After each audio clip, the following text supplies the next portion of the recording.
thunder calling down my name. Why don't you hear me wonder? Ooh, ooh.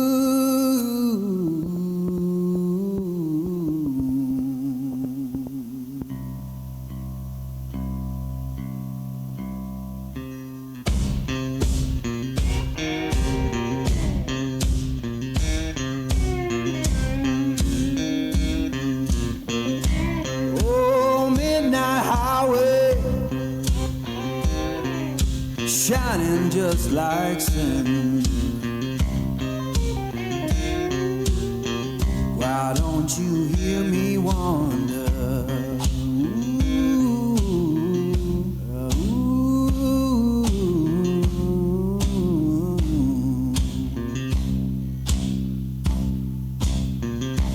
Tell me, river, where your current flows. Why don't you hear me wonder? Ooh, ooh.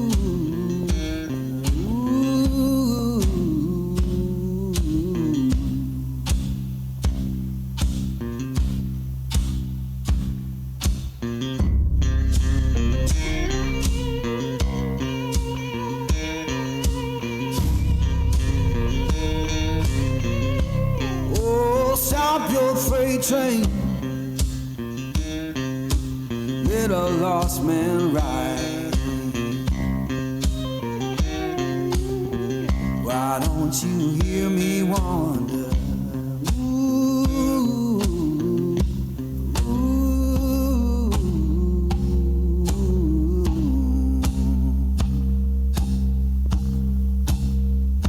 Fare you well, darling, ain't coming back no more. Why don't you hear me wonder? Ooh, ooh.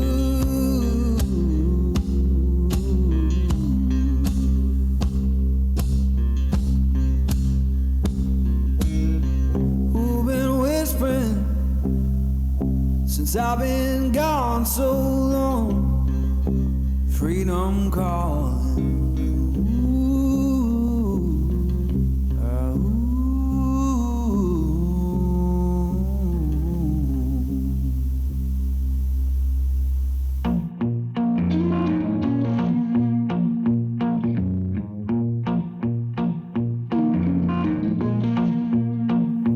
Porch light flicker on the siding, moths dancing like they know the tune. Porch light flicker on the siding, moths dancing like they know the tune. Every breath feels borrowed, but tonight the world's in tune.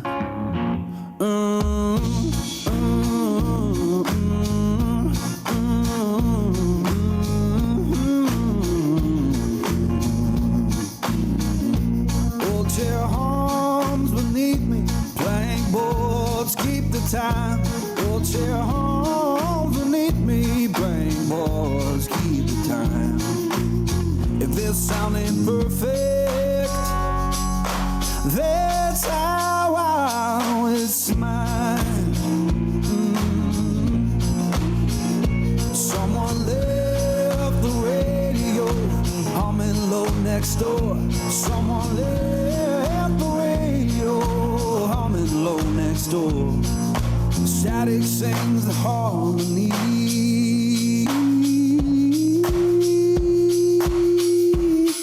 I couldn't ask for more.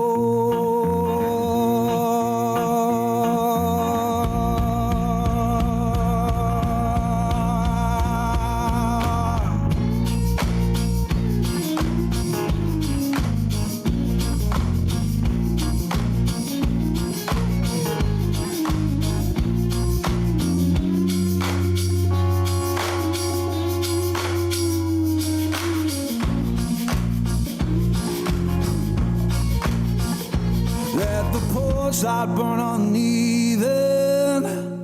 let the shadows play. Yeah, the porch light burn uneven, keep the night from drifting away.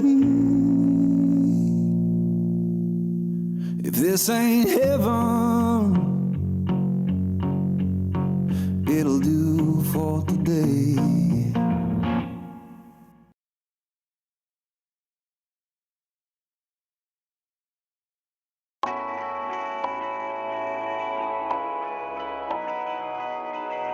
Darling, down the highway, doing 95 alone. Trying to reach you, call you, but you won't come to the phone. Remember me, said you'd be my heart's home. Guess you were biding your turn to go. Oh, I really should've known. Be with that in mind till we hit a red light. Then I see the signs. Oh, after all that time, this is it for us. You don't wanna try. God, your love was real, but it's not.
let's hope it lets me load in. Wasn't that Saturday when it kept, it didn't want to load all the way in? Well, it looks like it's working.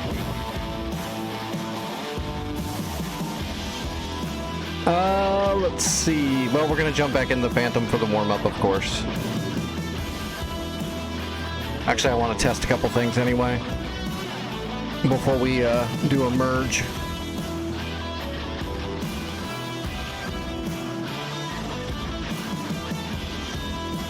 Oh shit, hold on, I gotta restart it.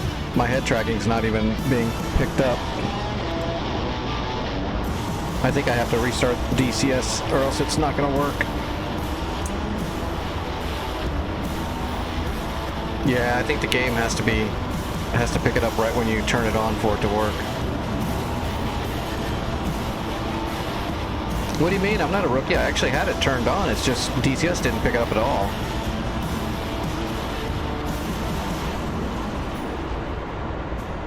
Yeah, the game light is not on. Alright, yeah. Give me a second. We gotta restart DCS. I can't fly without my head tracking. Gotta have my motion capture or else we're kind of screwed.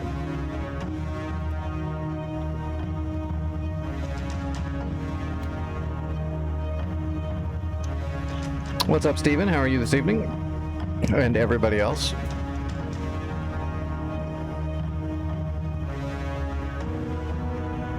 Let me restart my motion capture software too. Maybe that's where it got hung up.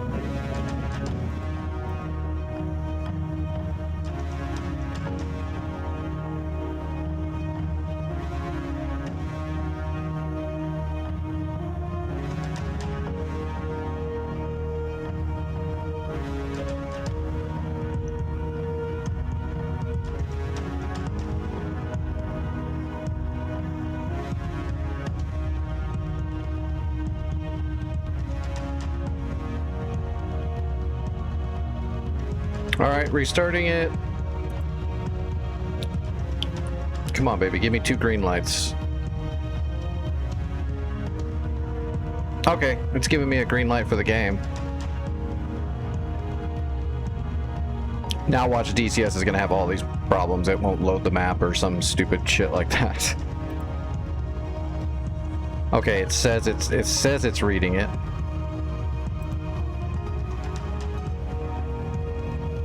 Alright, live stream is showing up, okay.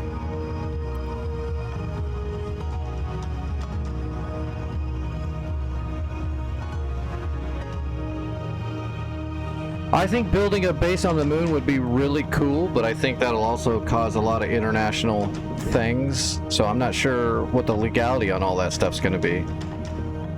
I do think it's a good idea. I mean, if we don't, if someone that's aligned with us doesn't do it, somebody else will eventually, so... I think whoever does control the moon shouldn't use it for any military purposes. That would be, I think that's where the line should be drawn. No military equipment on the moon.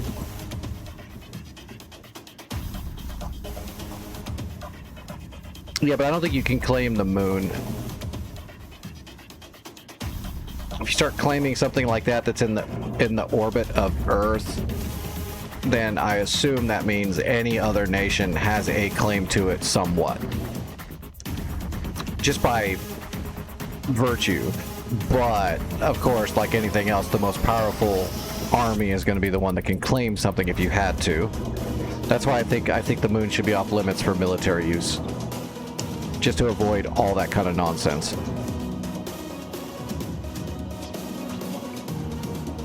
I think we should absolutely be studying space and have a base up there, but I don't think we should use it for military purposes.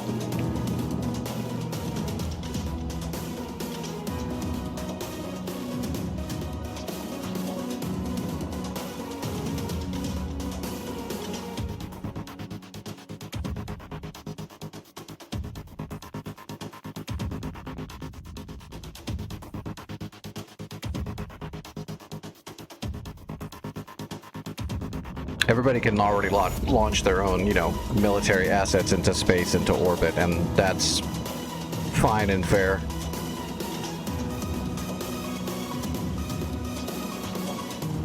one nation controlling all of the one celestial body orbiting our planet. I don't think anyone should do that.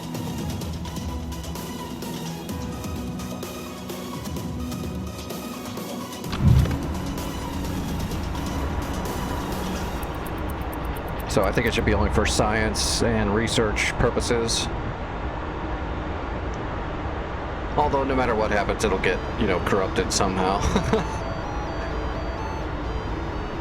In my pie in the sky version of things, that's what I would want.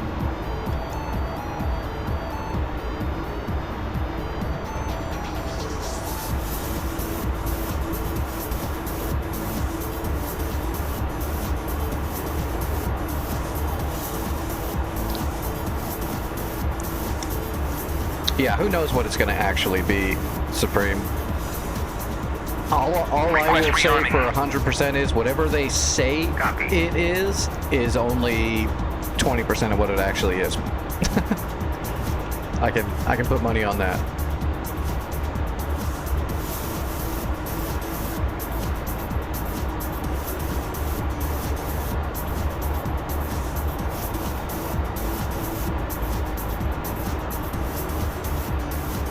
Oh, there we go. We got our... Oh, what do they call those things? Public service announcements.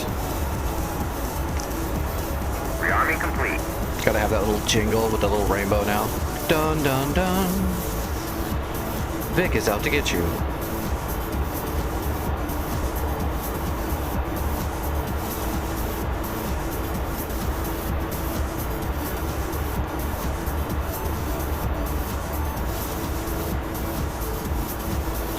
All right.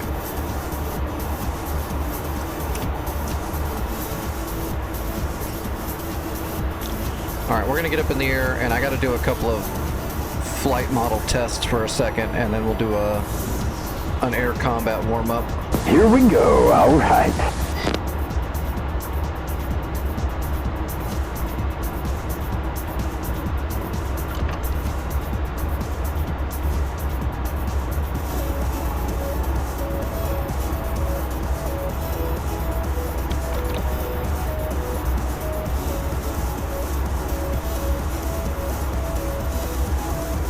So we planning to go downtown on this one? Brother?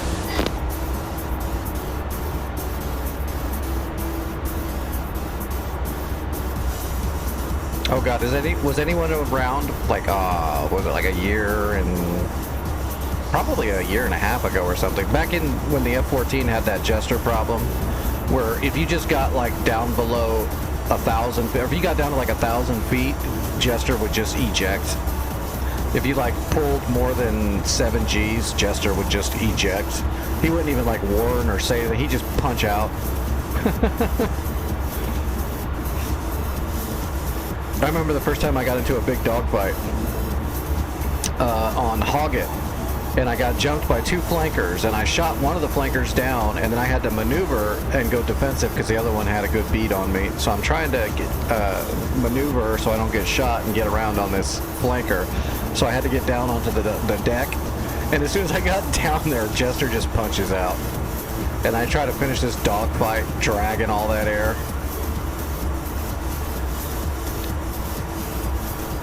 That was the worst bug ever. Jester just randomly punching out. Well, it wasn't that random. It was whenever something wasn't perfect.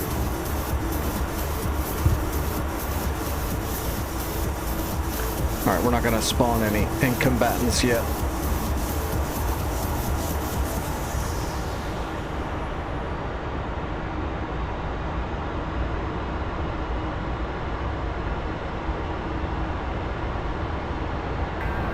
Alright, everything's good. Here we go. Engine's good. Airspeed off the peg. 80 knots. There's 100. Nails, 7 o'clock. Gears moving.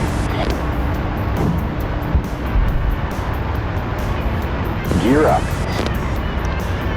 I'm surprised Heatler hasn't done their own emote, to be honest. They might have. I'll have to go into their Discord. Maybe they've already done an emote. If I had a big company brand like that, I'd make chat emotes for my brand, for sure.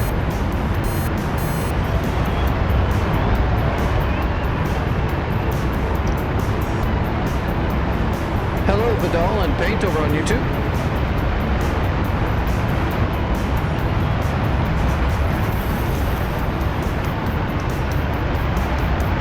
Alright, let me get some altitude so I've got some room to play.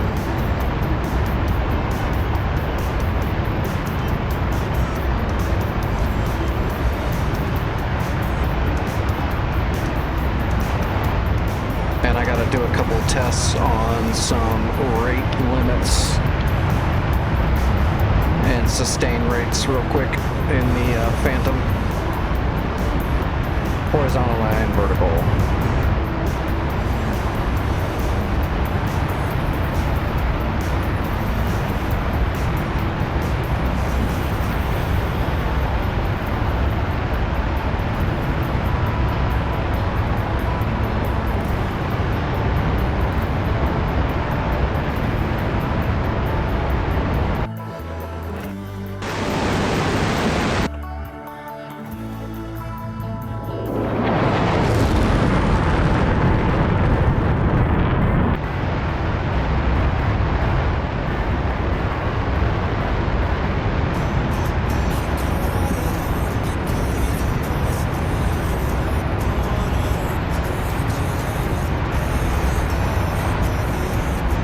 Alright, what do we got? 28,000 feet.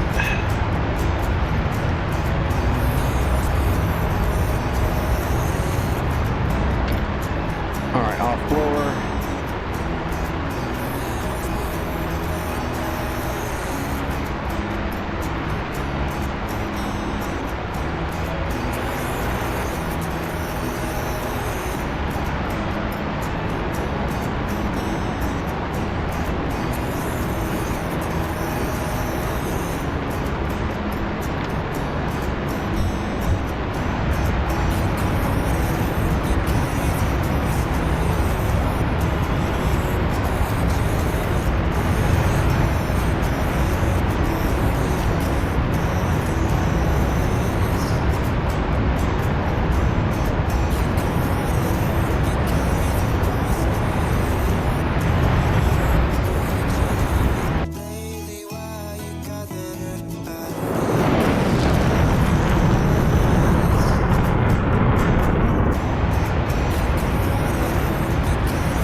Now we need to go down to about 10,000 feet.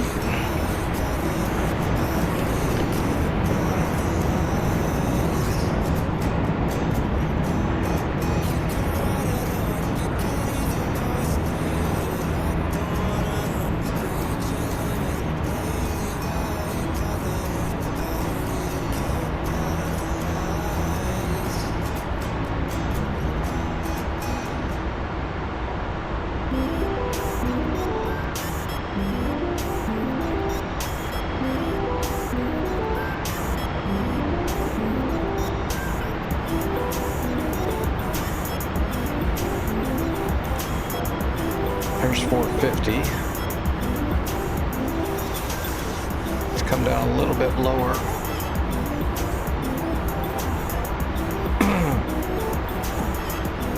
What's up, Trax? Alright, there's 460. 10,000 feet.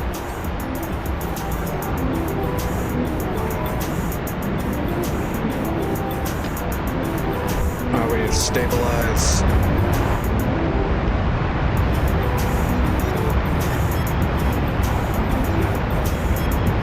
I need a little bit more out of the engine.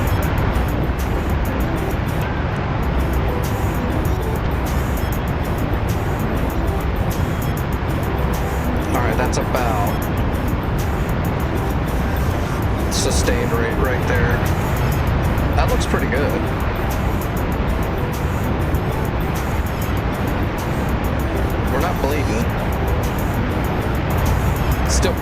though. It's not bad for a big fat Phantom. We're kind of light though too. Alright, let's try vertical.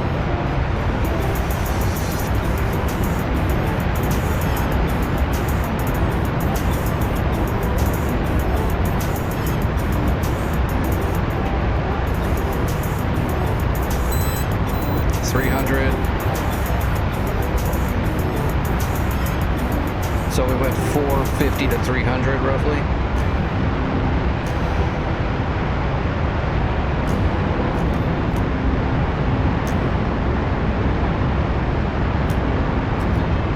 Yeah, it definitely performs better vertical.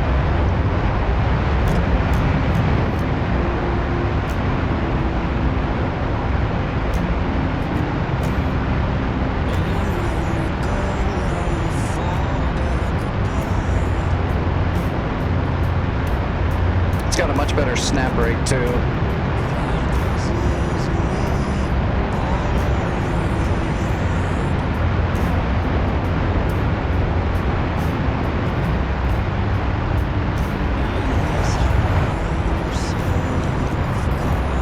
Alright, let's slow down to about 400, I think, for the best snap. We'll go left.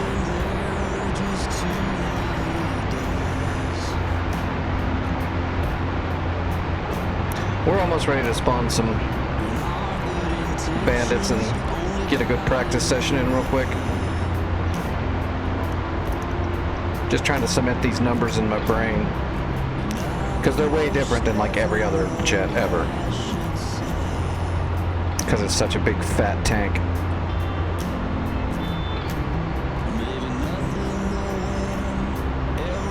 So we want a sustained speed of around 400 knots, I believe it's the best for a snap. I think it's like 380 to 420, so we're going to put it right in the middle and go 400 knots.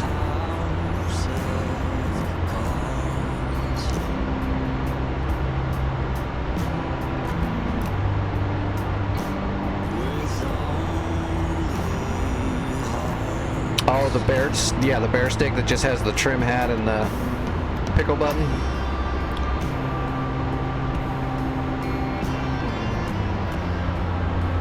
That's almost the same as the Tomcat stick too. The Tomcat just has the selector, but other than that, they're very similar. Trim hat, pickle, trigger. All right, there's sustained 400. Let's see how fast. What's our heading? 303.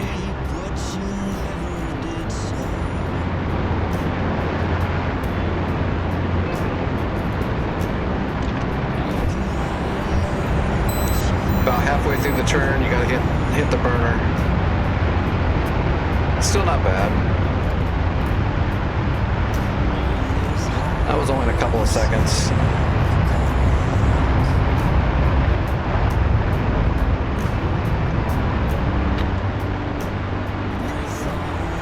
That's not too bad. All right, let's get up in the air.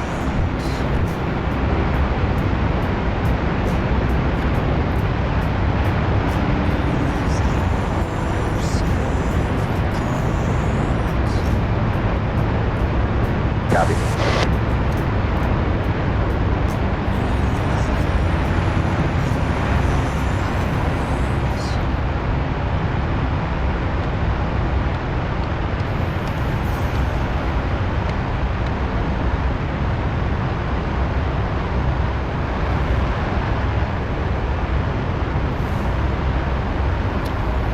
Closest thing you're going to get to a really good kind of middle of the road stick that's right at the cusp of the digital flight age is going to be the Warthog stick, which is also the F-16 stick, which is what I use. It's not overloaded with crap, but it's got, you know, a DMS and a TMS on the stick below your trim hat, and it's got a CMS. So you can fly all the old stuff and the modern stuff.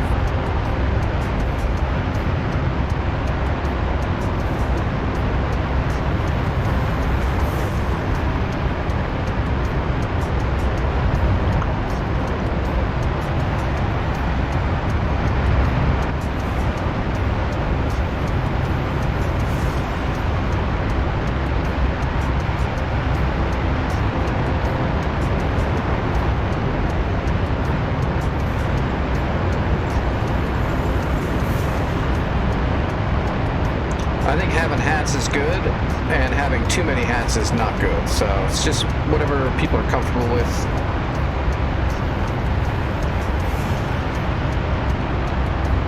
I love my setup. I use it for pretty much everything, although I do want to get some other throttles eventually. I wouldn't mind having a couple different sticks that I could switch out really quick in my base. I'll probably I have a new bogey. Right 5, 14 miles, 30,000. That's the AWACS. Target paints, it is a friend. Yeah, the Hornet stick does look nice. I was looking and eventually grabbing one of those because I can just unscrew my Warthog stick and put the Hornet stick right in the same base, so I can just buy the stick. I think that'd be a nice one to have on the side.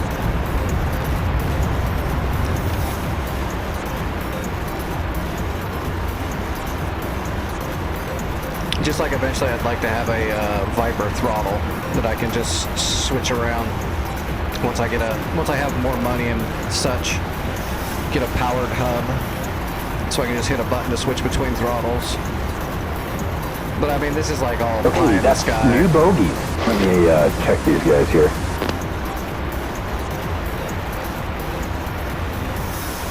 We have a Bandit 2-ship Bra, left 5, 36 miles, 27,000. Alrighty.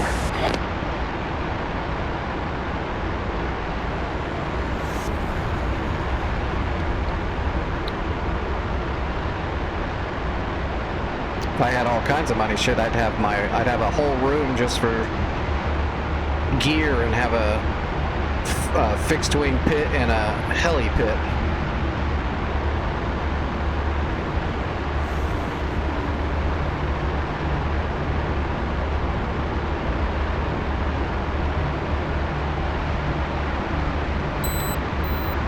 Roger that, Wilco.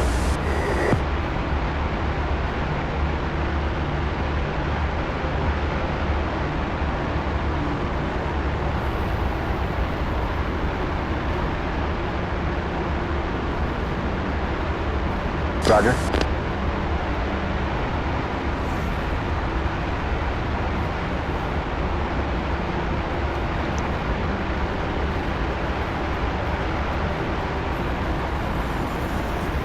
Yes, sir.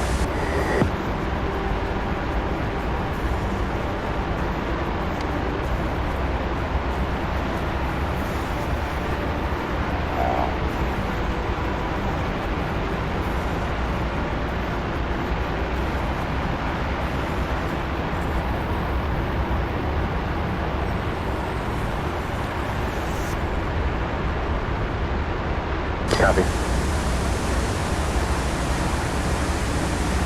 Roger that. All right, Sparrows are hot.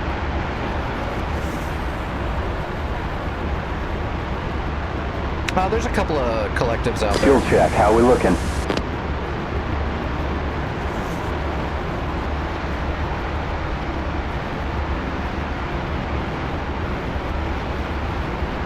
Roger.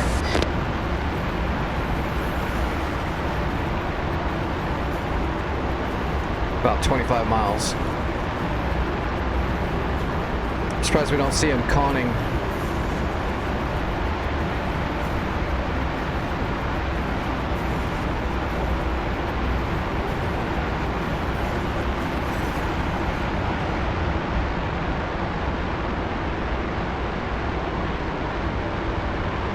That might be a contrail right. Oh, it is. That's a contrail right there.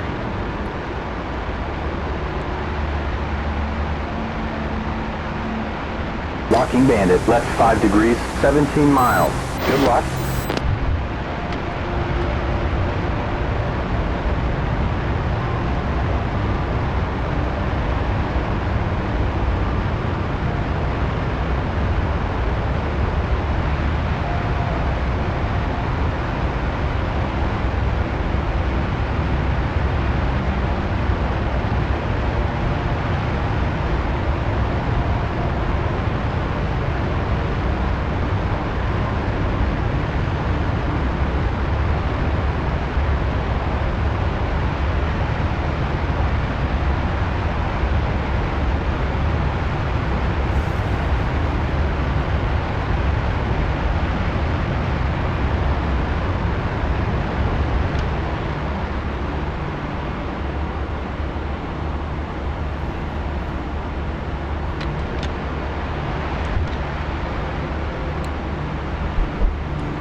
Fox 1. Mud, 7 o'clock. And Mud, Hawk, 7 o'clock. Hawk.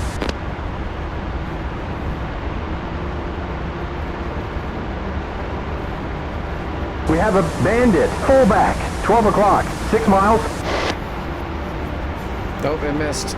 Damn.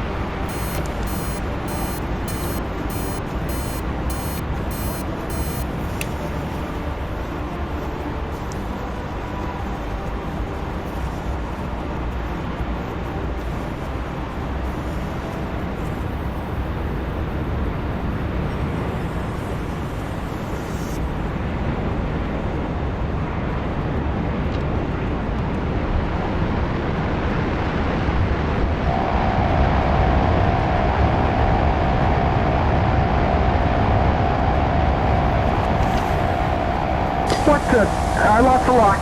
Returning to regular scan.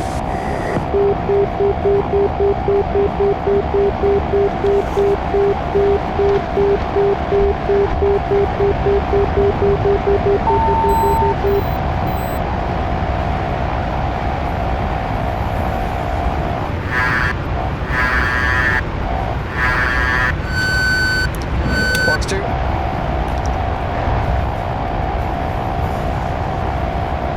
Got him. The bandit is down. We have a bandit, fullback, 12 o'clock, 1 mile.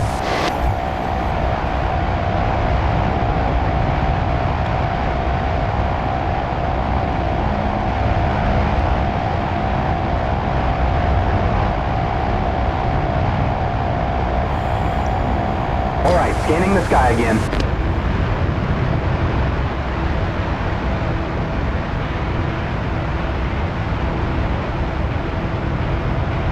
Copy. Roger that, Wilco.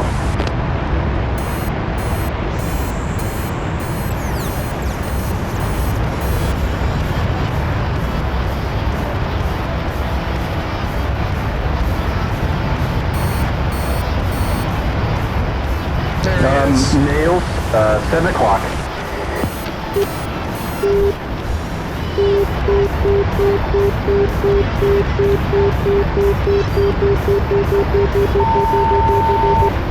Oh, shit, man, I took some shrapnel. He got punched out. That was a good shot.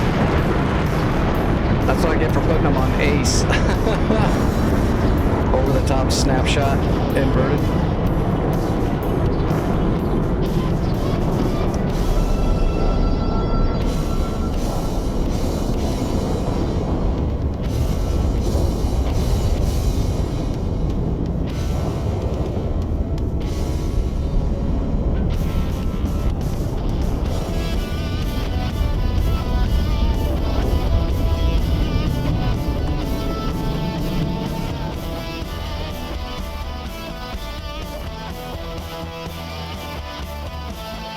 Well, you can't win them all.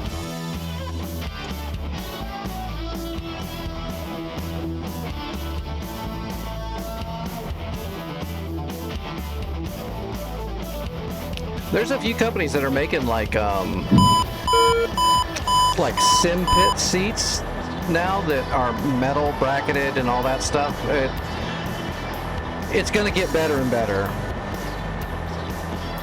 over time, because the first ones are always overpriced and not very good, and then you'll get the shit quality ones that don't really work and fall apart, and you can't mount stuff very well. It's a pretty fresh market.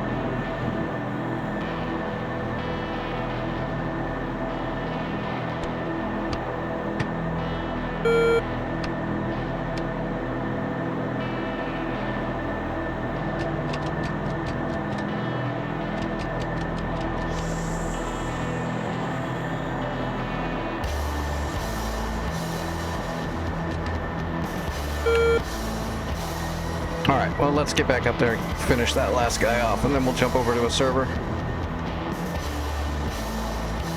I have seen some, I've had some things sent to me showing me some sim chairs, though. So it looks like the crowd is growing, and as the communities grow, more products will start becoming available, and then you'll start getting better quality ones when the market starts fleshing itself out a little bit more. You can also make your own.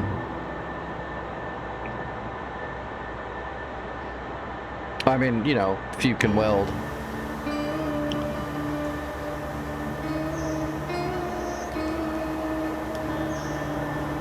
That would be a good way to do it, if you've got a little bit of money and the knowledge of welding.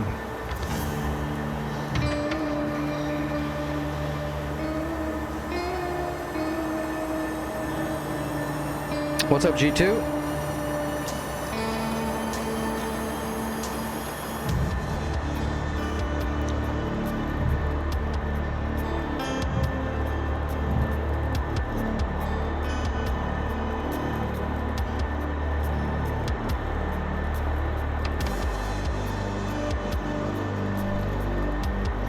F-16? No, no, no, no. This is a Tomcat.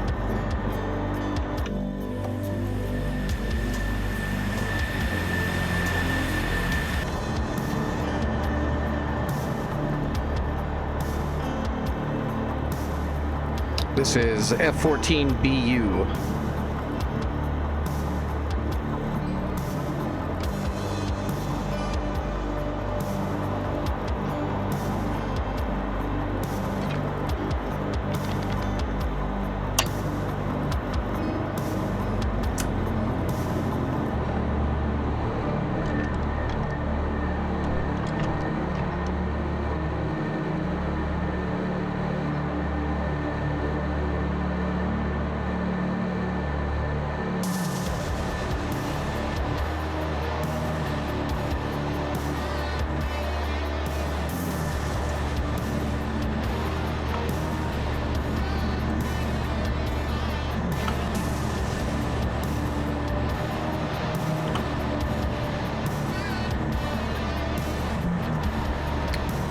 Better throw some more up there just so it's a little bit more fair.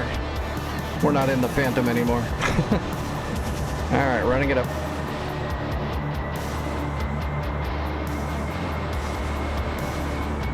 Away we go.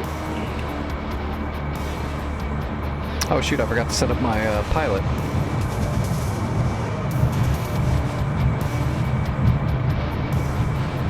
We'll do that up in the air.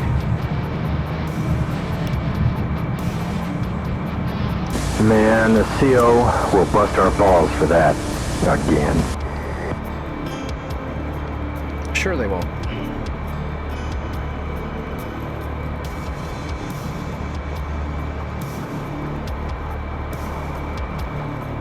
Alright, we forgot to set up the pilot though.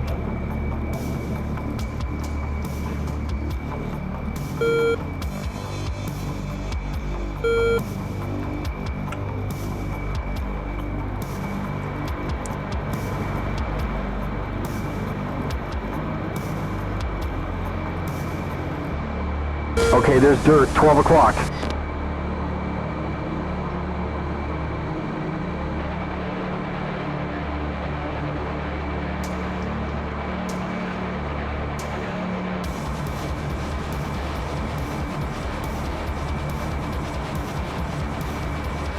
Alright, there should be 4 out there now. That'll be a little bit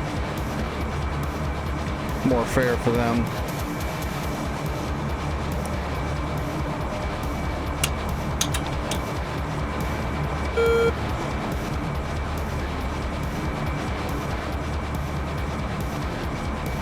Alright, let's hit the blower.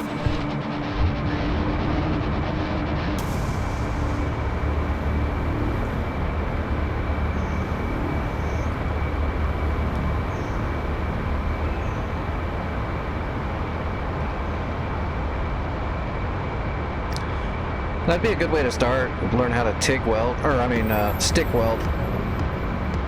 I learned with just an acetylene torch.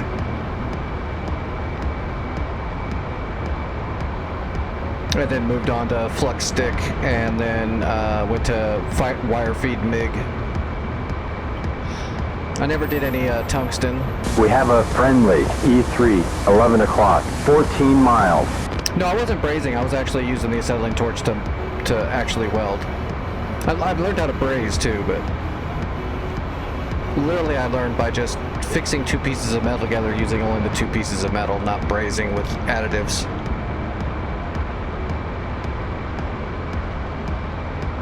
Brazing's where you're doing that, except you're adding another medium and melting it to them. This is just melting down the two pieces of metal on the edge and melting them together using the same kind of motions you would use with a stick, actually.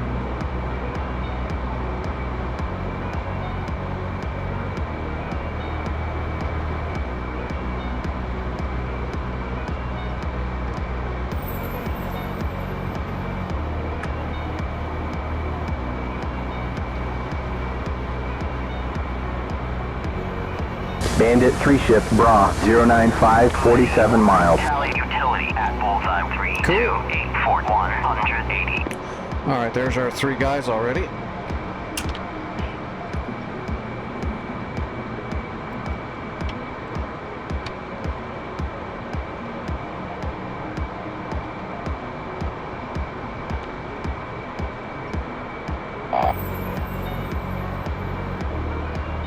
Oh, damn it, my button's not there. Why is it still doing this to me?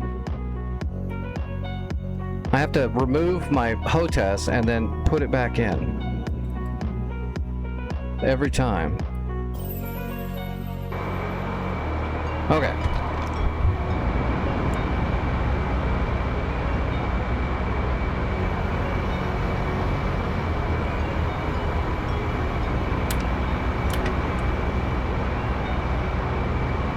That looks like all four of them.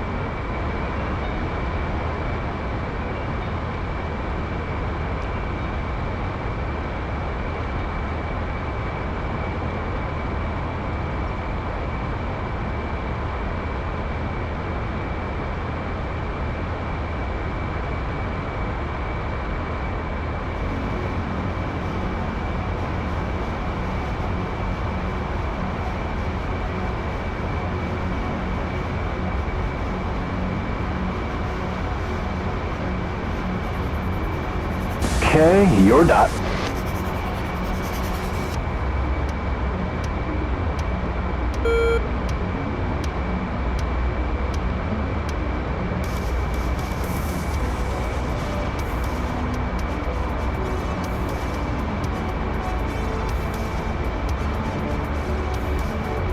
They're notching.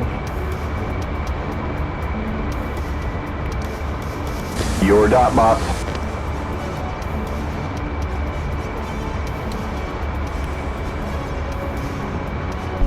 Fox 3 on the first one. Sorted. Send it.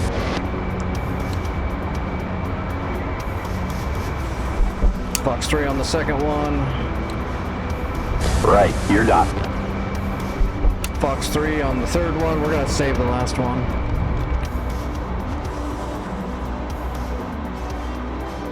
Your dot. Sustainably intercepted.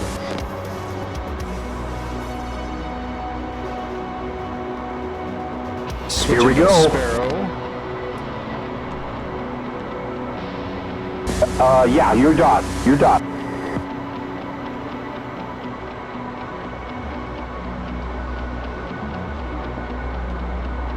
Your dot.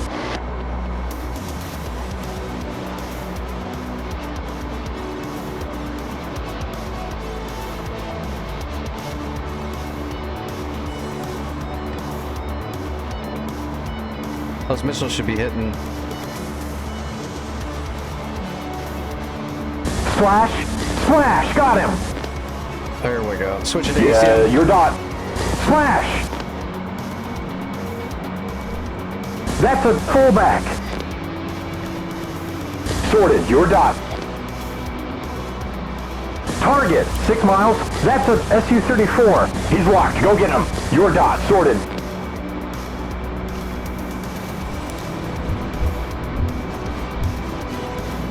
.490. Blink and you'll miss him. We're on the 6. Time to clean him and fry him.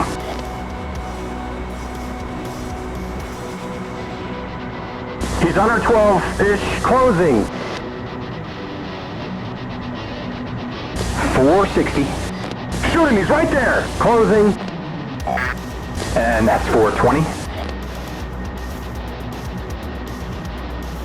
12 o'clock low.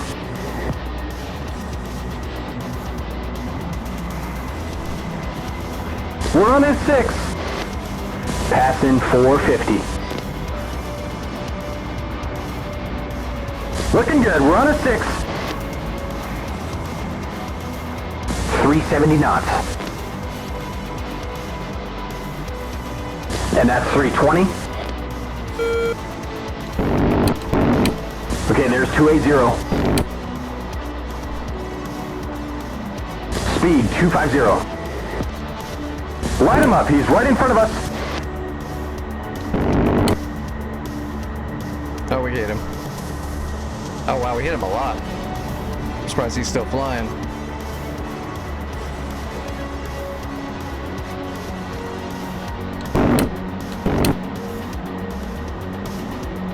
Hit him again.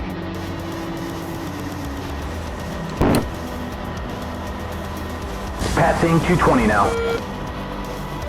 Shoot him, you got it! 200 knots. It's slow at 180. But yeah, I can't stand it without dropping lock.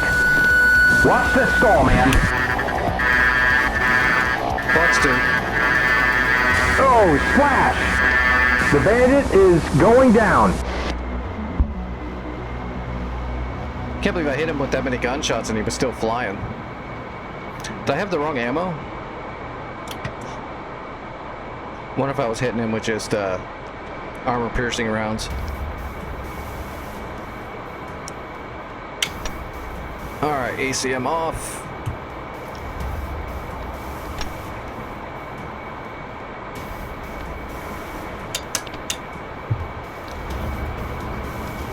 Bandit 290, 71 miles, 1,600.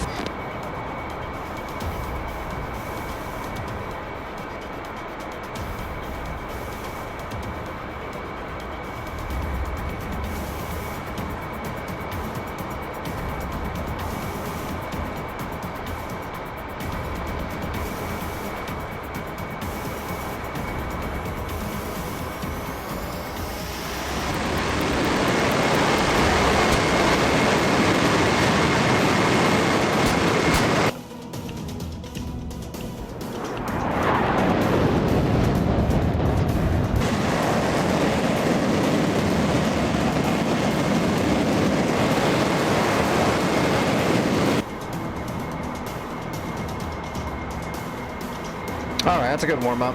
I don't think we need to jump into a helicopter tonight. It's game time. What? What do you mean it's game time? What is that?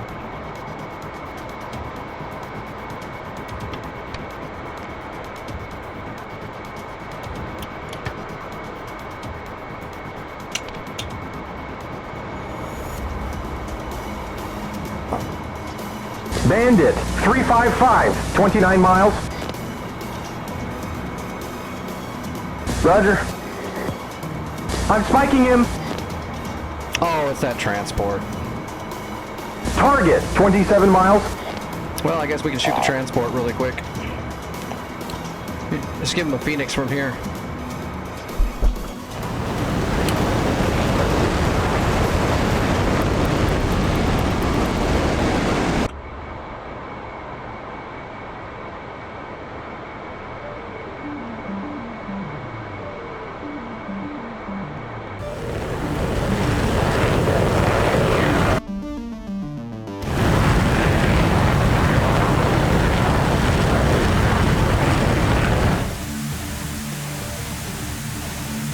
Target 21 miles.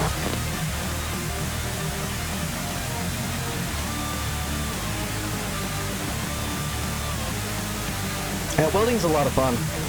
I think anyone that wants to build stuff should learn how to build stuff with wood and with metal. Although I'd have to say I had a lot more fun working with metal than with wood.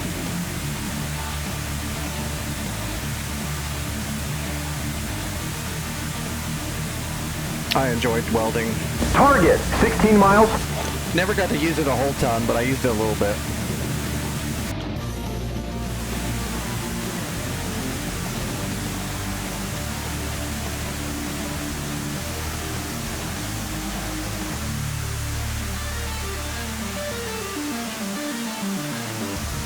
Actually, I think I used it out on my family's farm more than anything else, just fixing tractor shit and lawnmower blades and stuff like that. Target 10 miles. I don't know if this missile's gonna get there. It's trying to. It should. That wasn't that long of a Fight's shot. coming our way. There is a bandit. Plank, 12 o'clock, 8 miles.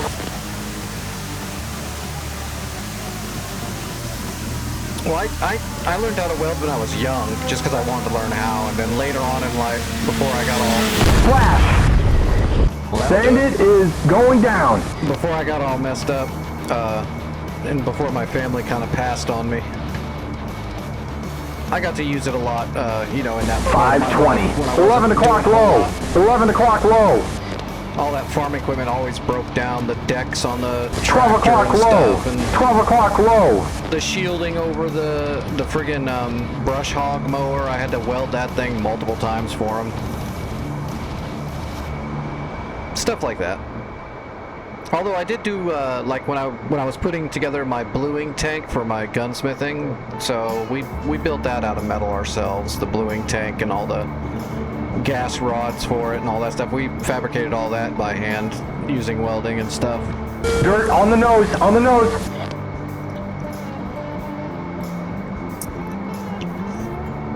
My stepdad was really good at that kind of building and stuff. We have a bandit. Raw, 270, 60 miles, 2,500. Oh, that's that helicopter. We're not going to do that. Yeah, I miss doing all that stuff. I miss building stuff for sure. It was a lot of fun. Makes you feel, I don't know. It's a good way to feel accomplished by learning something like that and then putting it to use, and then something happens and you're able to use that skill to fix whatever it is, and it just makes you feel good. Actual accomplishment, you know, not fake manufactured accomplishment that people live on these days. I wouldn't say it's a man's job. I think it's just a fulfilling job, period. More men do it, but OC1, that don't mean shit. utility at Bulls 32841 180. But it's definitely very fulfilling, even if you don't do it professionally. Just knowing how, especially if you, I think if you own land, everyone that's going to own land and take care of their own property and house, they should definitely learn how to make things and fix things, wood, metal, all that. You will put it to use. All right, let's jump onto a server.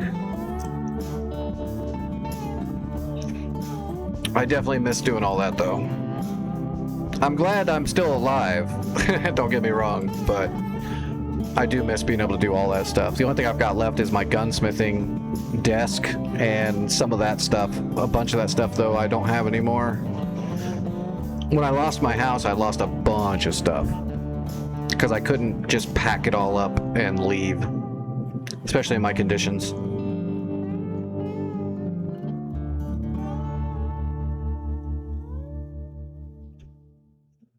But I did bring like some of my gunsmithing tools. Like I couldn't bring a whole bluing tank setup with me, so I lost that. But I've still got like a decent amount of my reloading equipment. Although, man, I had a box of dies for making ammunition, and I don't know where some of those dies went. There's a box of dies somewhere. I don't know if I lost it or if somebody stole it, which sucks because those dies are super expensive. But I've still got like some of my important dies for some of my personal ammo. Like I've got my dies I need to make my custom rounds for my custom rifle I built that I can't shoot anymore. Or I guess I could, I'm not able to right now.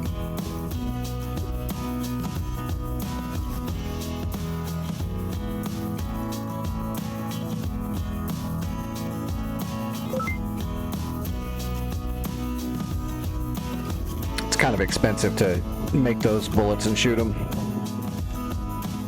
Super fun, but just expensive. Mainly because I have to buy a different bullet. No, it's not a custom AR.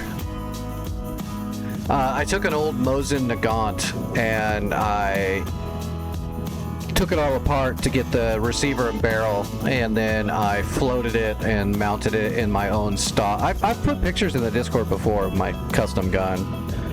Made a stock for it and floated it and set it in the new stock, and then I made some custom ammo for it. So I'm taking a 7.62 by 54R Russian brass, and then I'm mounting a special 310 projectile into it, and then I've got my formula for the powder. It's a long distance precision rifle load that I worked on for years. It was the last gun I was working on before I got all messed up. But to make the bullets, for one, I have to have the special projectiles and all that good stuff, and then I've got to buy high quality brass that's 7.62 by 54R, which is, like I said, a special large Russian round.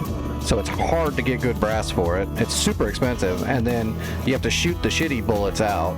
Sometimes I just pull them, just so I get one extra shot out of the brass, and then I gotta make my bullets using that, because my formula is based on that casing. I just have to change the casing a little bit. Oh gosh, okay, we just need to capture some stuff really quick. So let's capture Echo really fast.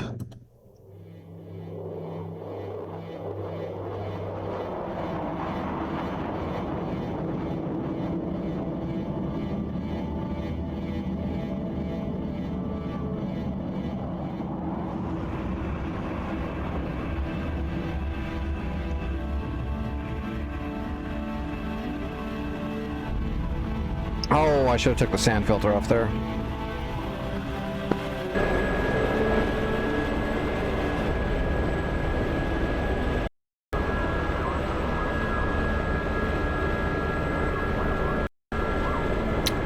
That's what those bullets were I put in the Discord that time when people were asking. Those crazy bullets that are like black with a weird kind of weird looking gray tip. Those are my long distance rounds that are a different caliber.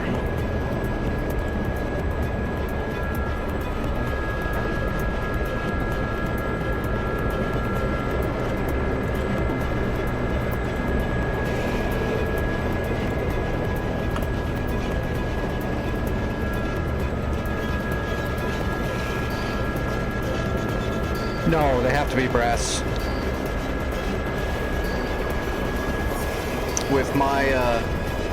With my powder and everything, if I used the steel, it would just, well, I mean, it would work once, but it would blow them out pretty bad. The bullet wouldn't have a good, it wouldn't be consistent if it was steel cased. Plus, I can't load steel casings, which is why when I have to, and I can't buy empty bare brass for that caliber, so I have to buy like high-end Winchester or Remington loads, which can be hard to find too because of that caliber. And then I've got to shoot them to get the brass I need, and then I got to work the brass to a little bit different than what it is stock. All right, what's the azimuth? 025030. All right, let's go. Am I forgetting something? I don't think so. Let's just go.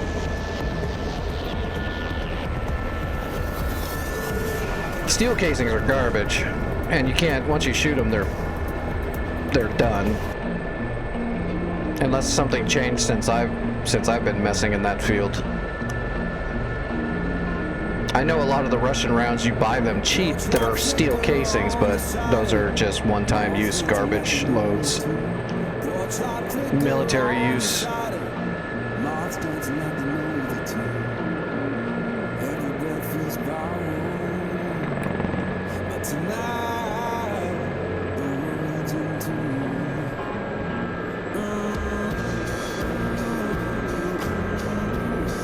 But I have to stretch the necks just a little bit and then shave them just a little bit, and then I can put my powder charge in there, and it'll still hold the powder charge that I need for that gun and that shooting. And then I put, instead of the 308 projectile, I have a special 310 projectile that goes in there that's got the highest sectional density of a projectile, which is why it's able to fly farther and better trajectory at farther distances. It's not good for shooting anything close, though. It's literally made for high impact shots at very long distances. Short range, it'll just blow right through it super quick. Which will do a lot of damage still, because at those speeds it'll create a huge cavity vortex. But the round is made to go really far, so I'm not shooting at anything, you know, closer than like 600 yards with that load.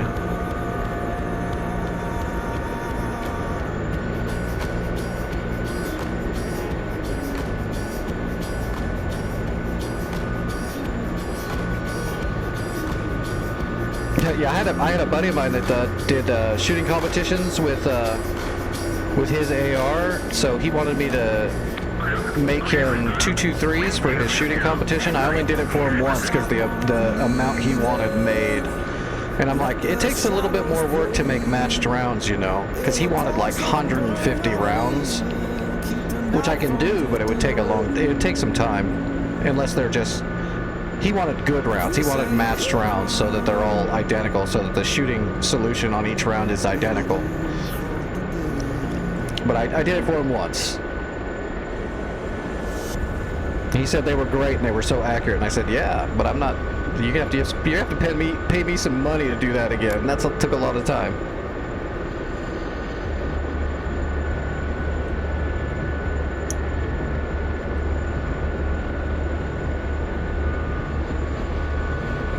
I mean, every friggin' round is handmade. The powder is perfect. The projectile is seated perfect. Everything's perfect, and it's all identical, which means each bullet takes time. So when he goes to a competition, he fires 60 rounds in a single run. It's like, yeah, it took you 3 minutes to blow out, 8 hours of my work.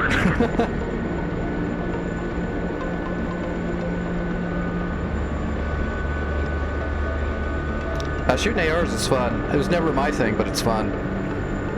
I always did precision shooting, long distance.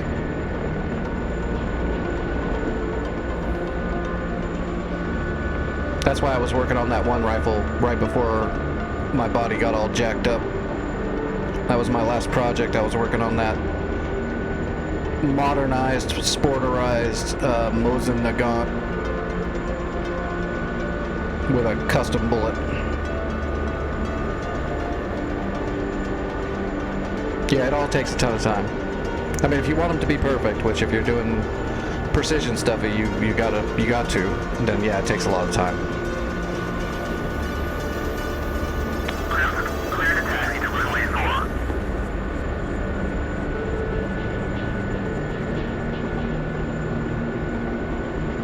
Prairie dogs. We actually got hired. What was it? It wasn't coyotes. There was a bunch of wild dogs out here years back when I was still well out in the land out here where my parents had their farm. There was a bunch of farmers that were having a lot of trouble for like a few years because people's dogs. People would take their stray dogs or dogs they didn't want anymore, and they would just leave them out in the forests. And years later, there was just packs of wild dogs, basically American dingoes, in the forest areas in this area of the state. And they were so bad, they were taking cows down. So we actually got paid a decent amount of money to suit up and go set up ambushes for these dogs at nighttime in the woods. It was a real bad problem out here for a little bit of time. And then they changed the laws on the penalties for letting dogs go out in the wild and stuff. There was 3 generations of wild dogs out there, and by then they were pretty damn feral. Literally taking farm animals down and killing them.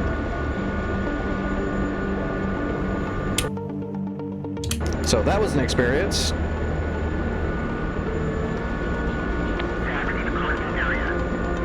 And then one of the guys that I did that with actually went down to Texas I think it was Texas, a few years after that, because they got hired to shoot a bunch of wild hogs down there.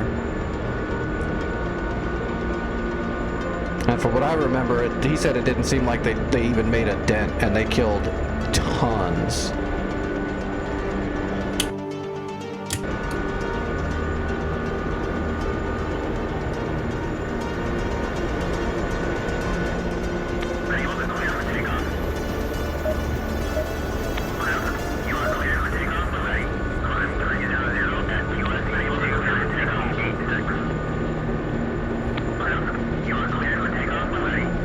I agree, Trax. Mine, I don't have a what do you call it, a conveyor belt setup either. Mine is a single large stage press, and you just do each one by hand. I mean, you could put the die on one side and the sizing die on one side and the pluck die on the other side and all that, and do it like one at a time around the circle, sort of, so you're actually doing like 3 or 4 at a time, but it's just a single press. You have to pull the casing out of each slot. It's not a conveyor.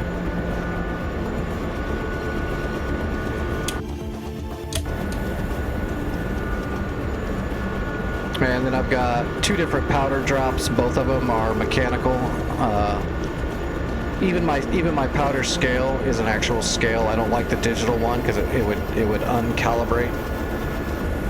I'd have to like do so many drops and then recalibrate it all the time. So I just use my actual scale because it was just faster and more exact. I'm sure they have digital scales now that are way better, but the one I had was not that good. So I just kept using my actual scale, like literally the scale that came with my my press or my powder drop.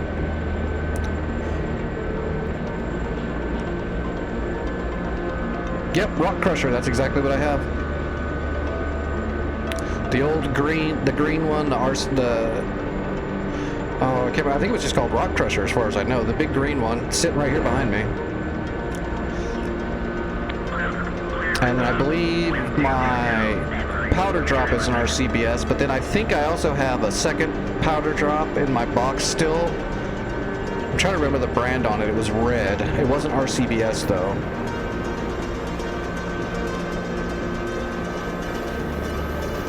And then I've got a mixture of RCBS and other brand dies. My dies are just whenever I found a caliber I needed at a good price, as long as it was a solid company. But I've still got most of that except for all my dies. Like I said, I had a box of dies. And when I lost my house, I don't think I got that box of dies with me because I don't see it with my reloading stuff. So I probably lost a couple $1,000s worth of dies. But I got my important dies still. I think, whoa, Jesus, what am I doing?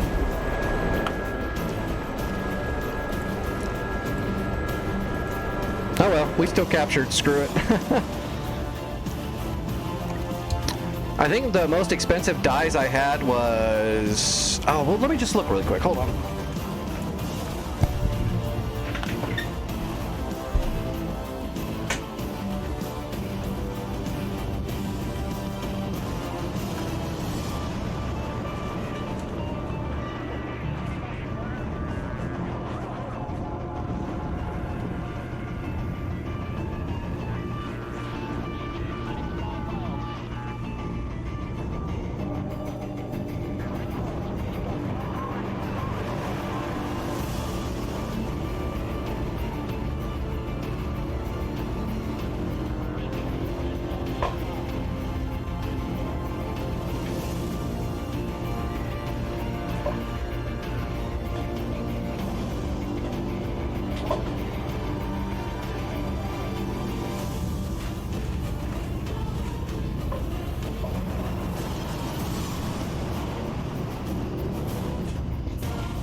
Okay, yeah, I've got some RCBS dies. The Russian die set I have for my custom bullets is RCBS. That one was a pain in the ass to get. I actually had to special order that one, and it was expensive.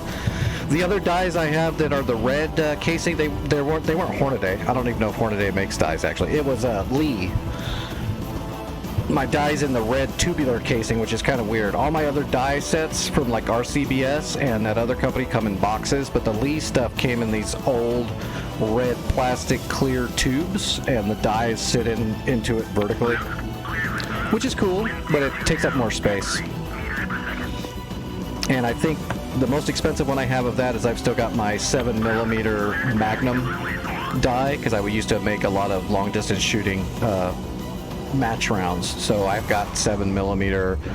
I've still got my Russian load. I've got my 9mm RCBS up there for my pistol, and I've got a 30-06 die from RCBS, and I think I've got a I think it was a 30-30 Lee die somewhere,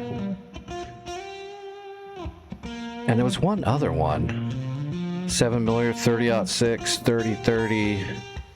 I know I had a 6mm die that I used to. There was a buddy of mine that actually shot competition with a 6mm, and I got a die for that. He actually bought the die for me, but I think that was in my box. And then I had a whole bunch of regular rifle dies, 226 or 223 556, 7mm mag. I had a bunch of pistol dies that I don't have anymore, like 357, Smith & Wesson 40, 45. I even had a 44 long Colt set of special dies, but those were in that box too, so I lost that. I lost a bunch of dies. Sad. All right, what do you guys want to do? Apache or Black Shark? We're gonna go capture Foxtrot.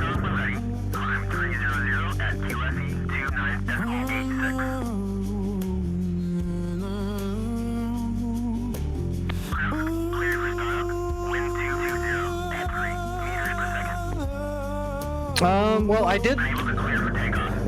Most of my dies were RCBS. They seem to be the best quality, but I got a few of the older Lee ones from an old gunsmith friend of mine that like basically gifted me some of his Lee dies that he didn't need anymore, and they were like the really old ones, and apparently they were better than the newer ones, which is why he gifted me those, because at the time I didn't have a 7mm Magnum, and at the time that was the prevailing long shooting caliber.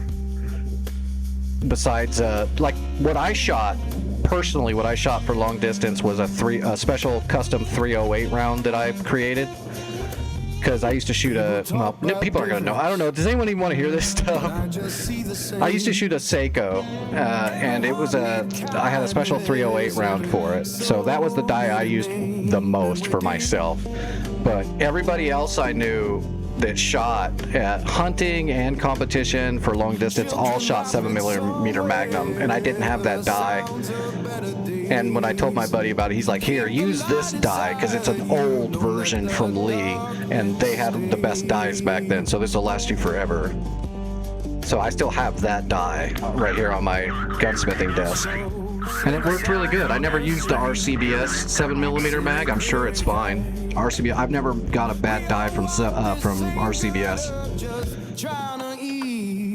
But he said the old Lee dies were really good back then, which made me believe that the newer ones weren't. The way he said it made me think that the newer ones were not good.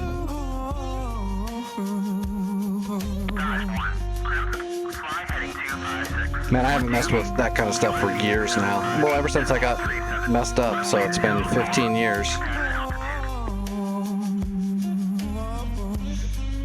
It's sad, actually. The last bullets I made for my custom gun are still sitting behind me in my ammo container. I never got to shoot them. I think I have 8 rounds back there. Those black ones that everyone thought were cool. The silver tip black ones. Those are special bullets. All right, let's see if we can capture some airfields.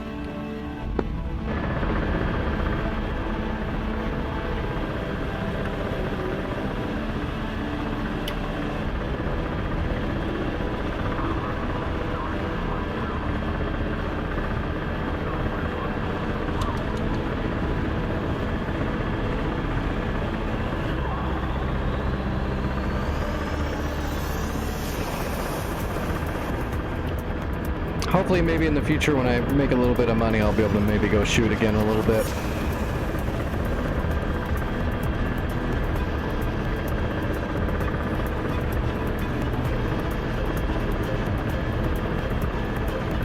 Well, yeah, you have 2 tracks if you're going to sight them in for anything that's distanced. Anything that's above like 700, 750 yards where you're actually shooting through the Coriolis, you're going to have to keep a good logbook, and you have to make sure whatever you're shooting is matched. Which usually means you have to make them yourself. Because even if buying store-bought matched doesn't really mean anything, unfortunately. You can get better rounds by paying a little bit more money, but they're still not matched for always. So if you're creating shooting logs for your own stuff, you have to use your own ammo.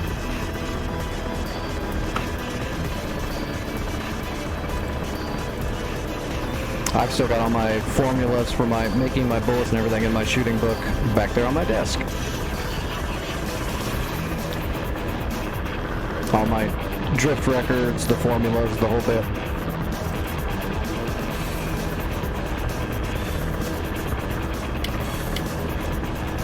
Darn it. Stay up. Alright, so I guess we're going to Foxtrot? Yeah, and there's armor coming that way, so we'll just have to keep an eye on that.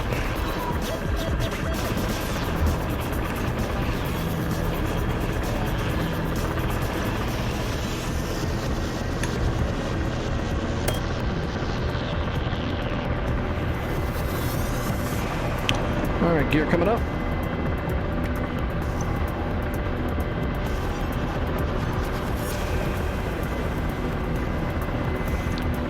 I have formulas for my 9mm like loads for making them, but I don't have shooting logs for shooting the pistol. Just for the ammo. Mainly because the range doesn't come in at play for the pistol, so as long as the bullets were matched, then you're going to get the results unless you're shooting like crap. But at distance, you got to have, it's got to be way more precise.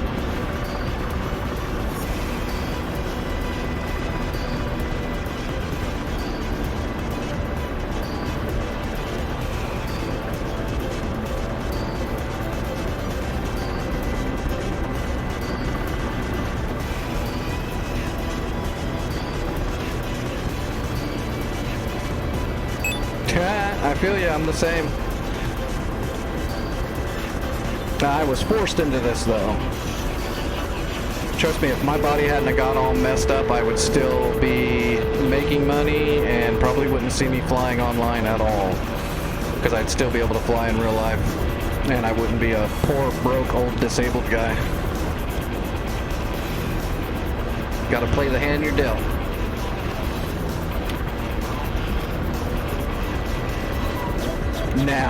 Now I feel that way. Some years back I was still in the screw the world mentality.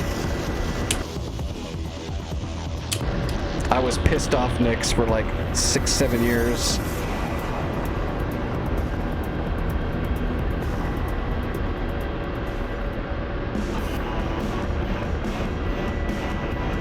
Now I'm all chill.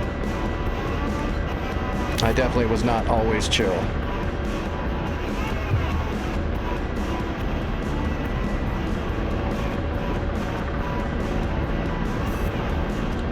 Okay, everything works. Okay, good, we got a sight.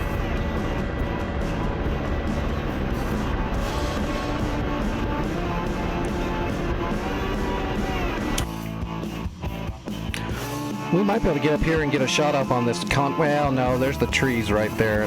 They're gonna follow this road, and the trees are all around that road, so let's just go around them. We'll go capture Foxtrot and then see if we can catch them on the other side of the pond here. They're going to attack Echo.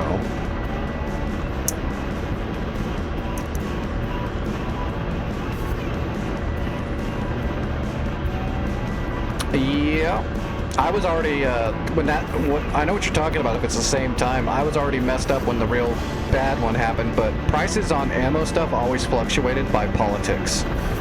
So I had been doing this stuff for a very long time, and depending on the way the political winds were blowing, ammo stuff would get super expensive. Or if there was a war going on, that would change things greatly. So it ebbs and flows. Besides normal inflation.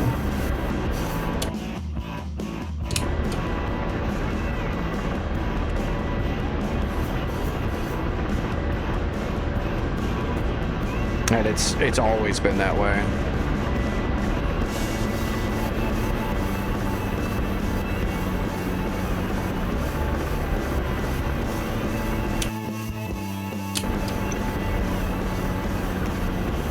We better stay away from the pond. Last thing I need is a 90mm tank round flying at me.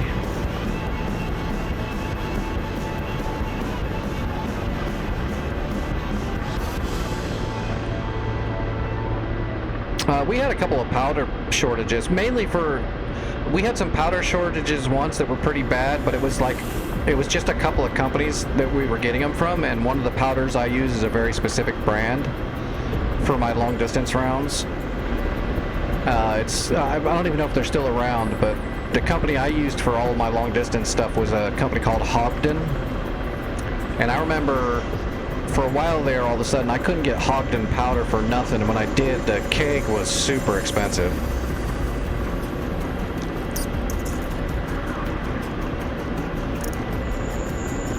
Just like people that used to make shotgun shells, like that used to be the cheapest thing in the world. Everyone made shotgun shells because it was super easy. You didn't have to be a gunsmith. It was really simple, and it was way cheaper than buying shells. And then all of a sudden they changed like the laws on shot and something else, and it was like reloading your own shotgun shells became more expensive than just buying shells, so everybody stopped. I'm pretty sure it was the shot change. It made it so reloading shells was literally more expensive than just buying a box of, you know, whatever, Federal or Remington shotgun shells or Winchester. Well, I think Winchester were always a little expensive, but...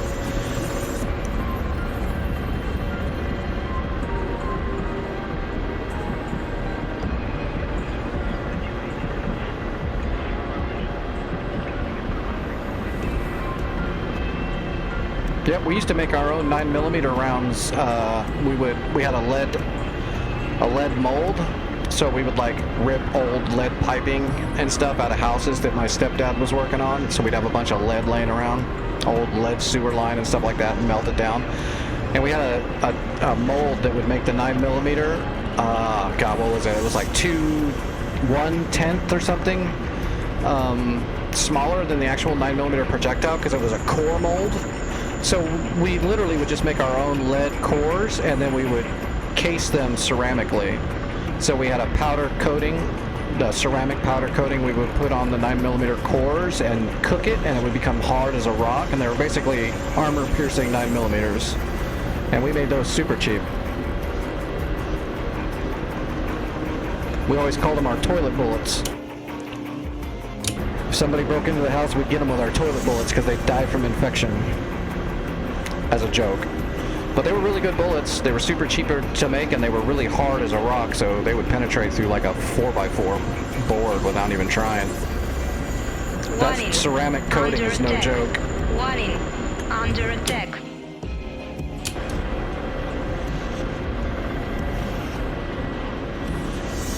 Yeah, my long distance powder I used for my special Russian rounds was, I want to say Hogden HP38. I'd have to look it up in my book, or I probably have a keg of it back there already still.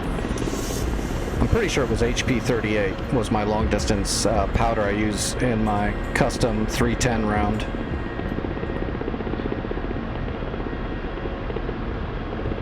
Shit, I am not paying attention to what I'm doing. We're going in guns.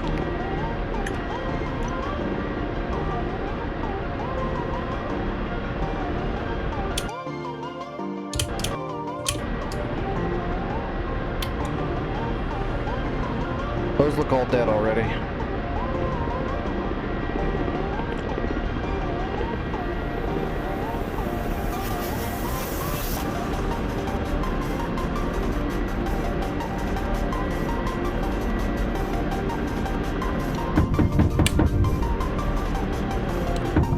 I think that's already dead. That's not.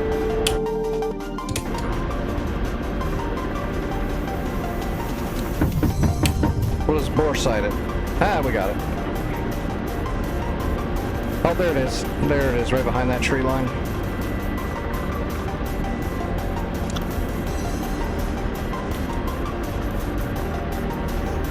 Yeah, I loved Ogden powder. Out of all the other powders I used, that one seemed to be the most consistent.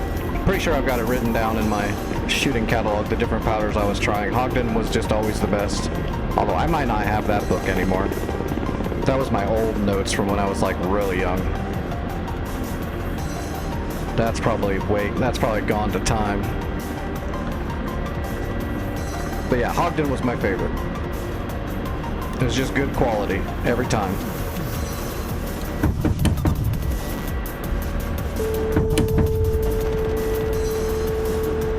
Alright, Foxtrot is neutral. Let's land and capture it, then we'll go see if we can hunt down that tank patrol that's heading for Echo. Is there anything else coming? Warning. Nope. Under attack. Warning. Gear Under coming attack. down.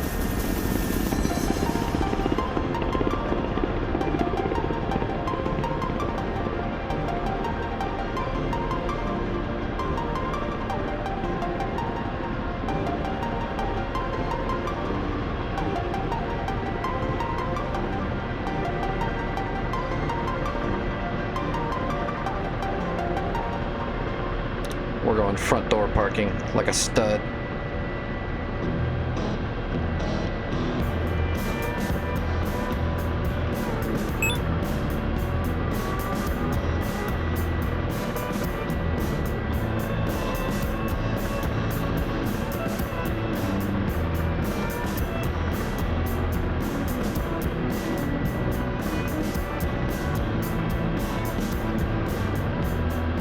Warning. Under attack. Warning. Under attack.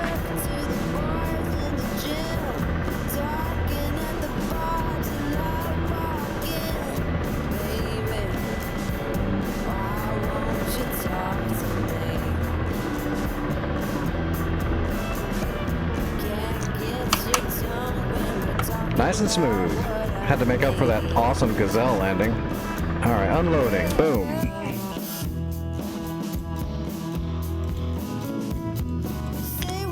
Okay, there they are. They're getting ready to pop out of the forest. I think they're going to come this route, so we can probably catch them here is where we're going to catch them. There's still a tree line in the way, though. Here's a good open spot. There's a good open spot if I can get in the air quick enough and get in position. Let's give it a shot.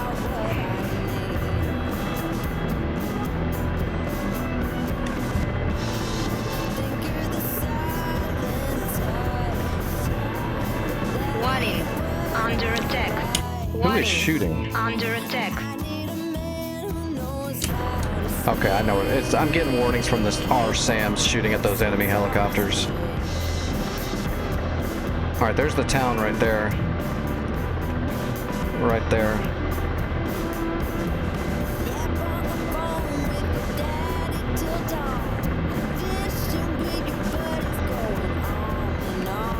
Alright, we're stabilized.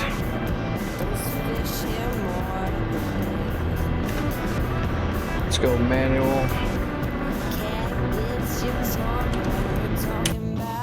Okay, they're getting ready to pop out.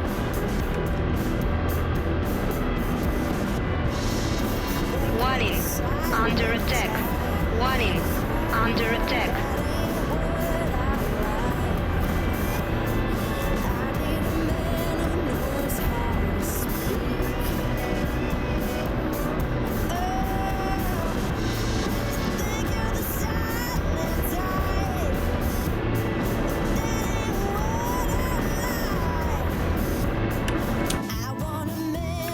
Oh, I am looking in the wrong spot. Warning. Under attack. Warning. Under attack. Shit, I see him too. I need to get stabilized. If I can shoot one of them and push him off the road, we'll be set. Gotcha. Rifle. I just gotta get him off the road. Then I can set up a sniping position here. Boom! Barely hit him. That's too bad.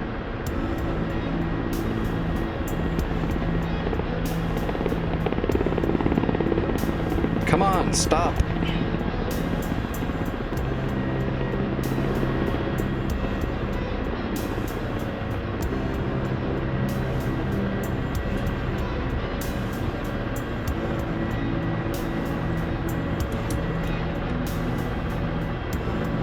Alright, we want to find the tanks.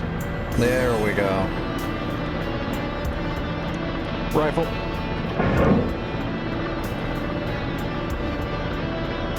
Sometimes they do drive in the water, yeah. That one tank right there is in the water a little bit. He's next. I don't know if that's a tank or a BTR. I can't tell from here. Rifle.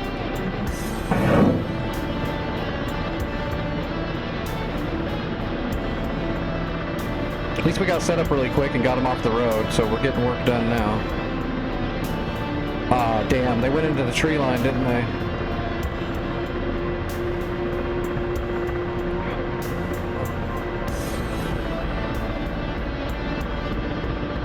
Rifle.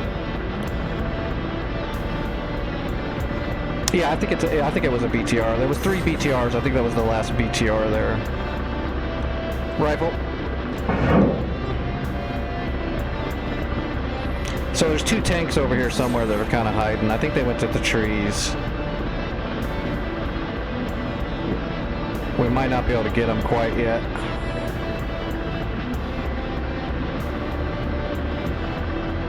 Warning. Under attack. Warning.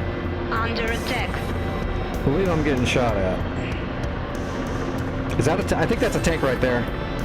Let's give him a shot and see.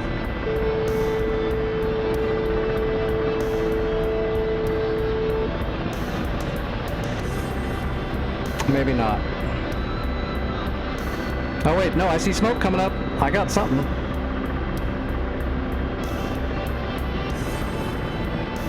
Yeah, we're gonna have to wait till they move out of the tree line. And they're back there behind the bushes and trees somewhere. I think that's one right there, I really do.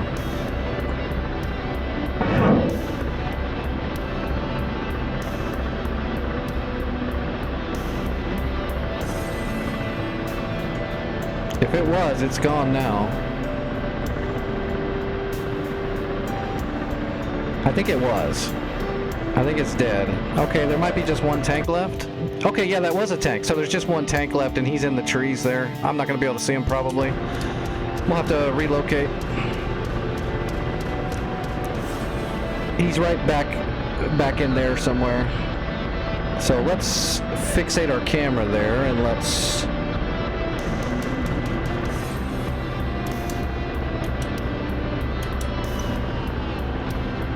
side slide over here a little bit. We are in a helicopter.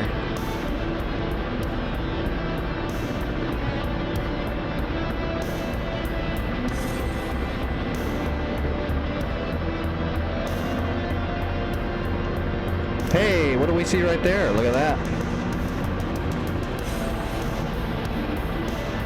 Later, dude.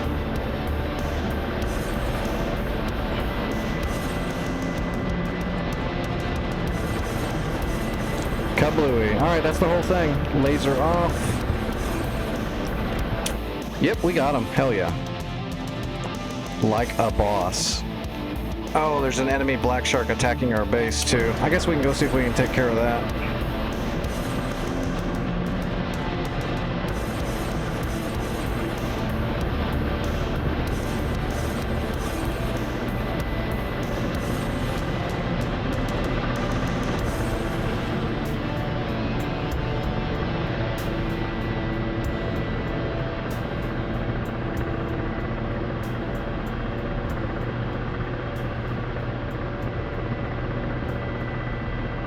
I don't see him on the horizon. Is that him right there? Is that him? No, that's not him. He's over there somewhere.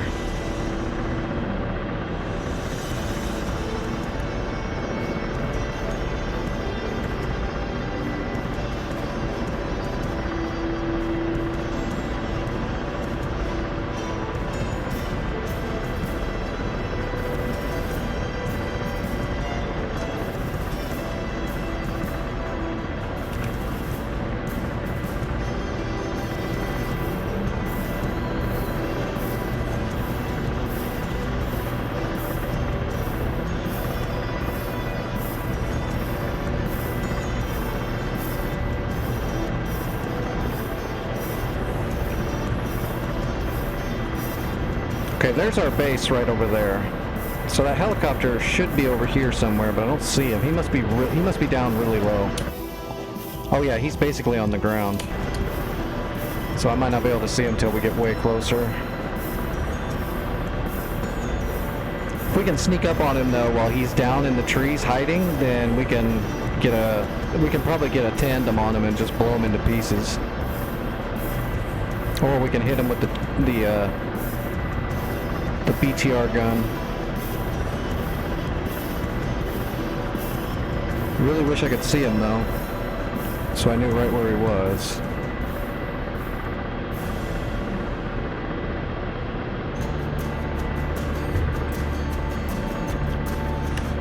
All right, let's move forward.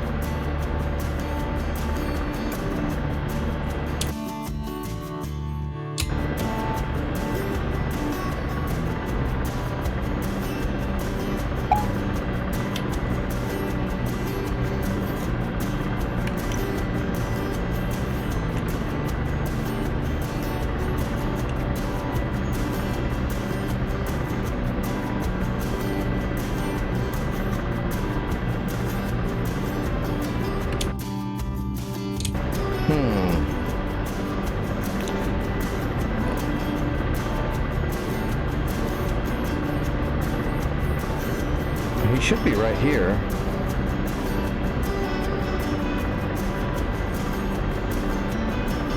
Okay, there's the base.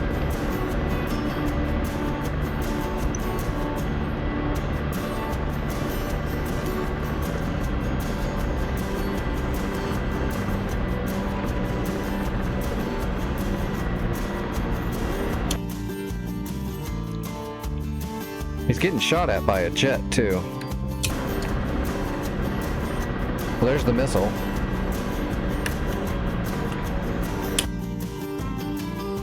Warning. Under attack. Warning. Under attack. Shit, I'm looking way too far to the left. He's over here.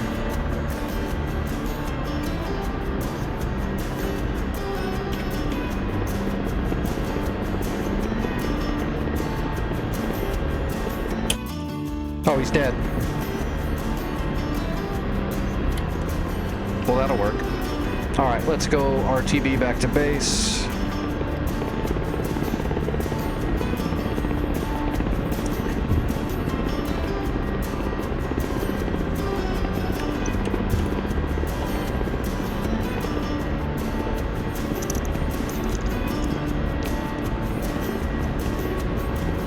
I've actually still got the old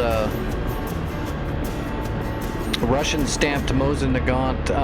Well, the receiver and barrel are all it's serial numbered and stamped from Russia. But I've still got the original like old stock that it came in and everything, sitting leaning up against the wall behind me. I kept all the old stuff, even though the only thing I kept from that I used from the gun was, you know, the bolt and the receiver and the barrel. And I did a little bit of work on the barrel.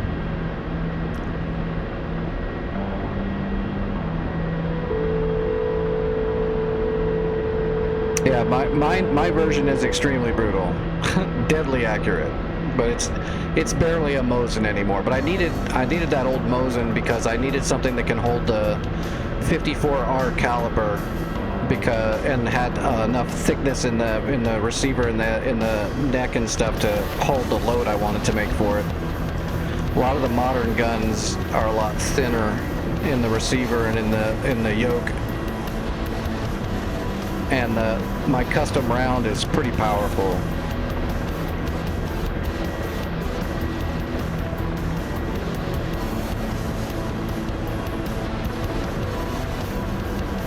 And I used 308s for a very long time because it was probably, in my opinion, it was the best long distance, most accurate, and best consistent long distance round.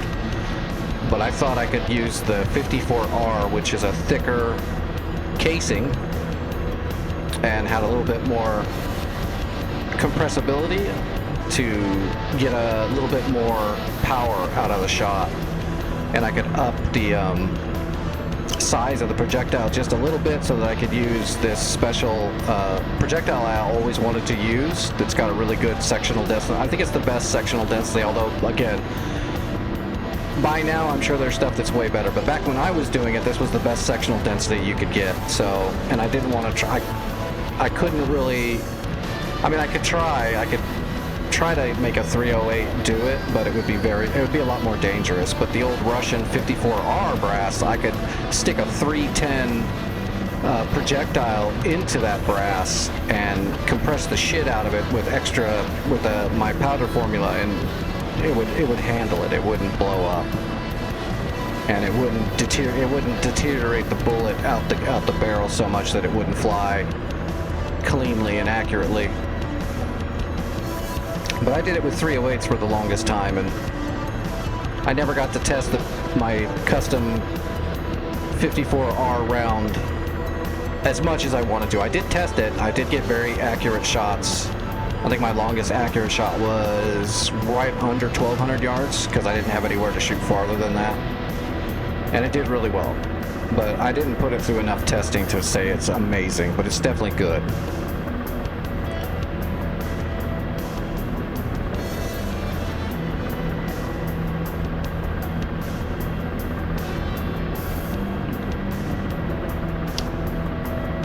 And then, of course, the people around here, friends of my families and stuff that were like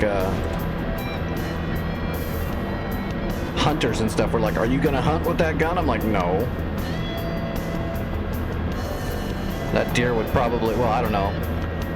That deer would probably run from shock for an extra 100 yards and then die with no blood.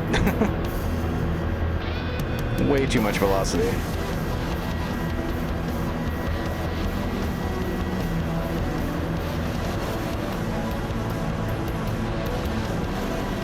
But it sure was fun to shoot. Not so bad on the shoulder either, as long as you know how to shoot. But it definitely had some power behind it, so if you weren't set up properly, you could really hurt yourself.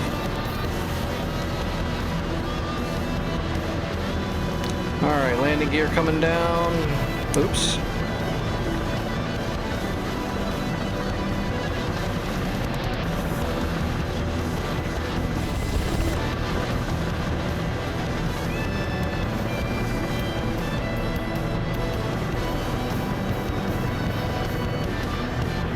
Well, when you start shooting from really, really, really far away, you can't really use Kentucky windage so much.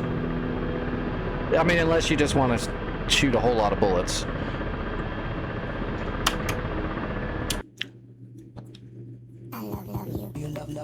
Alright. Have they killed the SAMs yet? Okay, the SAMs are gone. We can move in.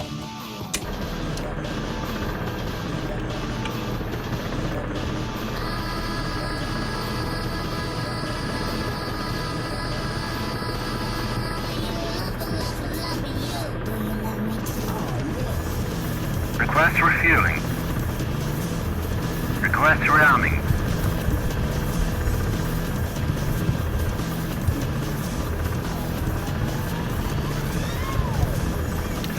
What is the candy cane? I believe that is the emergency release for the window or the door. I've never pulled it, but that denotes an emergency, so it's probably a jettison lever. So it's probably the jettison for the door, but I've never pulled it to test. I don't really want to do that right now either because we're all set up and ready to go on mission. But I do believe that's an emergency jettison of... It's either going to be the glass or it's going to be the door. My guess would be the door.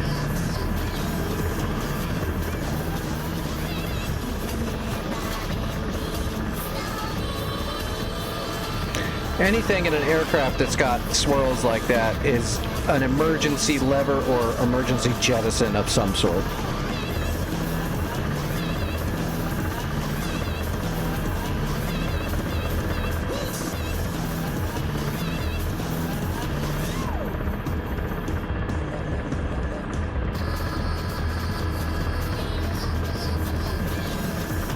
Oh shit, did he say we're loaded?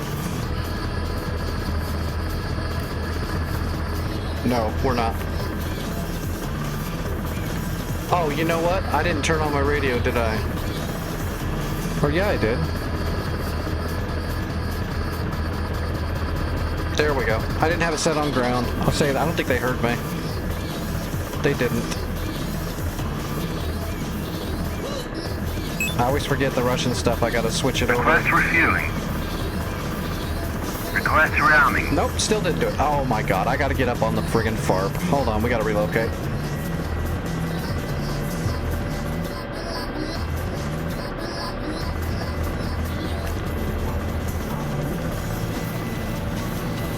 Let's not land on one of the pads though. Let's land to the side of the pads. That way, if somebody spawns a new helicopter and they don't blow us up, we'll just land over here next to the pads.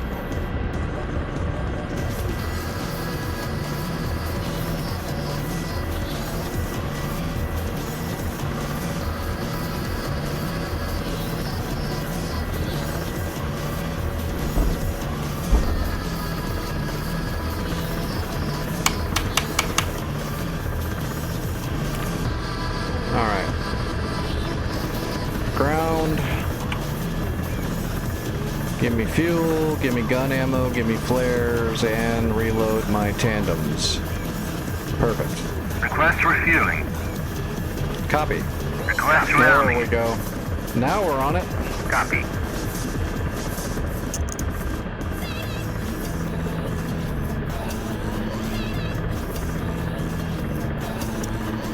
Yeah, fuck your grid square all the way into the underground for sure. When in doubt, leave no stone unturned. Refueling complete. Yep, I've got the Huey. I fly the Huey from time to time. Especially if I need to try to do a quick logistics run of a small sort. And I need to stay low and fast. Alright, now we should be loaded. Alright. We're still waiting.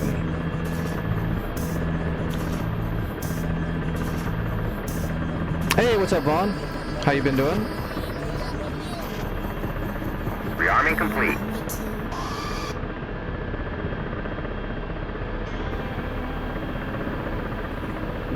Yeah, you rehabbing that foot?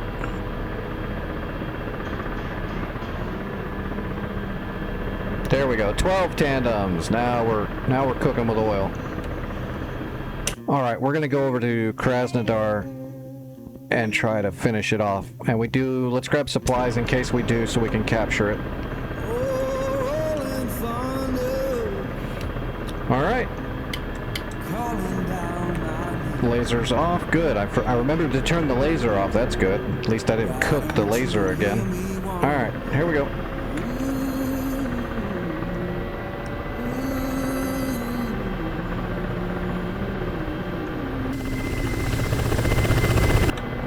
Alright, gear coming up.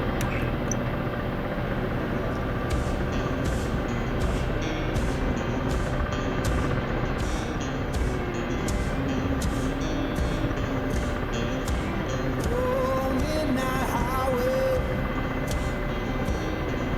shining just like steel. Yeah, I had to take a week off from the computer as well. Luckily, I had other stuff I had to do, so I was able to stay busy. So I didn't go too crazy. Tell me, river, where you're coming from. Why don't you hear me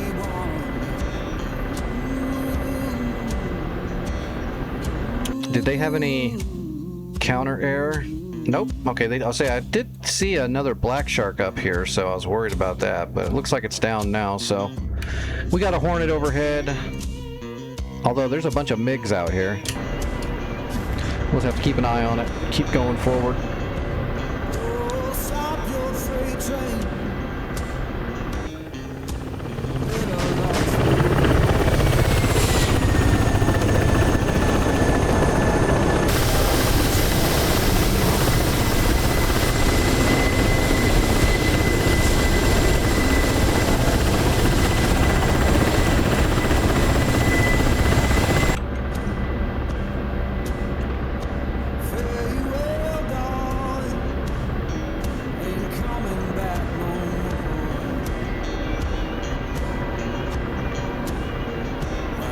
there's the airfield right there. I can see that, whatever that is, tank armor of some sort.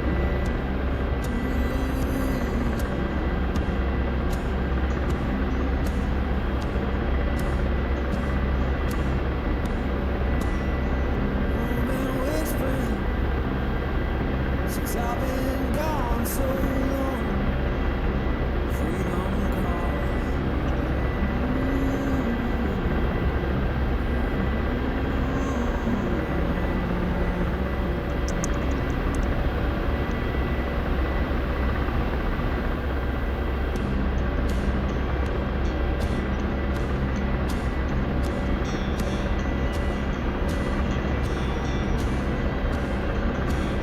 Yeah, that's the side runway. So what I'm looking at right there is, whoops, not that. Okay. I think I see this stuff right here is what I'm looking at. T-90s. Was one of those a Shilka? Yeah, there's a Shilka. So 2 T-90s, a BTR, and a Shilka. We got to worry about those. There's another Shilka out here that's on fire. So that's our worries. Stuff right in the middle. 2 Shilkas and some T-90s. So that's them right there. Which means there's another Shilka right there. I'm assuming that's the other Shilka, maybe. Or that's the Shilka right there. We're not going to know till we get closer. That looks like it, though.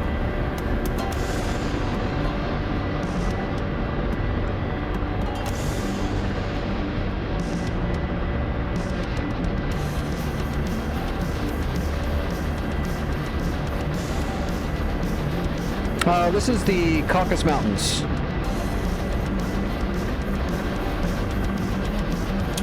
The whole map, this is the Caucasus.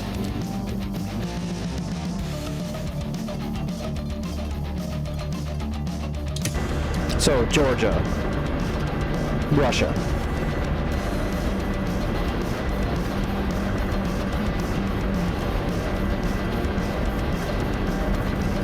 That kind of looks like a smoking something there too. That might be the Shilka. Shit, I don't even know.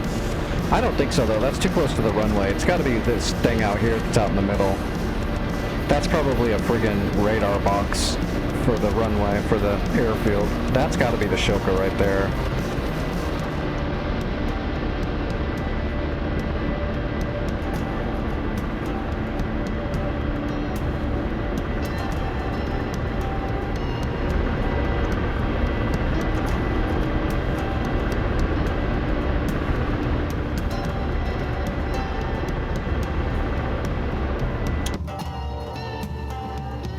And there's a Fulcrum coming right at me.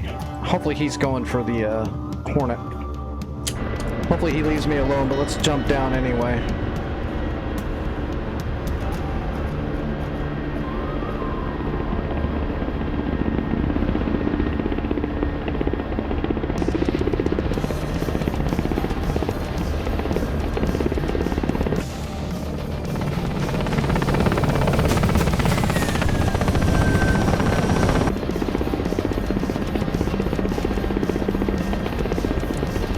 They're dragging that Fulcrum towards me. Not cool.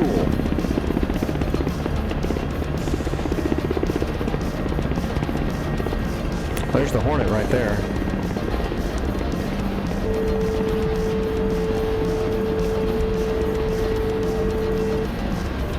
I need to change that. My radar altimeter warning is too high. I'm in a helicopter, damn it. I'm gonna fly low.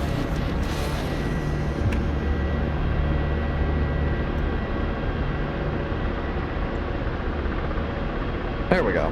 Now we're not going to hear a warning. Warning. Under attack. Warning. Under attack.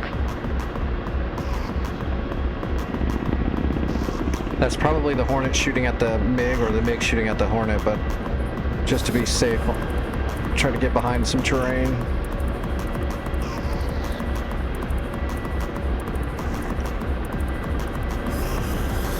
Oh, that's the Fulcrum right out there.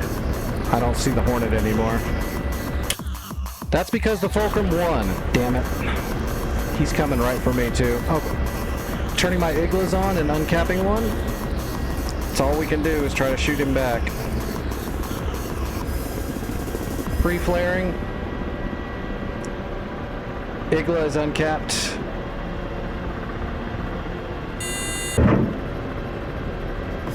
Fox 2. Oh my god, I think we got him. Oh my god, I got him! And he didn't go down though. Shit. He's not happy though.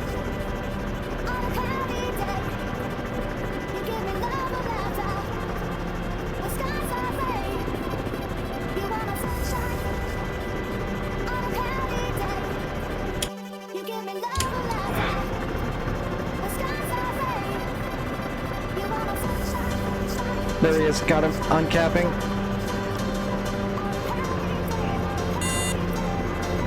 Come on, helicopter. Fox 2. It's not gonna get him. They went for flares. Hopefully I did enough damage, he's just gonna go home. He should. He survived a hit from an Igla right in the face. He should just leave. Nope, he's coming back around to get me. Damn.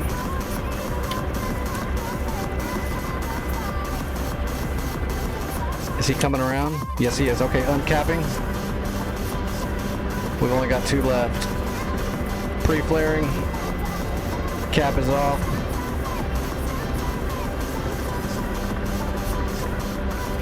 Pre-flaring. We're gonna get shot.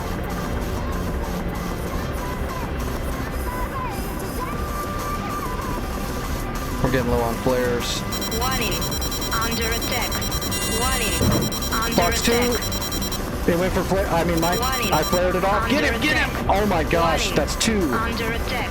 He's still flying. Warning. You're kidding me. Under attack. Warning. Under attack. I flared it off again. I've only got 1 shot left. This is ridiculous, man. That's 2 Igla hits. He should be so dead. That's it. Fox 2. That's all I got. Come on, baby. Yes! That's 3 hits. Come on, dude. Yes! Oh my god, I cannot believe we just dueled a Fulcrum and won. That is sick. That is so sick. Oh no, there's 2 more coming in. We're RTB. We gotta head back.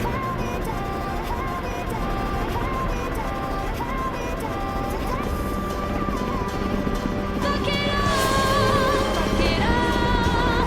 Don't give a shit anymore. Fuck it up. No, MiG-29S Fulcrum. They've got R-77s. I gotta get out of here. Especially because I just shot down their buddy.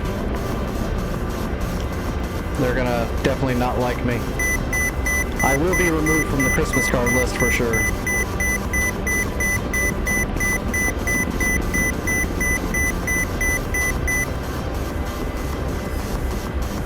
Hey, a location is a activity. Visiting the location is the activity. You can figure it out the rest while you're there. Don't overplan.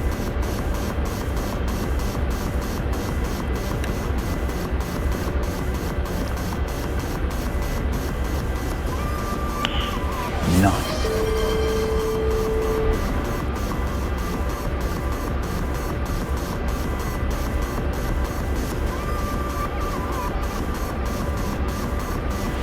There you go. You guys will figure out other stuff to do while you're there. No, but those were MiG-29 Fulcrums. A MiG-25 would be a Foxbat. Completely different animal. For one, you wouldn't see a Foxbat turning like that.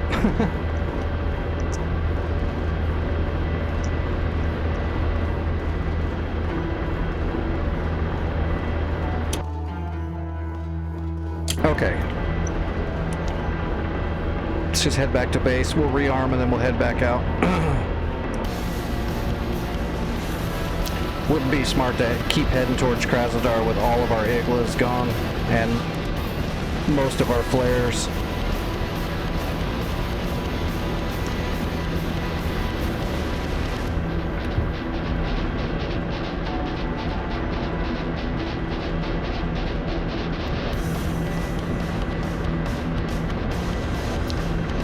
A wombat would just headbutt it and eat steak.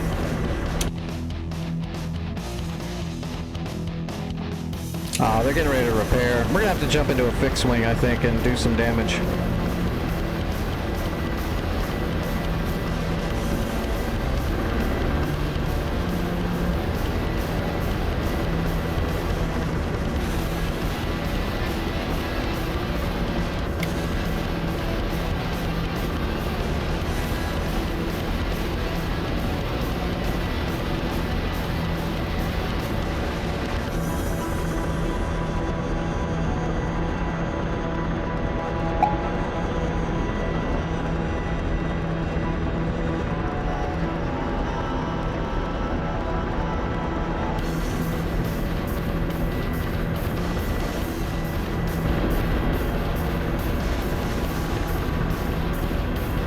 Plus, I need to take a dose and use the restroom really quick as soon as we land.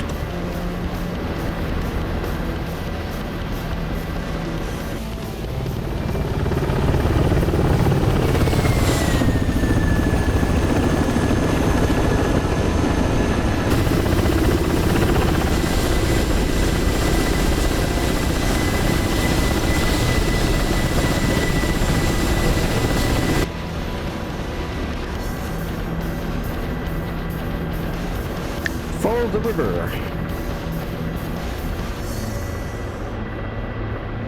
That was pretty exciting. It's been a while since I've had a duel with an enemy jet that was that good. So he dodged one of our missiles and took 3 of them, and we dodged 2 of his missiles. That was a good little duel.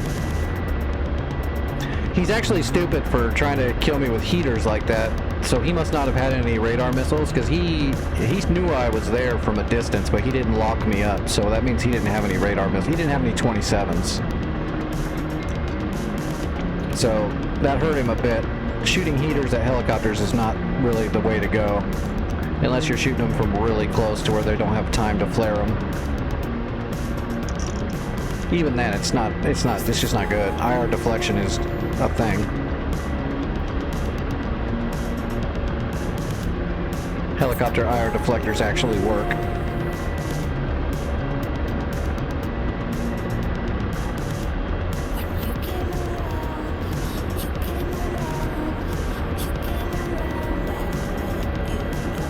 There it is.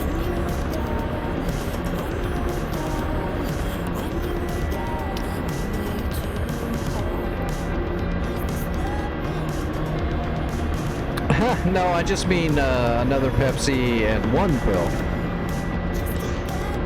I take a handful of pills when the stream's over, because by then I'm pretty jacked. I'm hurting pretty good by the end of the stream.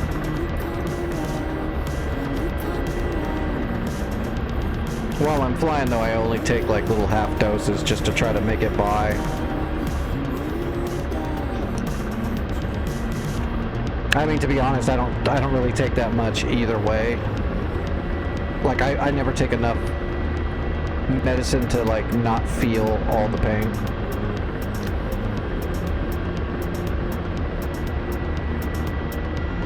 I just make it livable. Or if I forget to take my medicine till it hurts so bad.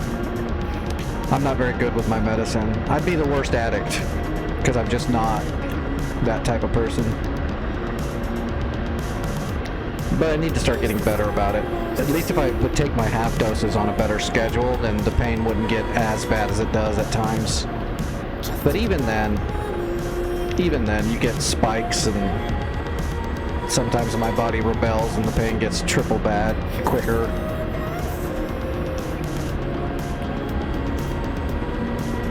Or if I exert myself too much during the day, which happens all the friggin' time.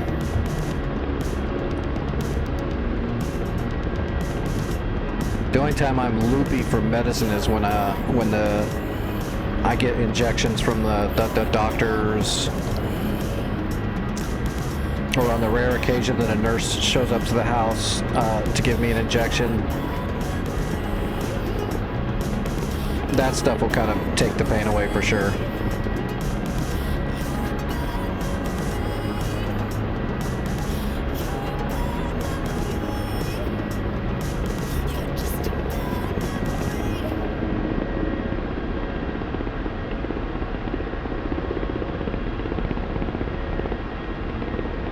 Why?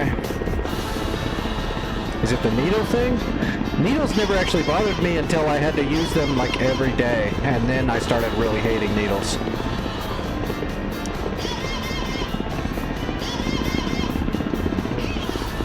But I don't really think it was the needle per se, it was just happened to do it all the time.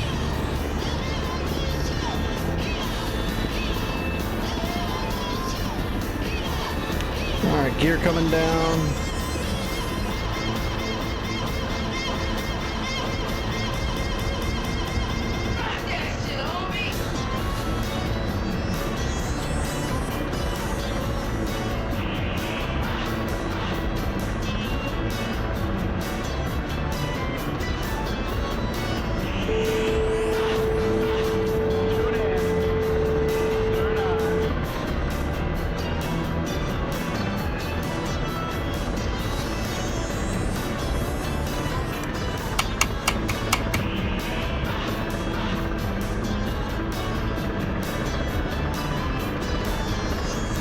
Oh yeah, that sucks.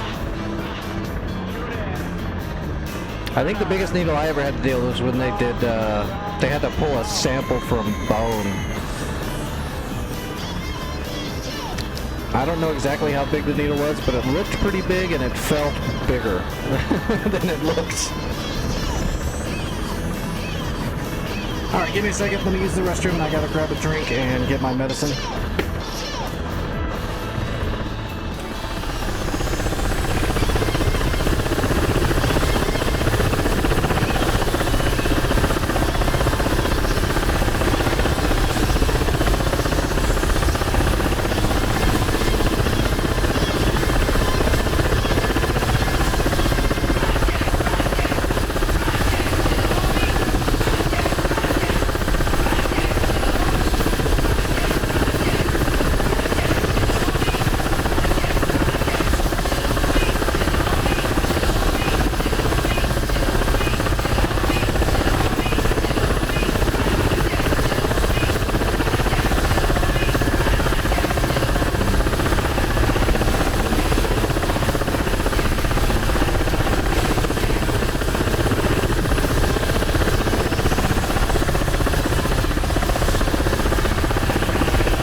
Let's have a look at the map here. So I think we should just grab a, well, they didn't repair it.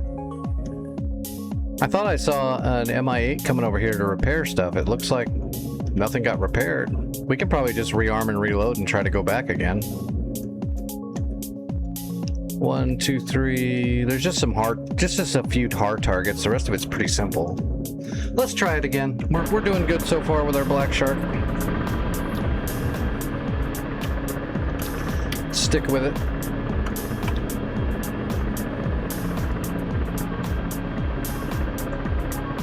Request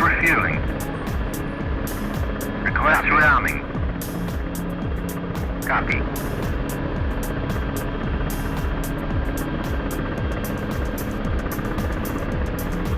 When's your trip home?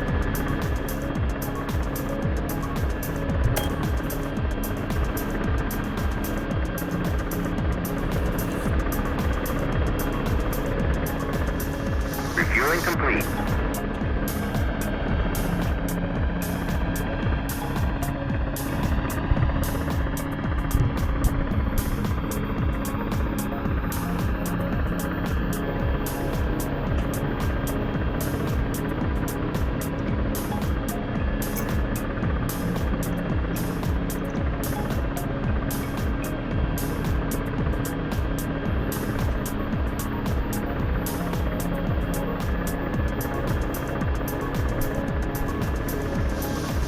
Rearming complete. There we go, 4 Iglas. Alright. We still got our supplies. Let's just wipe out the controls. Alright, let's head back. See if we can get there this time and actually get some damage in.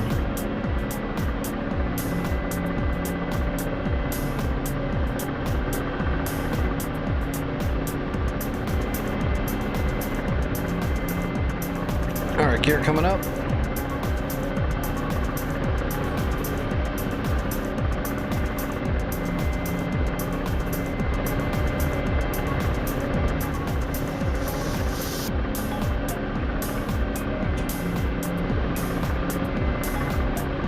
And away we go.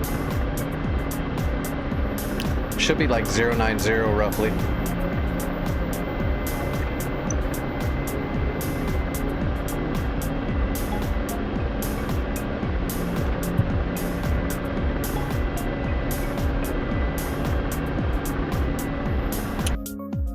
Yeah, it's basically straight across.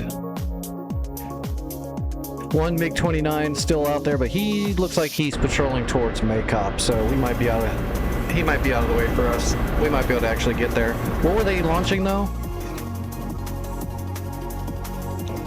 T-model Frogfoot. There's a Fencer. There's another Fencer, and a Tu-22 TAC bomber. TAC bomber? I'm surprised. That must have landed from after bombing. I don't think they launch from Kraz. I think they launch off map. His escort must have got shot and he took damage and he RTB'd there or something. I guess we can take a look and see if he's damaged. Whoops.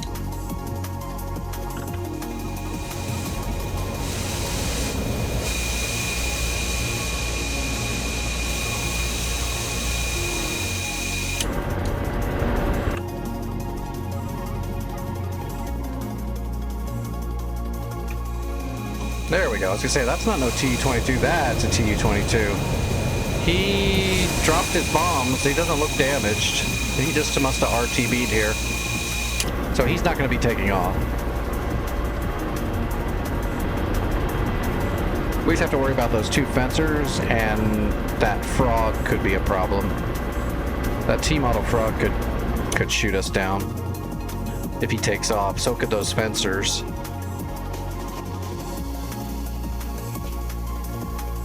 Did everybody leave? No, but some people did.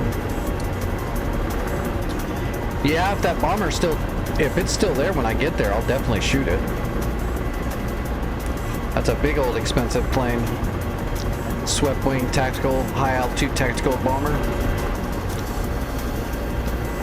It's basically a Russian Lancer.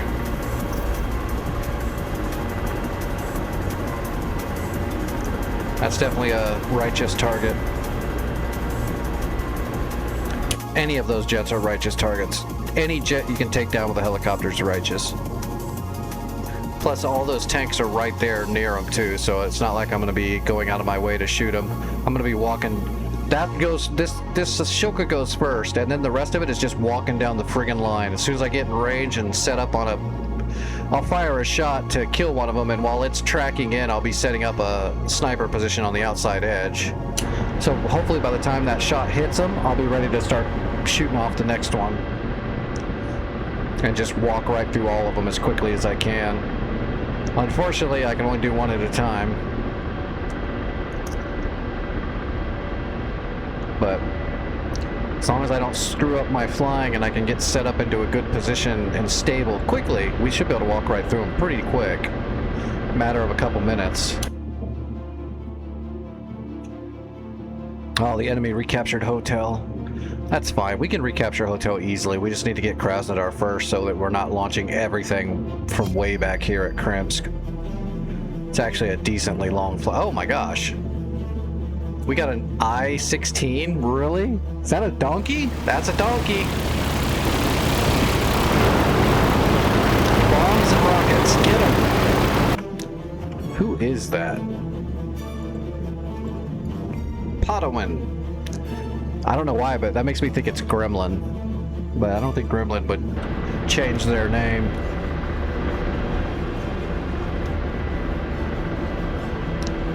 That'd be great. Drop some bombs and rockets on them from your donkey. I approve.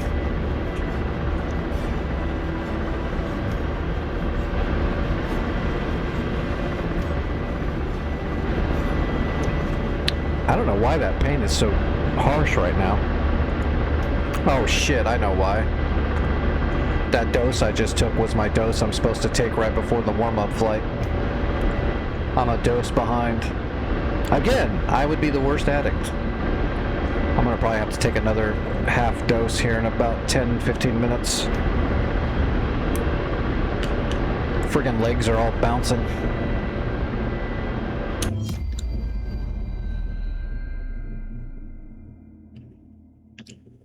Come on, I-16, you can do it. You can get here. That's actually one of the warbirds I don't own yet. I don't own the donkey. I need to get it eventually. It's cool because it's like it's literally the most maneuverable plane in DCS by far.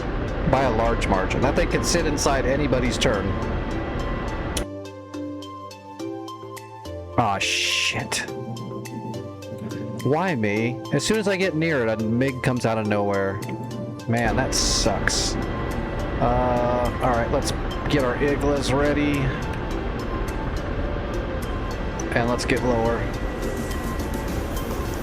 See if we can spot him on the horizon from as far away as we can. This guy's probably going to have a 27 on him. I think the only reason why that other guy didn't have any 27s is because Fulcrums can't carry much ordnance, and he probably used his 2 radar missiles in that dogfight with the Hornet that he won. Oh, there he is. I see him. That's him right there. He's pretty far away still, though. He's just a friggin' little speck. He's right there underneath my Igla. We'll have to wait for him to get closer before we unpop the Igla. Oh, he's getting close, though. Oh, he's hauling butt. Okay, uncapping. Pre-flaring. Igla's going. Under attack. Warning. Under attack. Warning. Under attack. Warning.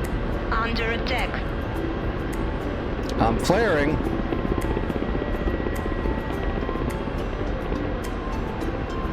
Woo! That barely missed us. Fox 2. Warning. Under attack. Warning. Under attack. Uncapping another one. Under attack. Warning. Under attack. Fox 2. Oh, get him. That looks good. Ah, suck it. Dude, I am 2 for 0 on Fulcrums. Oh, there's the pilot. I'm gonna go shoot him in the face.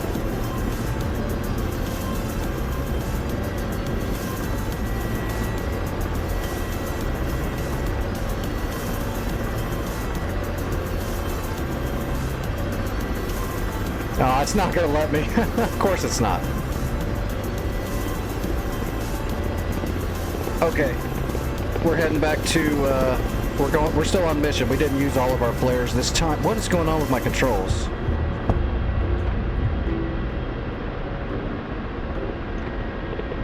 Okay, I need to reset my aux real quick. My force trims are all over the place. There we go.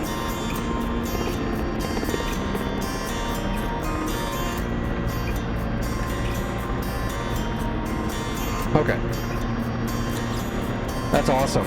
We're just shooting down Fulcrums left and right. Did he kill our I? He shot down our I-16. What a dick. Sorry, donkey. I avenged you, but I'm sorry. I tried to kill him quicker.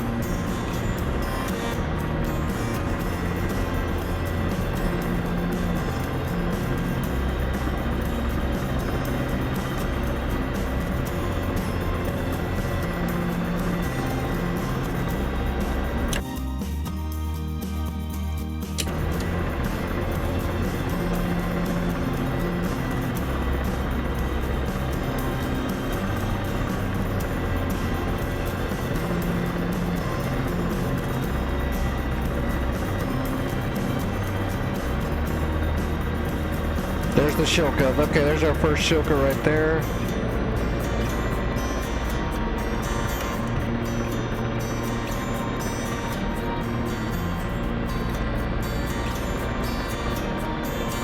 Hey, what's up, Dragon? DCS is pretty good tonight, man. We haven't died yet. We're getting a lot of work done. We've shot down 2 Fulcrums in our helicopter and dodged a bunch of their missiles. We're doing good.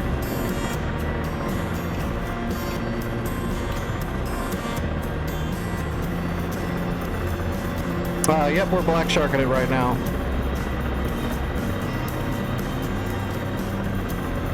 We're getting ready to attack Krasnodar. So we're going to take out 1 Shilka, and then we're going after... Ah, shit, I'm going to die, though, unfortunately. Damn. I was getting ready to get set up, and they launched a bunch of helicopters on me.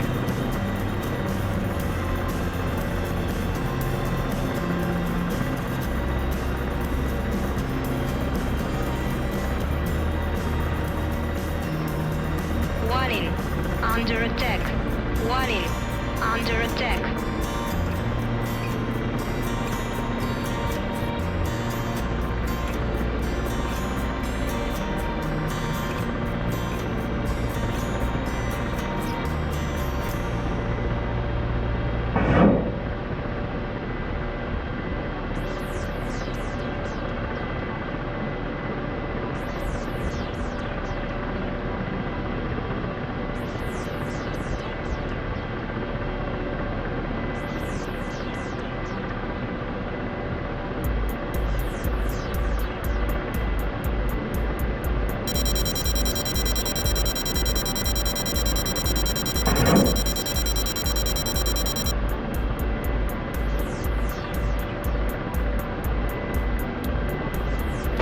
I saw it coming too.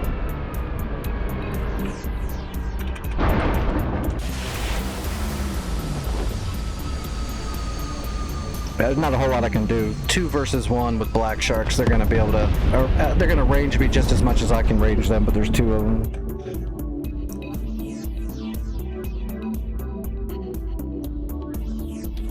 That's why 1 was high and 1 was low. One going up high was gonna be the shooter.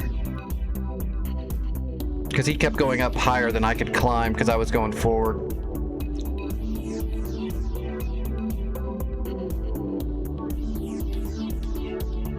I was kind of boned. What I should have done is hit the deck and turned around and started running backwards towards these guys.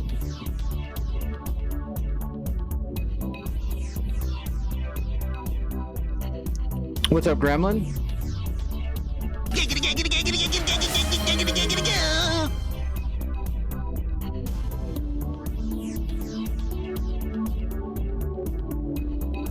Oh, nice, Indica. You clipped it?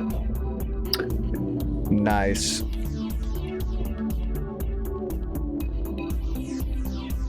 I'll throw it over on the YouTube channel later tonight when I start editing shorts out and stuff.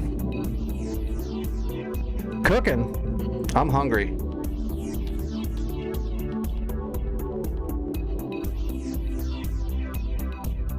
How long is it?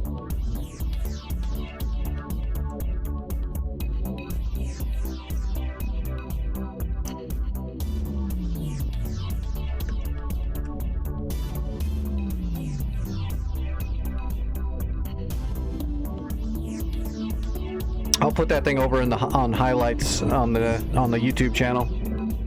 That was a nice little duel. I should probably clip the I should probably edit a clip. Oh, that's it? It's only 48 seconds? Yeah. Just seems like minutes, right?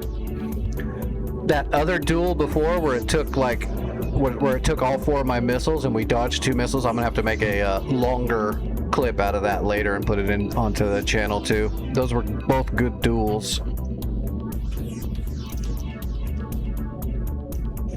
Alright, well we need to capture this point. I'm gonna go ahead and jump into an Apache this time and make sure we get it done. Now that we have all this air cover, let's do it right now because I haven't had this kind of air cover yet. We should be able to get it done now.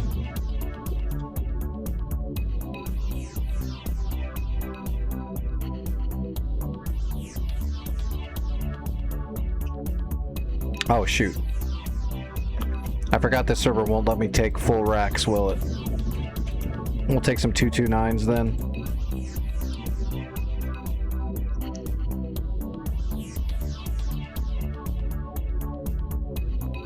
Yeah, I missed Operation Wags. I was gone. Did you have fun at least? I heard it was kind of a crazy thing because you couldn't even get, people were having trouble even getting on the server. 6 o'clock, searching, gun. 7 o'clock, searching. Fixed wing, 6 o'clock, searching.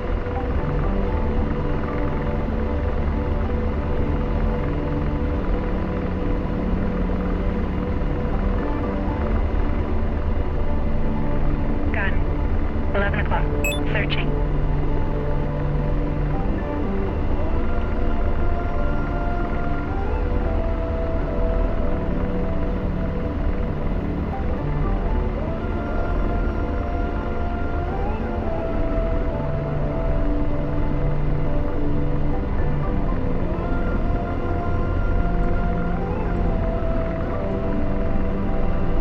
Alright, Krasnodar's 15. Fixed wings, 11 o'clock, searching.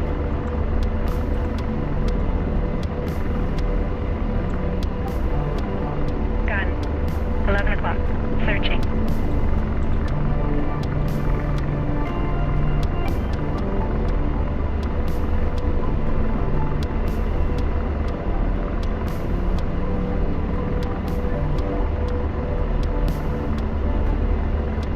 Gun, 10 o'clock, searching. Darn it. I need supplies.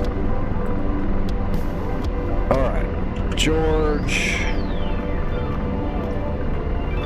Alright, let's get going. That way we can take advantage of all this friendly air we got going. We'll get all of our weapons set up in the air. We just need to get moving. Radar, searching.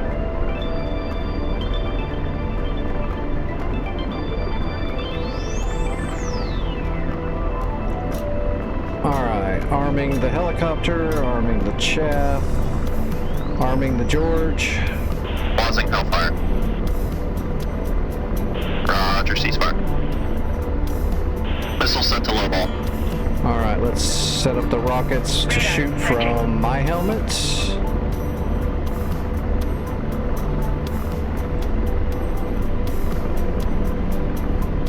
Radar, searching. Alright, rockets are Radar, hot. searching. Radar, searching. Radar, searching. Alright, we're on the way.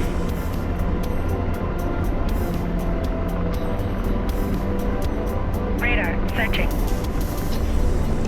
So did you enjoy Operation Wags? I heard it was pretty rough because it was hard to get on the server, but it was still cool.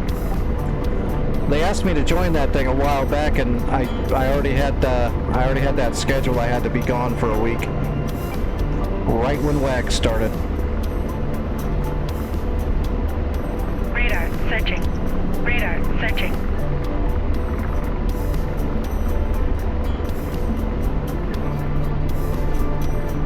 Radar, searching. Radar, searching.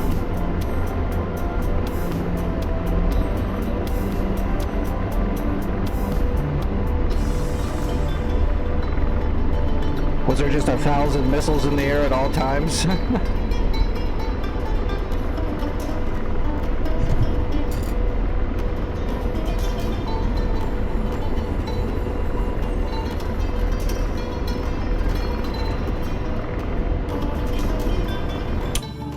Radar, Alright, we got air superiority. Radar searching. Come on, Radar Apache. searching. Radar searching. Give me at least a piece of the actual speed you could do.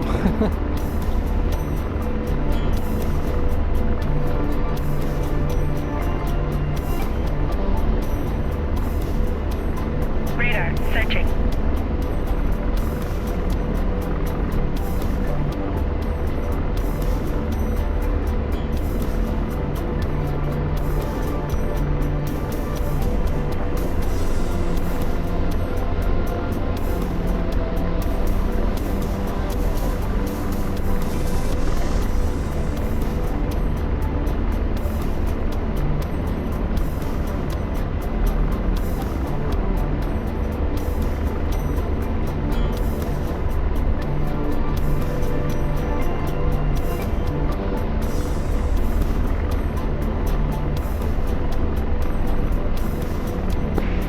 Grims traffic, Raven 5-4 F-16 rolling.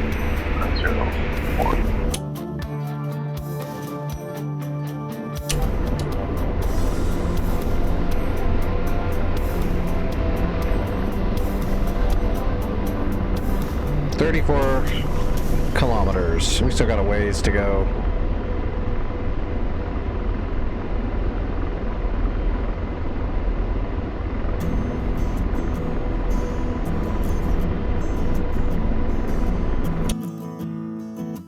It's kind of sad how quickly we captured everything else. I'm just waiting for the next. Every time I've taken off and headed this way, as soon as I get to the outskirts of Krasnodar, a Fulcrum comes out of literally nowhere, and it just has me locked up. So that's the city line right there.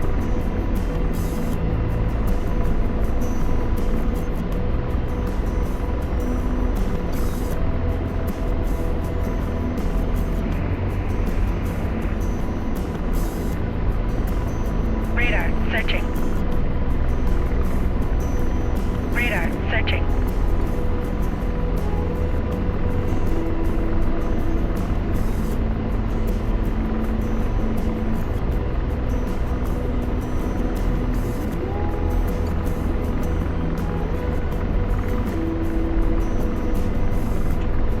Radar searching. Radar searching.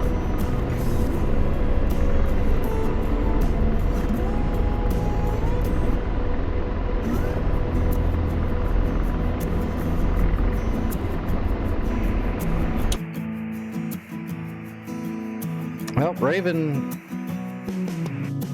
looks like he took care of, or somebody took care of the last two SA-2 launchers. They weren't a threat though. The radar is already gone. The only real threat left there are those Shilkas. We'll take care of those super quick. Radar searching. We'll go Shilka, T-90, T-90, BTR, whatever's left. Is those jets still on the tarmac over there by all those tanks? No. Okay, they hit the tanks a little bit too. Oh, they got one of the Shilkas, so we'll go Shilka, T-90, T-90, BTR, and then we'll just finish off the trucks and stuff. I'll hit them with the rockets just to lose the weight. I'm sorry, I'll try to hit them with the rockets. Rockets and DCS are pretty jank.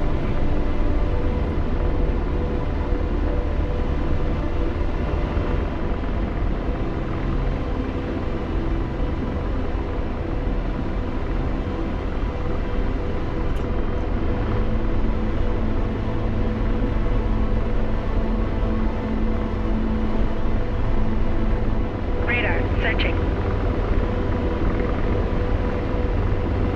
Radar searching.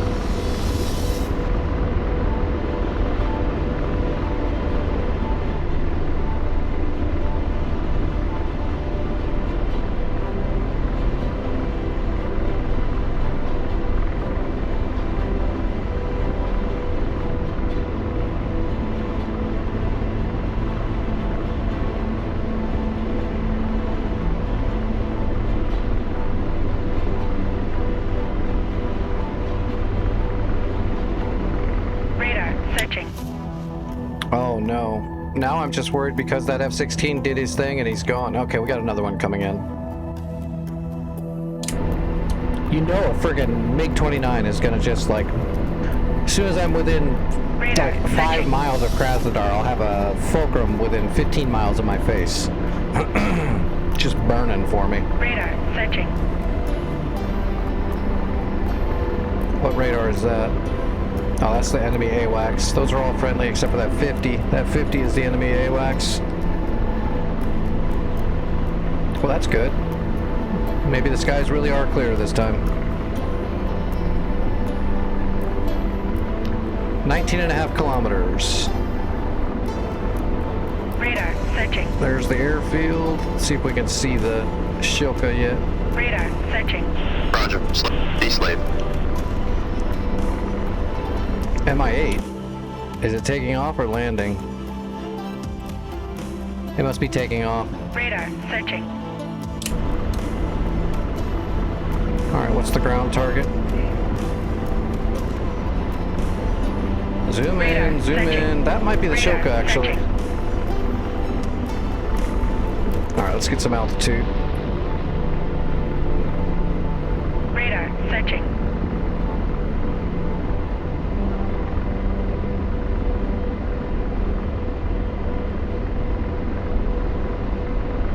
Yeah, that might be the Shilka. It kind of looks like a tank. Radar, searching. That's the helicopter taking off. That's a tank. That's the BTR. Radar, searching. Ah, that looks like a tank too. I thought there was just one tank. There might be 2 tanks. That's a truck. Okay, Radar, we just gotta get searching. closer. Come on, George. Start identifying. We need positive ID. Radar, searching. Okay, that's the T90. So that must be the BTR. And that, okay, there are 2 T90s. That's why I was confused. No, he can't. I can tell that's a T90 or a tank from here, and he's like, I don't know. Radar, searching. Radar, searching. Mongo like Radar, hellfire. searching. I mean, literally, I can. That is definitely the tank. And he's still not giving me Radar, positive searching. ID on anything but the Uriel truck that's right up here in front of us. Which here, we can probably hit this with rockets.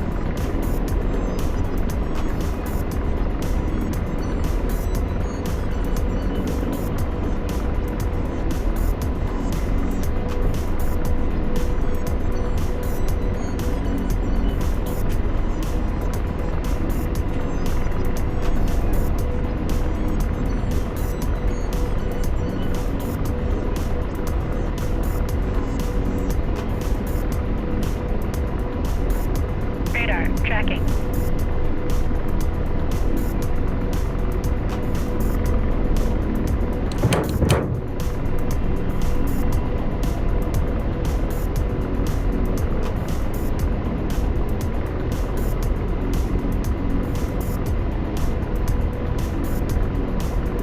Radar, searching. Radar, searching.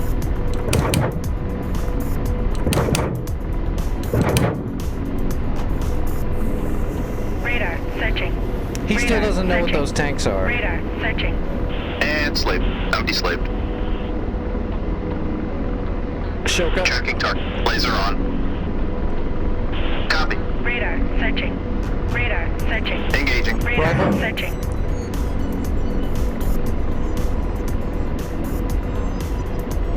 Radar, searching. Radar, searching. Radar, searching.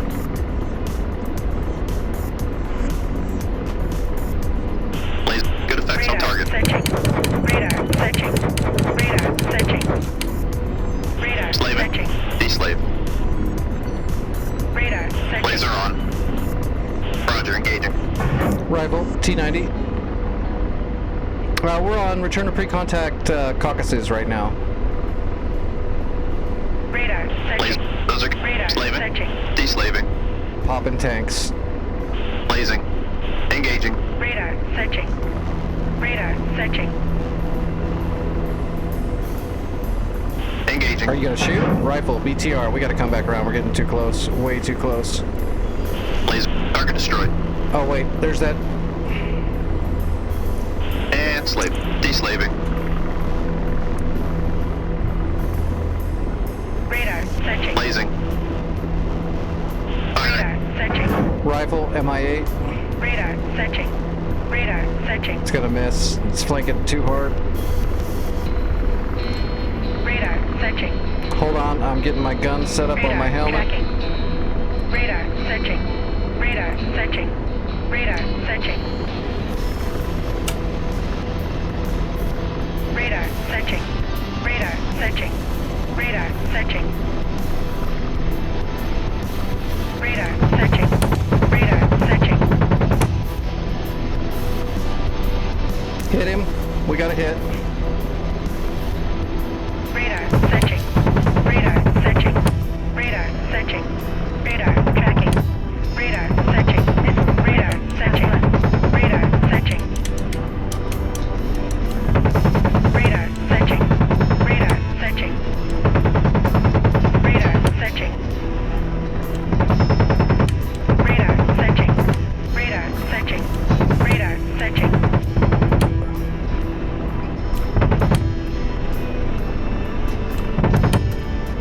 Radar launched. Radar searching. Radar is launched. Radar searching. Radar searching. Oh, those were good hits. Radar 1000. Oh shit. Radar searching. What do you know? A Radar. MiG-29 Fulcrum again.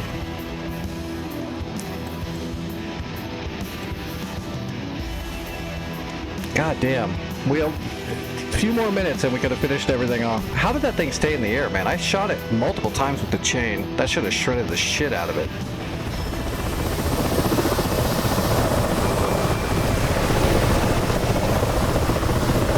I mean, it's got shots all through the fuselage and all up the rotor. That should have brought it down.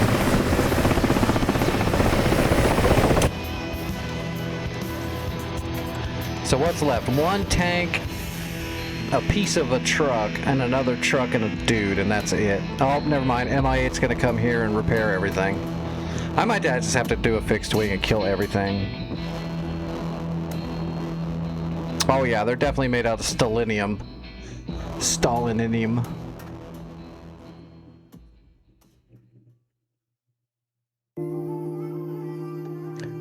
Yeah, that thing's gonna repair everything. I need more support.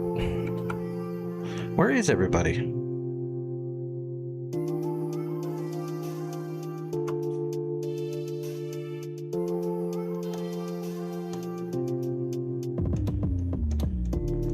Are all of our Vipers just keep going up and getting smoked?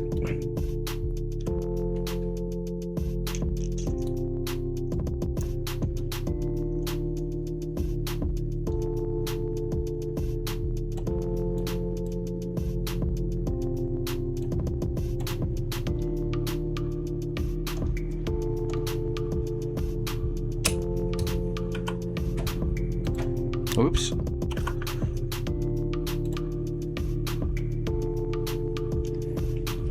Ah, World of Warships. I love that game. I used to play that a lot. Well, I shouldn't say a lot, but I used to play it. I thought it was fun. A lot better than World of Tanks. World of Tanks seemed silly. I tried to play that a little bit and it was just silly. It was fun for a second. But World of Warships seemed real fun. I didn't put 100 hours in or anything, but I definitely had some fun.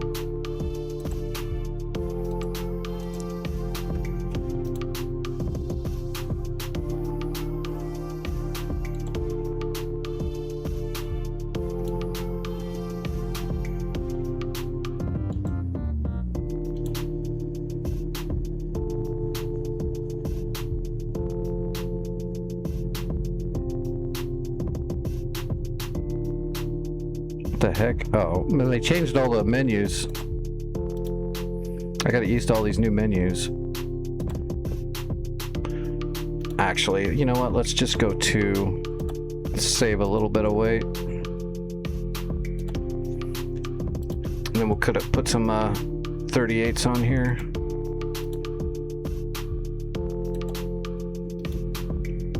Maybe a couple of 105 tubes. There we go.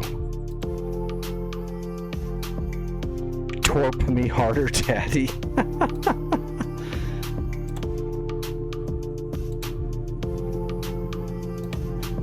I bet they do.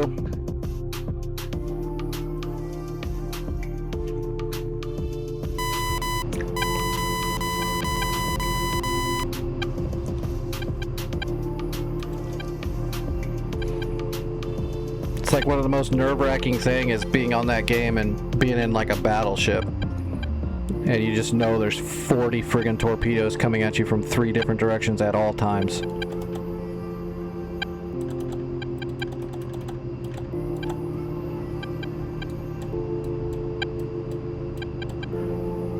You're spending all your time trying to dodge torpedoes in the most slowest, cumbersome way possible.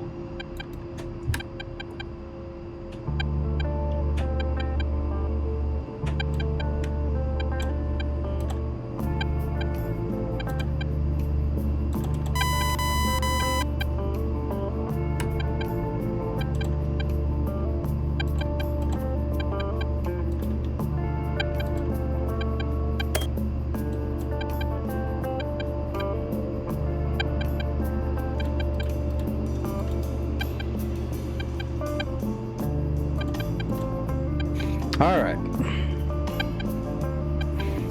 Yeah, I saw the submarines. I have a submarine. I came back when they did the sub thing and I grinded a little bit to get a submarine.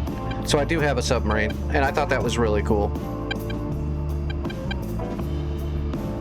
But I stopped playing it after a little bit. I did play the sub a little bit, but then I just didn't. You know, I started flying in DCS.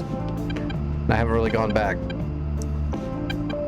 And in fact, I had to uninstall World of Warships to have space on my drive for DCS.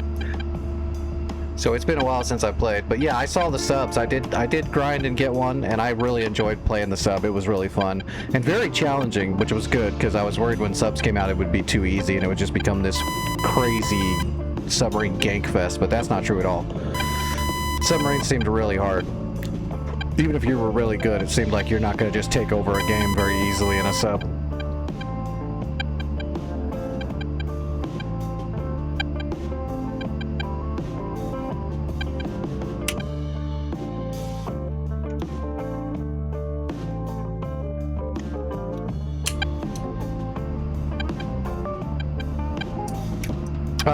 Nope. This is not the F-15. This is an A-10C2.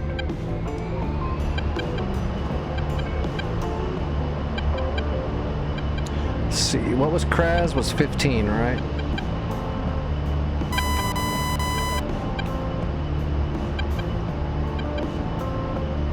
I'll show you when we get up in the air.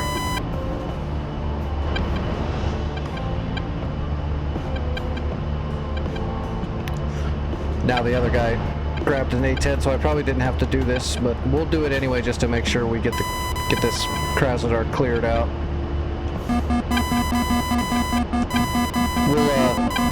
We'll jump into like a Chinook or a Huey or something to capture it as quickly as possible once it's neutralized.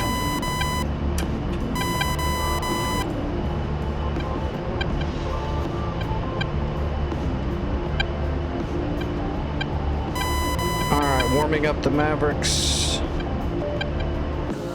So we're at an A-10.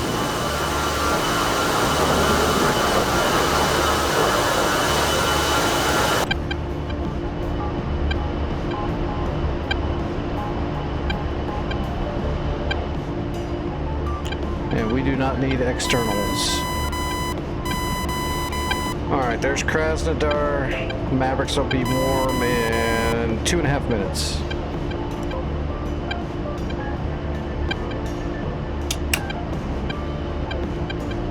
Let's go ahead and just get nose on. Get a 4-degree climb.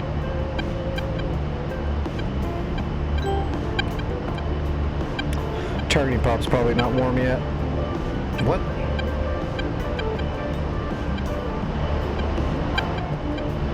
Ah, shit on me. I forgot to put the targeting pod on here.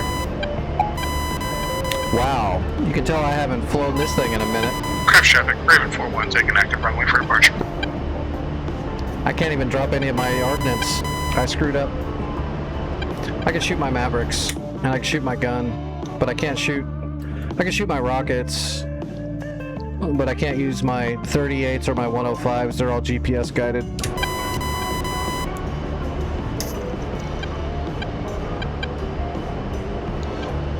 I've been flying too much Phantom and Tomcat and helicopters.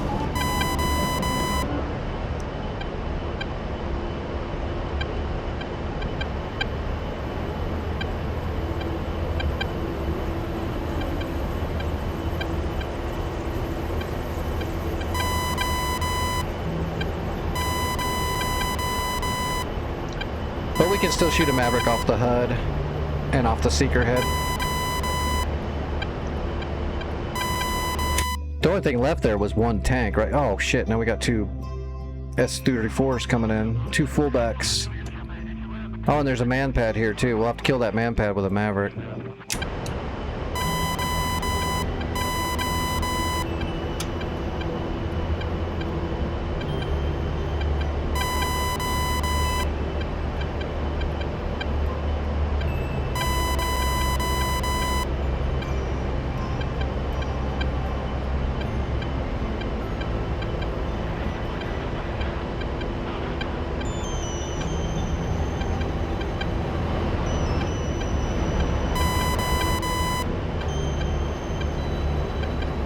What did I do? I removed it from the right side pylon and I forgot to put it on the left.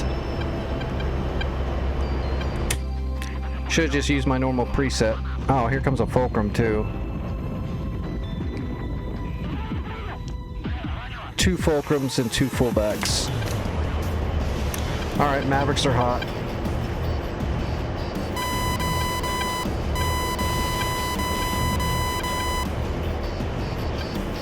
We'll go looking for that man pad first.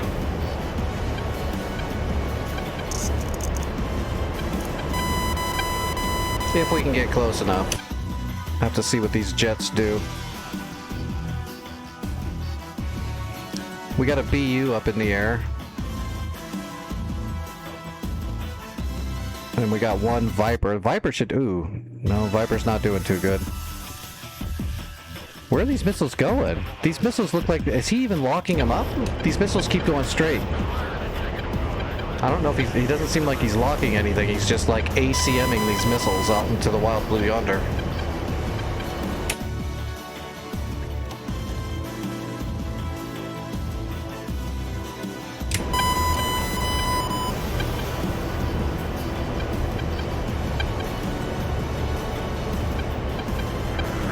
Let's get set up for air-to-air just in case.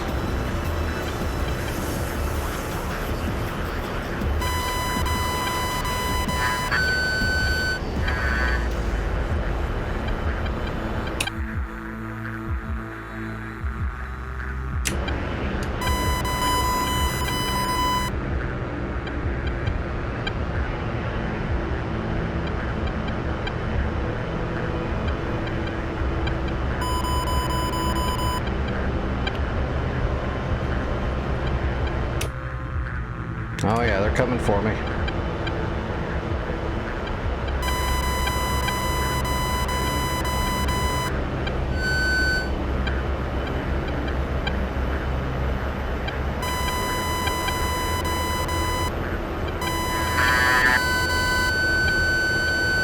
Is he dead?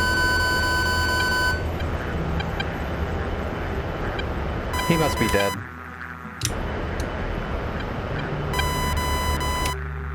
Yeah, he went down.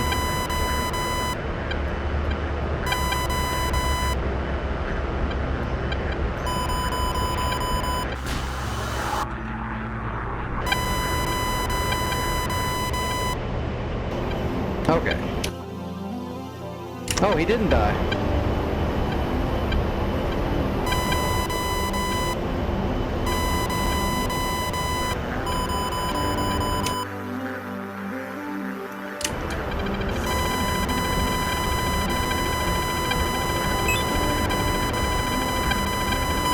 see him. Okay, no, he is dead. Okay, jeez. I was like, I don't see him anywhere.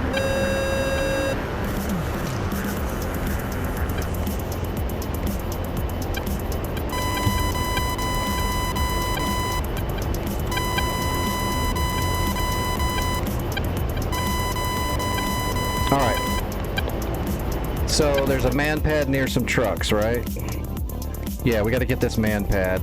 And then we gotta get that T90. And the rest of it's all cake. But we gotta kill the man pad before we get close to the area. We're gonna have to use our seeker head to do it, because my dumbass forgot the targeting pod. We'll do this the old-fashioned way. What is that?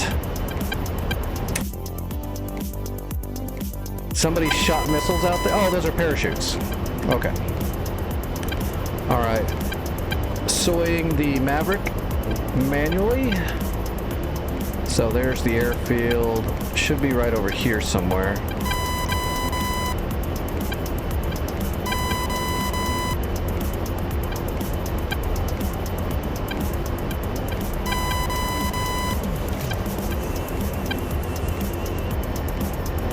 There's the truck.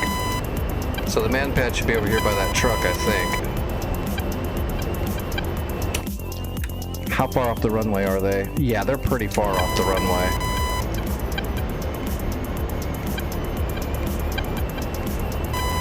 So yeah, that's probably them right there.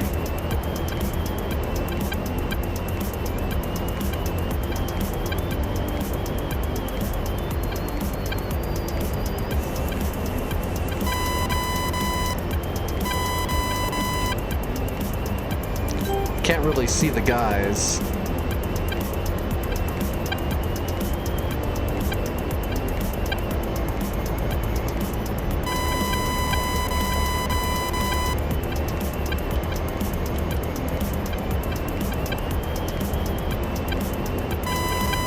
Seems like it should be farther away than that.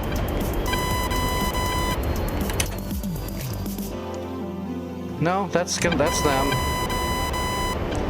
We just gotta get closer. There should be some dudes standing around this truck somewhere. One of them's that man pad. We need to find out which one it is and lock them up. That's the other truck that's on fire right there. That's the other truck. Which means that's the T90 right there. That's the T90. Alright, so let's get a Maverick over here and see if we can get this man pad. Worst case scenario, we'll hit the truck with a Maverick and hopefully the secondary will get him. Maverick explosion's pretty damn big.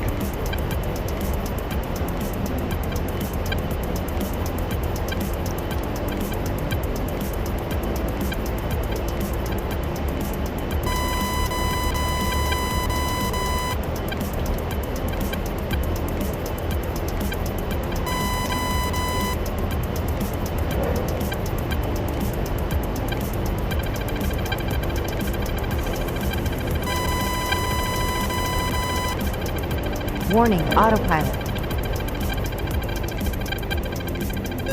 2 Mavericks away. Defending. Pull up, pull up.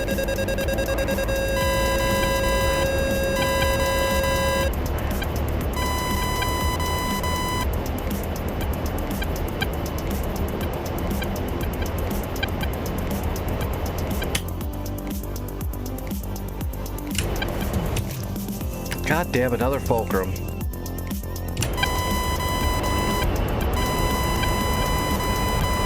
And these Fulcrums are giving me the shits.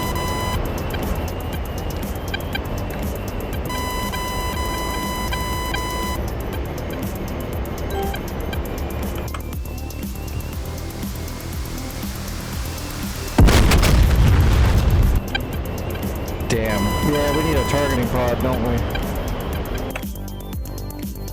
We got the truck and none of the guys. If I had the targeting pod, I'd be able to get, I'd be able to hit them with rockets and stuff. Because I could use my targeting pod to guide the laser rocket right onto their feet. But I can't see them in the seeker head by itself.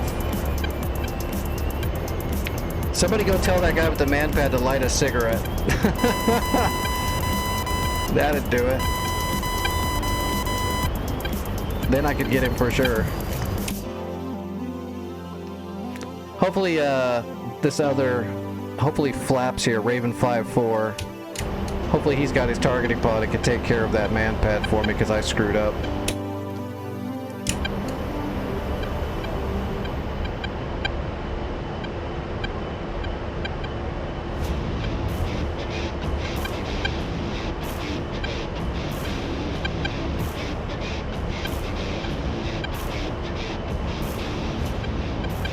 I still can't believe I did that. That's silly.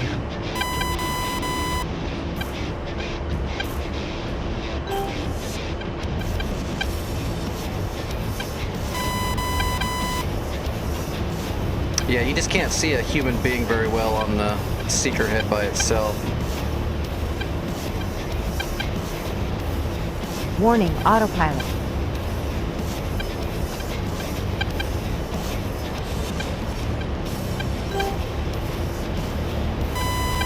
We'll give it a shot. Oh, I see one right there. I don't think I'm going to be able to get a contrast lock on him though with a Maverick. I seriously doubt it. That's the manpad guy right there, I think.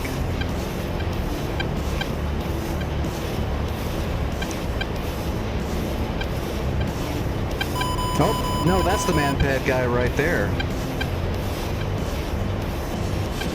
Yeah, I can't get a contrast on him. We can probably go guns, though.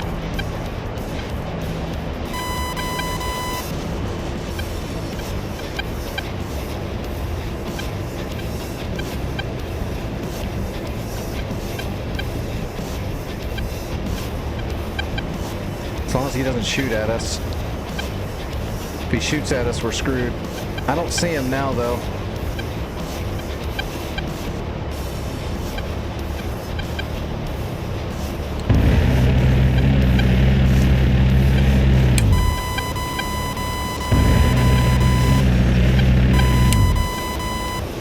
It's gonna fall short.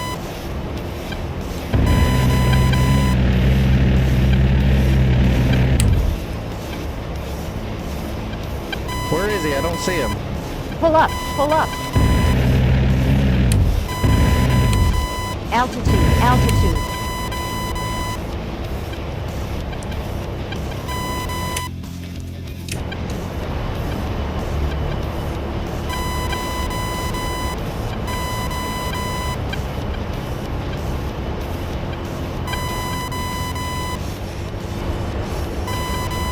I was hoping he would pop into view as soon as I got close enough, but I couldn't see his little ass. Oh, that's because he's dead already. I might have got him. That ticker doesn't always tell you when you hit something, unfortunately. See, I set up my data link that way if somebody else logged into an A10 but didn't know how to set up the data link, they'd automatically be in mine. Oh, I see him. I see a guy.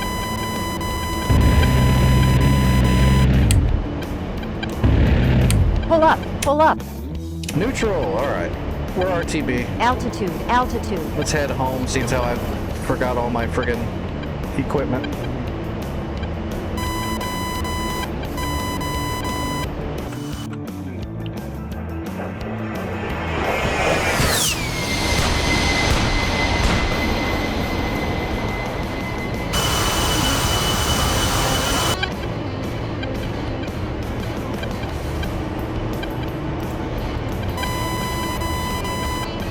Oh, what was Krimsk? 7?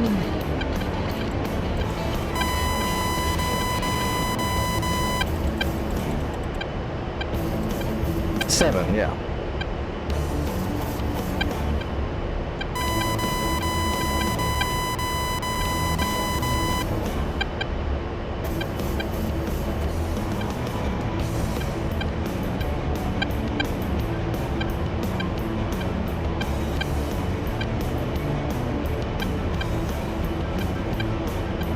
And here comes the most realistic part of flying.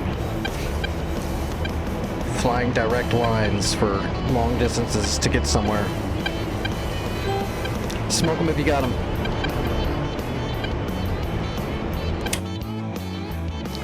Alright, what runway are we using here? So here's Krimsk, it'll be runway 22.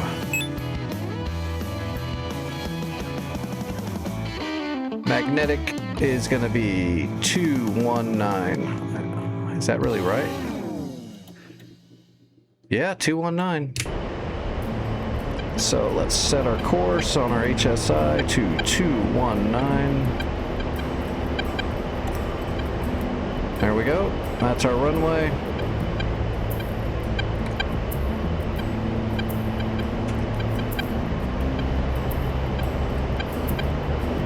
We're on steer point, right?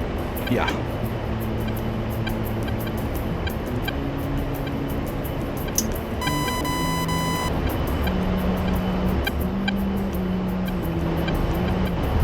All right, yeah, let's go ahead and take another half dose.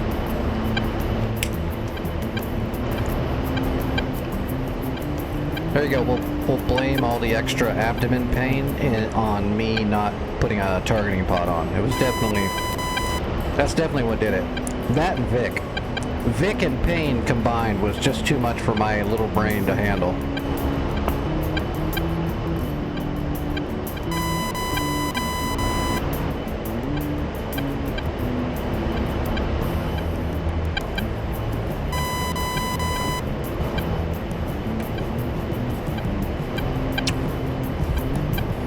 There goes Vic, trying to dose me again.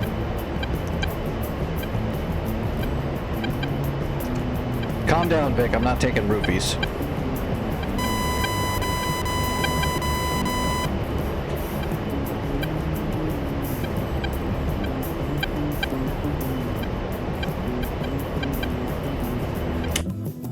All right. Hopefully, an NPC will take off pretty quickly from Echo to capture. Oh, okay. This guy's going to. Raven 5-3 is going to go capture. So we could probably just get ready to start assaulting the rest of these places. Maybe we'll grab a Phantom and see if I can do an attack, a strike with a Phantom. That'd be good practice. Put some Mavericks and some bombs on a Phantom and just go after a point. At least we'll have some Sparrows and some heater. Well, yeah, we can put some heaters on there too. To defend ourselves a little bit. We won't be able to defend ourselves very well against a Fulcrum, but I mean, and we can try.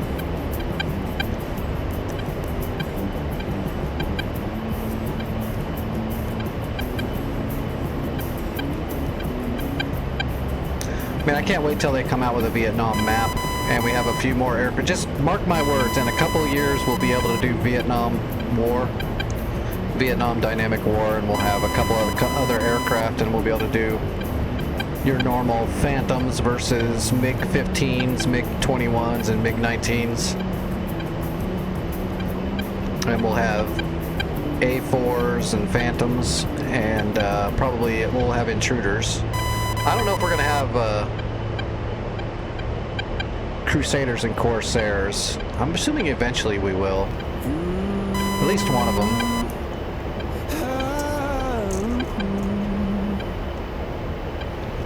I think I'd rather see the Thunder Chief, though, before I saw a Corsair. I'd much rather have the Thud.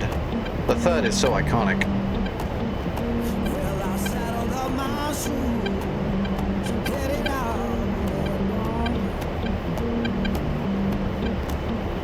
Yeah, I saddled up my shoes, headed out at dawn. The amount of American sacrifice that went into all those bombing runs from the Thuds is insane, and everyone should learn about it.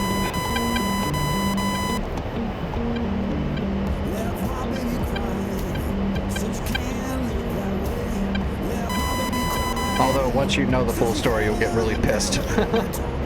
Or at least you should.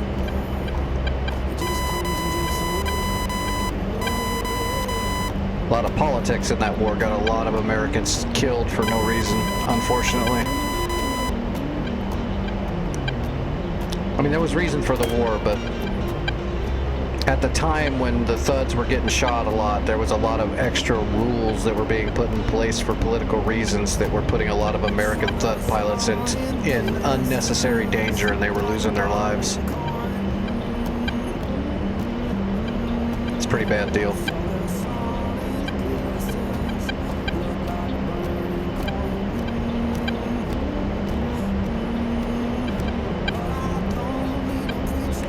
Well, I guess I could turn off my targeting pod that doesn't friggin' exist.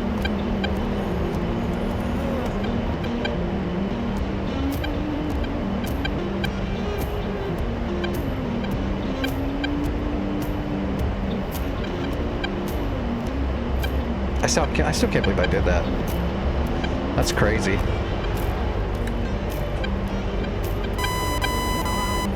Oh wow, we're super heavy too.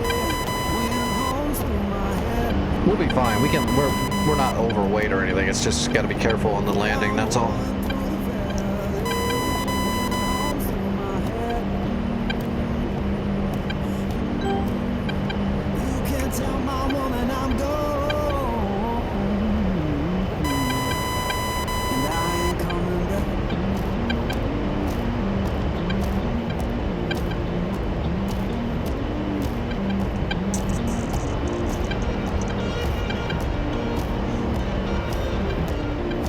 Delta, so that should be Lake Krasnodar right in front of us. Yep, it is.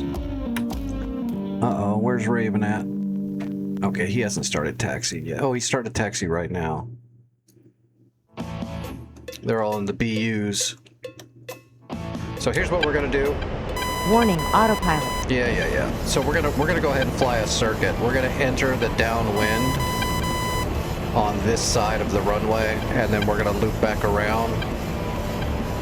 Or I'm sorry, we're gonna enter the upwind on this side though. So we're gonna go across the runway and then enter the downwind and then come back around. That'll give these guys time to take off.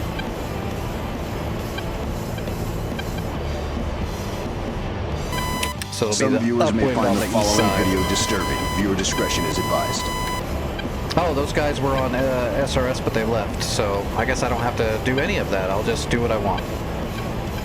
They were on SRS a second ago, but they're both gone now. So I'll just do my thing and pay attention to them so I don't get in the way.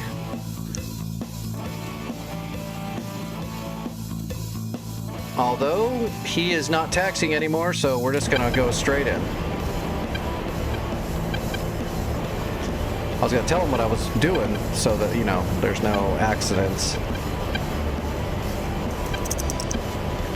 But they stopped back there at the hangar still, so we'll just go ahead and make our landing.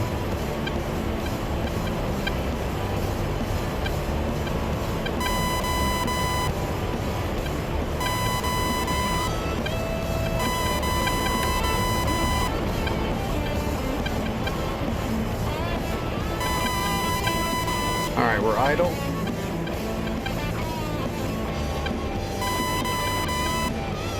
Board's coming out.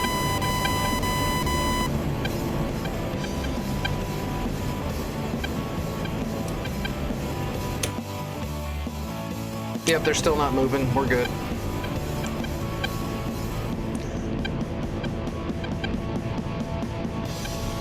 Gear coming down.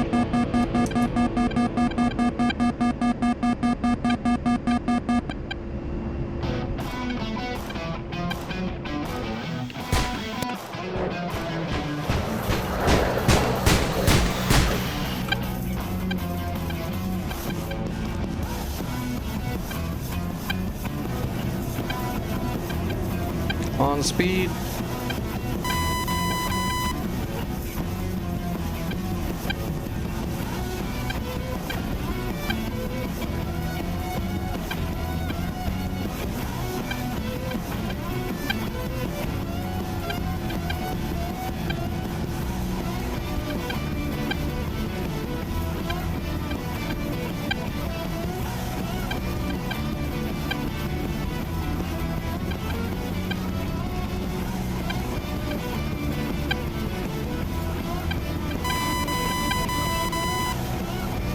HSI says we're almost on the runway. And HSI says we are right on the runway. Close.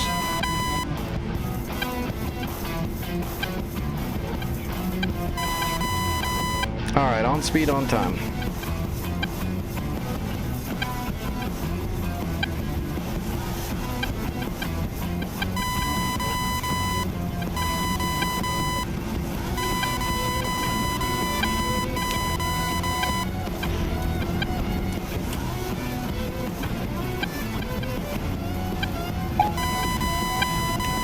runway still looks clear.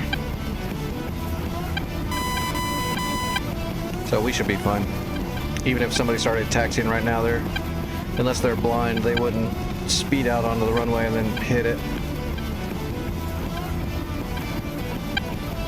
Unless I'm blind. Is that really Altitude, a plane at the altitude. end of the runway there? No. Oh, you're shitting me.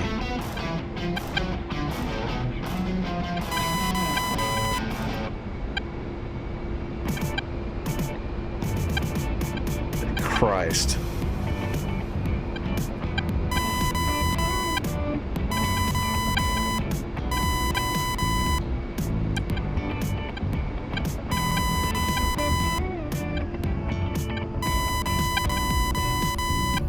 Well, like a boss. That almost was bad.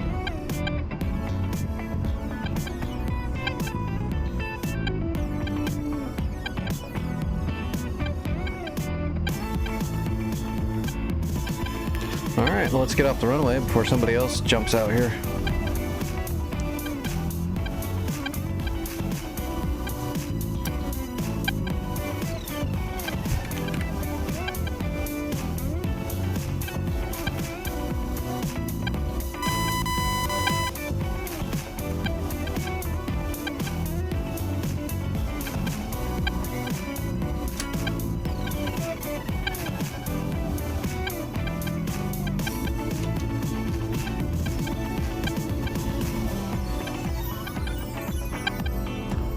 Almost had a wreck. Boy, look at that. We got Patriots right here? Jeez, the enemy's not gonna get anywhere near friggin' Krimsk.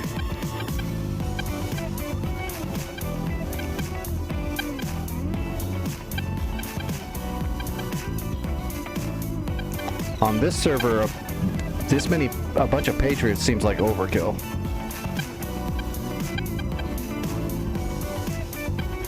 Probably could have just put like a Hawk up here.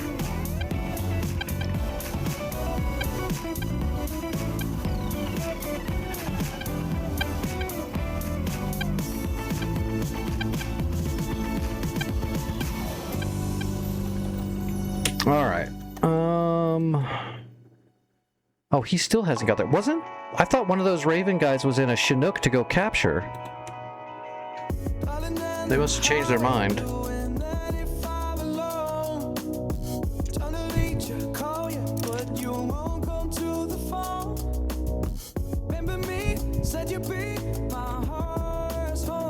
Alright, what do we got here? T90s, one Strela and one Shilka, one man pad, so nothing really.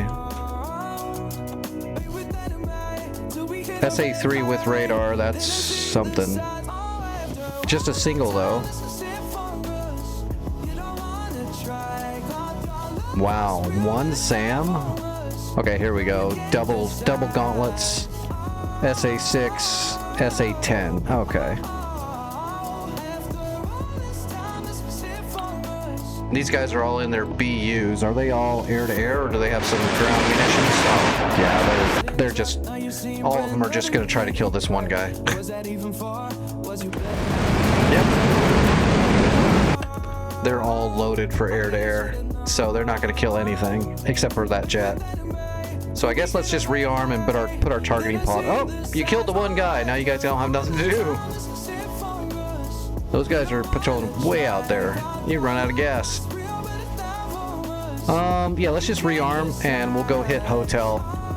And then we'll assume that Krasnodar will be captured by then by this Black Hawk.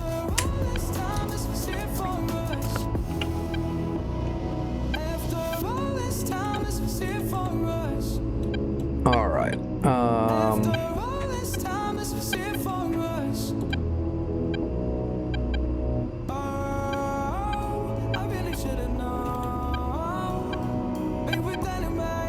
Let's just put 38s on here. Some JDAMs. Mavericks and JDAMs. Wait, those are 12s right there, aren't they? Yeah, let's switch those out. We don't need any laser guided right now. We'll just go JDAMs. And we can use GPS fire forget. I don't really think we need the ECM pod either, to be quite honest. I don't think that's going to help us. So let's just take a couple of heaters just in case. Those guys are flying in a group, so that means they're going to be up at the exact same time always, which means there'll be big swaths of time where there's no one in the air to cover. So bring some heaters. Lower the fuel. We don't need all that gas. Request refueling. Request rearming. Copy. Now those will disappear and a nice targeting pod will be there instead.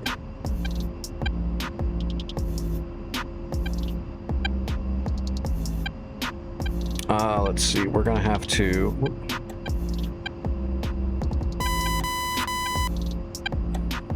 set up our DTS load screen. Everything's about to get wiped.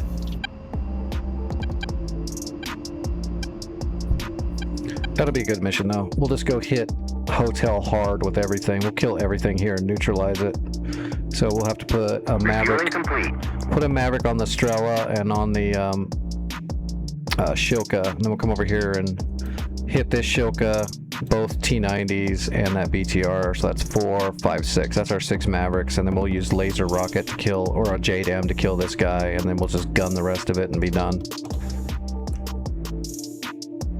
This guy's going to capture Krasnodar, but our Black Hawk will get it way before they get there. We'll be fine. Hey, there we go. Rearming complete. Perfect. All right. Loading new cartridge.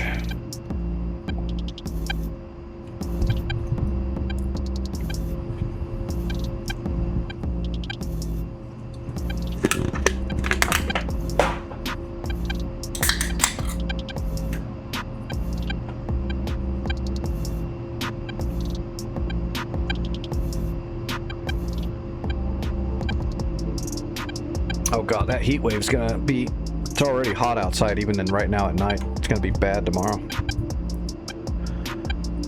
Hopefully I don't have to do anything tomorrow, like outside, hopefully. Alright, we're loaded. Yes, we are. Alright, let's get everything set up. Everything else should already be good. Yes, yes. That's all good. That's all good. Lights are already set. IFF is already set. All right, and waypoint, we're looking at hotel, which should be 16. Yep. All right. Let's do it.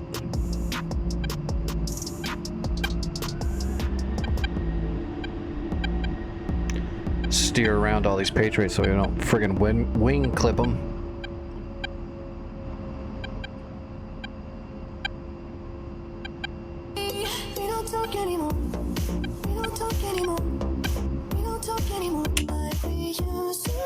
Oh wow, he's already taking it. He must have got shot down, or I wonder, are they ejecting when they're in the air so they can spawn back quicker?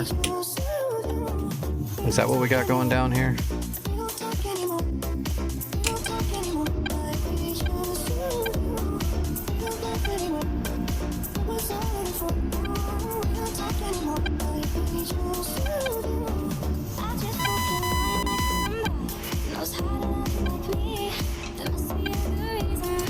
Alright, flaps to half.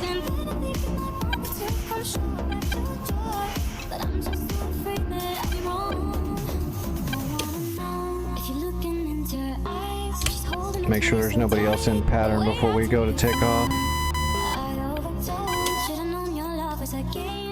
Nope, we're good.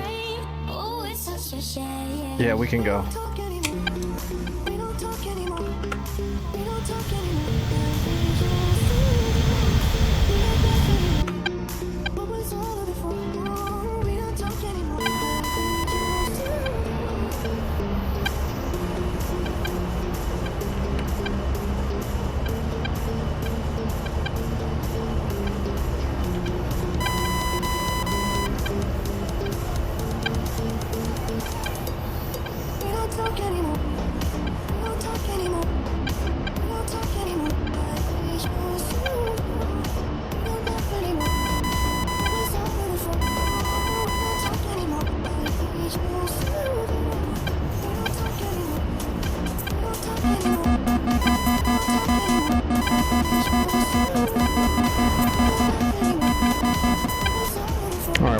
keel south so that we're attacking Hotel from the south. Alright, flaps up, gear up, and we be flying. Let's go ahead and turn the Mavericks on and let those start warming up right now.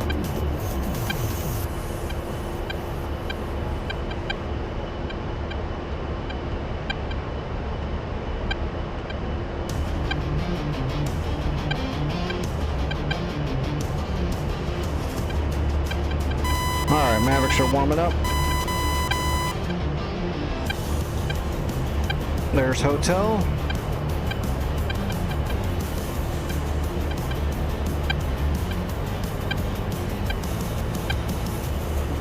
With all kinds of style, though. Like all of the style.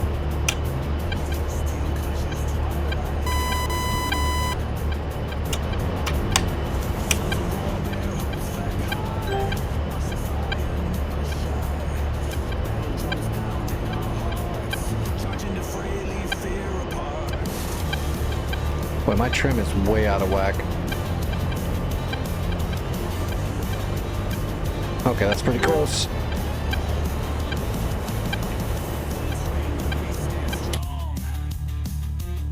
Yeah, we're gonna come down, we're gonna attack from an angle here. Southwest to northeast.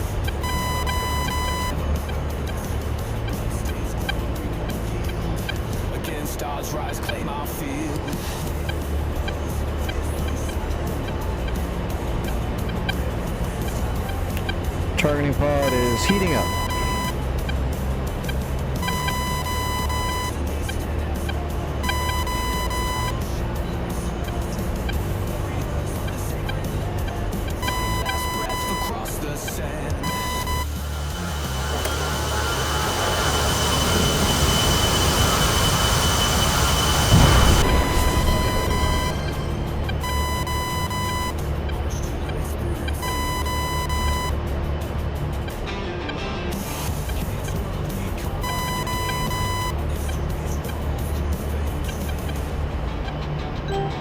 Alright, we're cruising for a bit.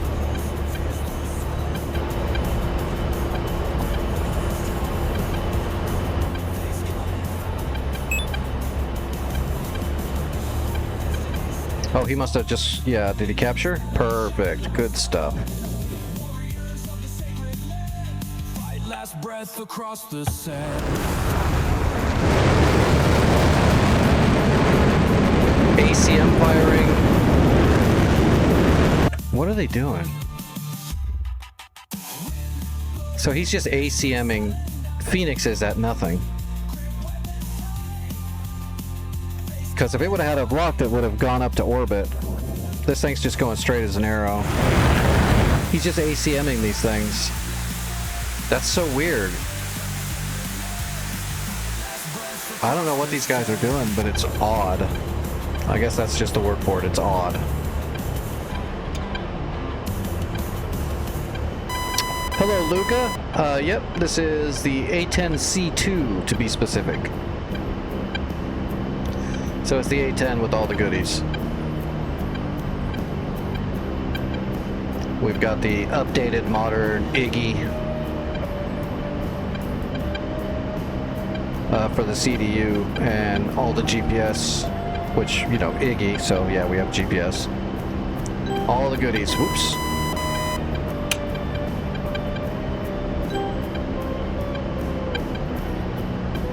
Alright, how far away from Hotel are we? 39 miles. Mavericks are hot.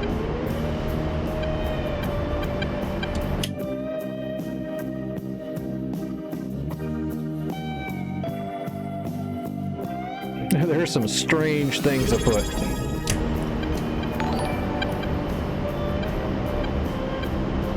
Hey Vic, thanks for the sub. I appreciate that.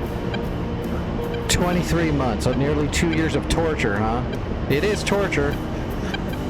Happen to watch someone that's just extremely good looking fly better than you. I get it. I understand.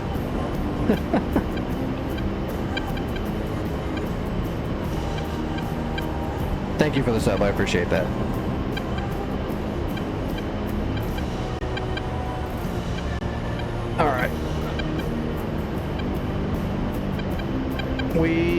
we're lined up. We don't have to get much higher than this. We're good.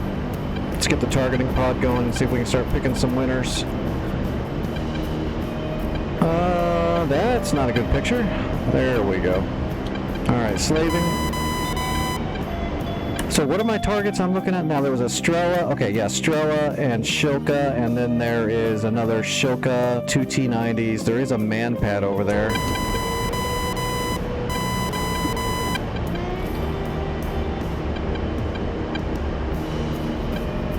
Okay, here we go. There's the Strela right there. I can already tell. You can see the missile racks on the top of it. Let me zoom in and you'll really be able to see those racks. So there you go. That's the Strela. It's the mobile Stinger launcher.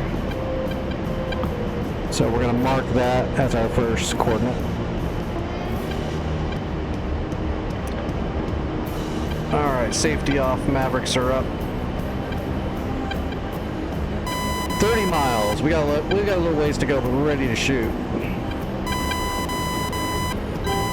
Actually, let's go ahead and slave the Maverick.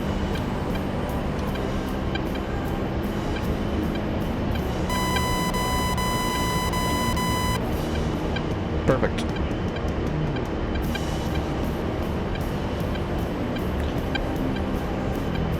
Let's see, right next to it was where the Shilka was, right? Yeah, so we'll go Strela Shilka, and then we'll see if we can pin out those T90s and that other Shilka. I might be able to get a man pad or a Maverick. No, I'm not going to do a Maverick on those guys. We'll just do a Maverick on all 4 of these targets. So 2 and 4, and then we'll use JDAMs to clear out. 1 JDAM on that idiot man pad, and it'll kill him and all of his buddies. One bomb. That way we don't have to get too close to that man pad, which I guess, let's go ahead and climb up a little higher. We're going to drop that JDAM from as far as we can. So we're going to need a little altitude.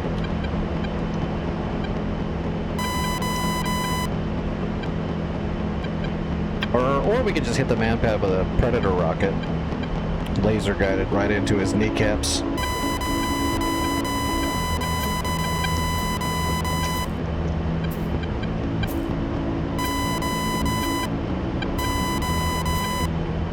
We'll get up to about 10,000 feet here. That'll be good.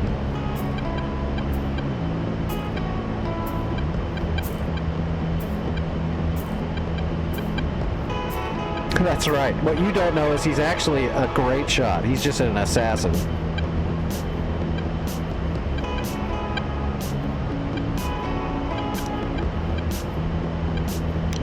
In Vic's defense, the only person that ever team killed me on purpose was Kremet.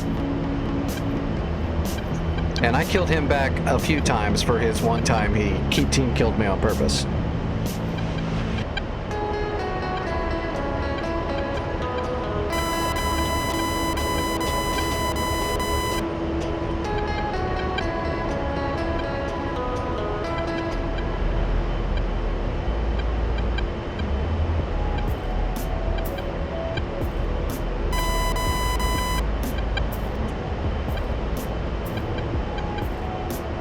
$16 miles.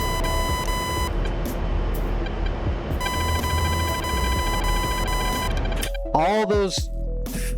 Okay, I was gonna say, tell me I'm not getting frigging Fulcrum right on top of me with all those people flying those Tomcats with all those Phoenixes out there. Because that would be silly. We're just getting random nails. Those Fulcrums are way too far away.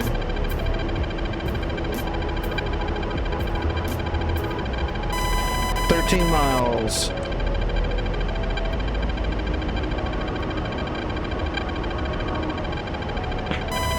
Well, you know, if you did that, I'd probably return the favor for like a week straight. I mean, I don't hold a grudge or anything, but...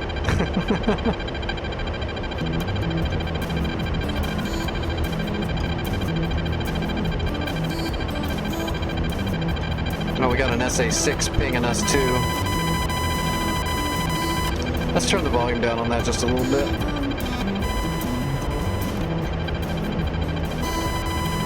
Alright, getting close. Going for contrast. Rifle 1. Rifle 2, okay. Resetting, coming back around.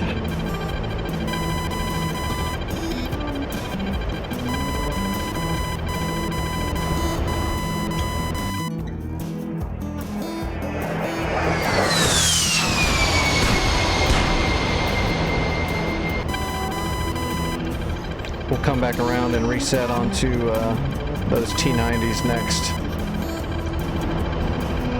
Get those shots off. We'll be able to get closer this time because the Strela will be gone. Strela will be gone in just a few minutes. Well, a minute maybe, 45 seconds, something like that. Oh, never mind, it's gone now.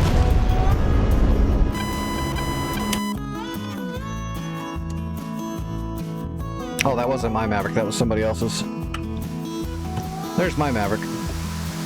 You can see them right there. There's the Strela, there's the Shilka.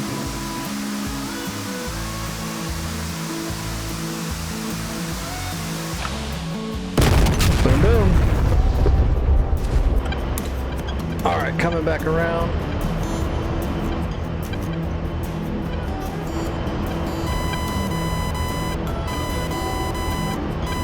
We'll go ahead and go parallel and head southeast for a second and get the targeting pod in the area. And then we'll roll in on target, because that's just the smart way to do it. Alright, we are looking for some tanks. Whoops, I must have missed them.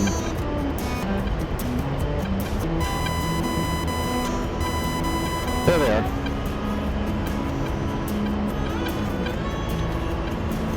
There's the Shilka. We'll just shoot the Shilka first, and then we'll just work all through that line. Oh, he knows we're here. Look at that. Looking right at us. He knows what's coming.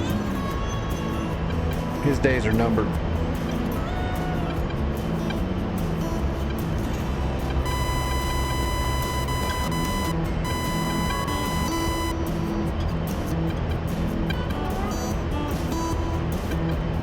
Alright, slaving the Maverick.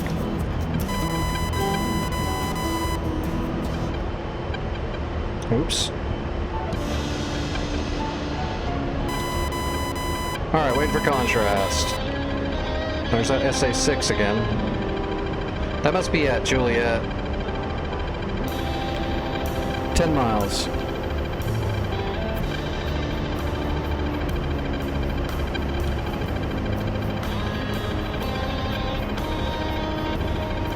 We'll probably get about 9 miles. We'll get contrast. What are we at, 10,000 feet? Oh, we're at 11 now. Should get contrast any second. Maybe? Damn, seriously? That's interesting. Rifle. Rifle. Rifle. Rifle, there we go. Okay, we got all 4 off. Alright.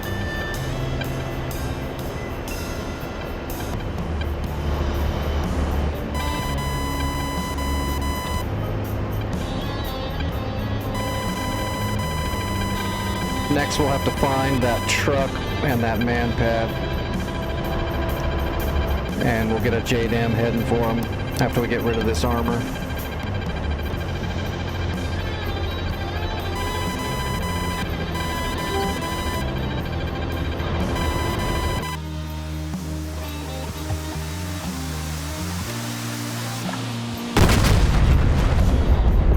Boom, boom, boom, boom. Oh wow, did that one Maverick hit a power line? No, it got the tank underneath it. For a moment I thought it hit a power line. That would have sucked. Now that sounds like a Fulcrum. Nope, K-50s. Oh, we got a Blackhawk or Apache coming in to clean up. We still need to find that one man pad though. That might kill that Apache if he's not careful. So let's get the targeting pod on that man pad, and then we'll set up to shoot a single Predator rocket so we can snipe it out, just to make sure our Apache's good and safe. I'm assuming he'll take care of it, but just in case, we'll go ahead and get set up here. And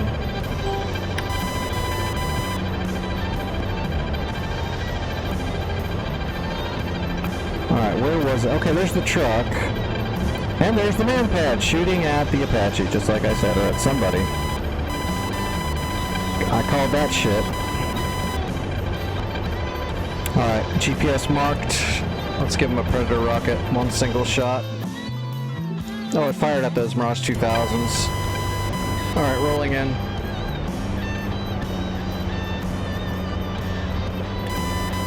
It'll be a minute before we get there. We'll fire at 4 miles and then hold delays until he's gone. Hopefully he doesn't shoot the Apache.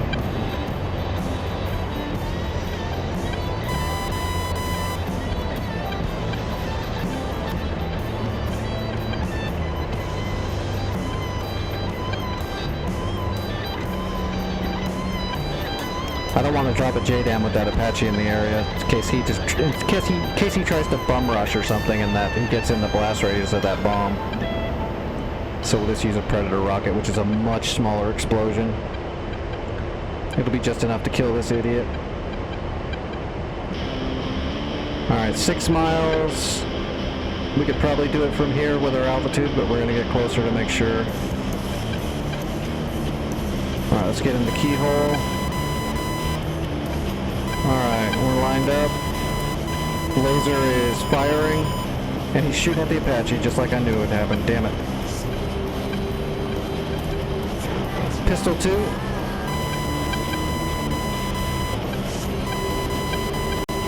Oh, he's dead. He did bum rush him. I'm like psychic tonight.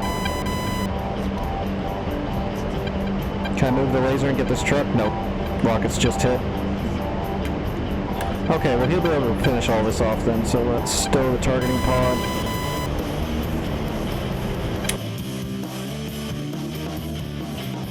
Oh, those two KA-50s need to die.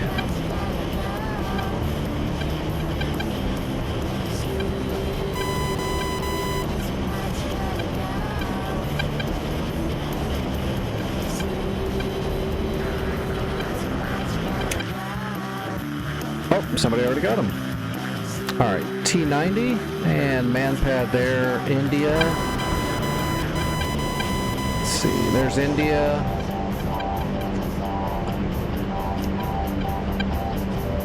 We can drop a JDAM on that tank. Let's get our targeting pod set. Let's get our JDAMs hot.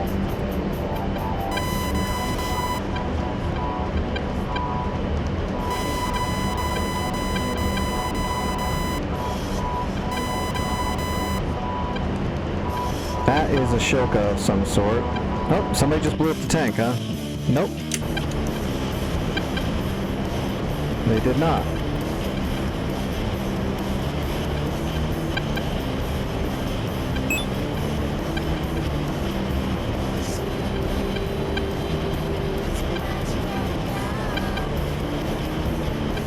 Is that not the T-90?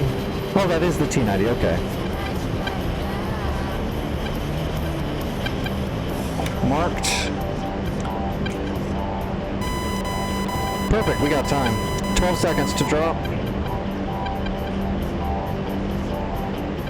And we're lined up. 2, 1, overflying. 1, 2, 3. Pickle. JDAM is away.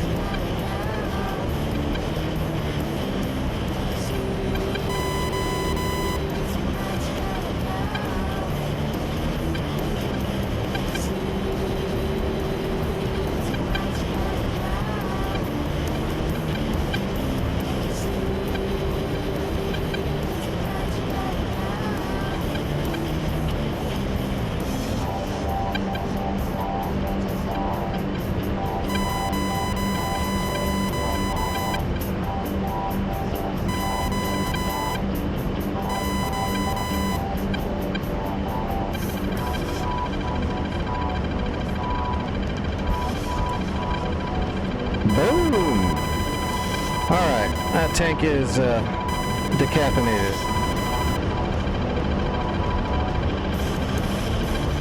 Who's pinging me now?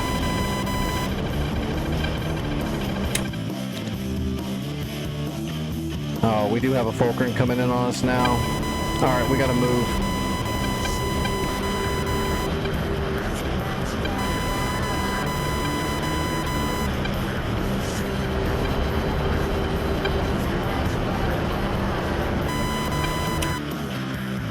I'm hoping this F-16 will intercept him, but just in case, we gotta pretend like he's not going to.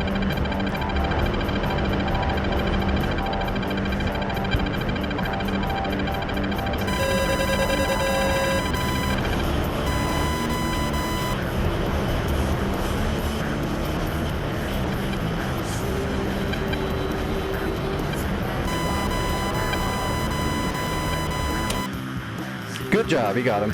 Okay, we're back in business. Okay, so what do we have left here? There was a man pad, I know that.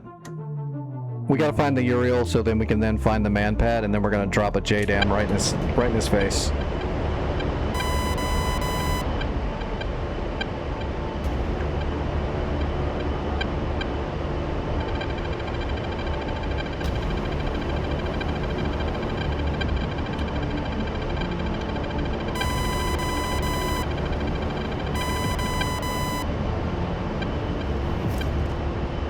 Alright, where were they? Is there any landmark? Just a tree line going one way and to the side. Let's go ahead and get turned around and get parallel so we can find them.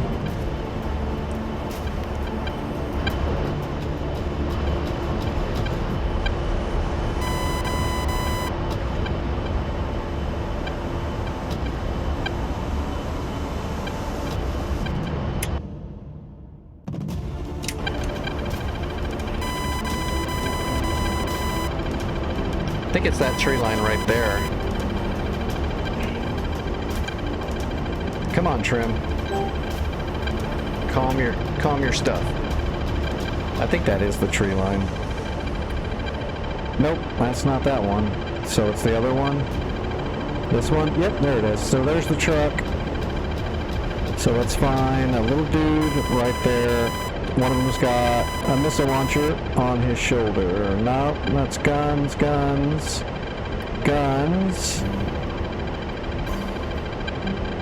I bet you he's right there in the tree line. That's him right there. Let's head this way and get a verification on him to make sure that's him, but I'm pretty sure that's where we need to drop the JDAM.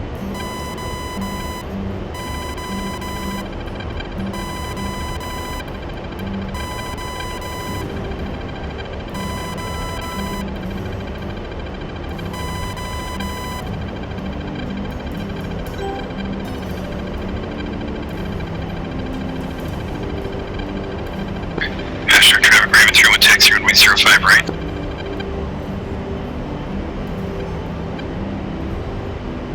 Come on, trees. You're killing me. Well, you're protecting him anyway. I know that's him, I just gotta see right where he's at so I can set a GPS on his feet.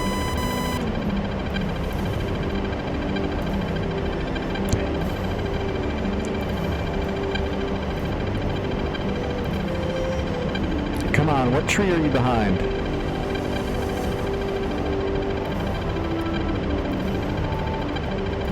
Nope, that's not him. I think it's this big tree right here. Oh, wait. Oh, what is that? Look at that. He's looking right at me with his friggin' missile launcher. Marked. I've got him GPS'd. Alright, rolling in.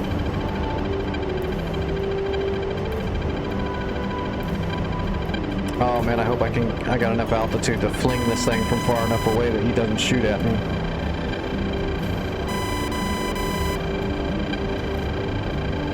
Well, I'm getting a lot of nails. Is that fulcrum up in my butt? Nope.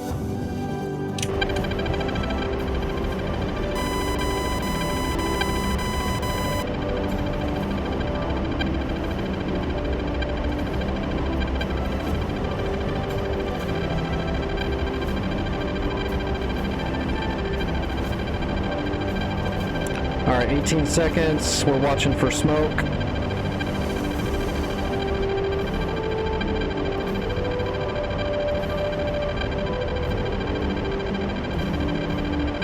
Five seconds, still no smoke. We're gonna overfly 2 seconds like normal. And 1 and 2. Pickle, that was a Pull late up, drop. pull up. It friggin' erred on the pylon. I can't believe that thing erred on the pylon.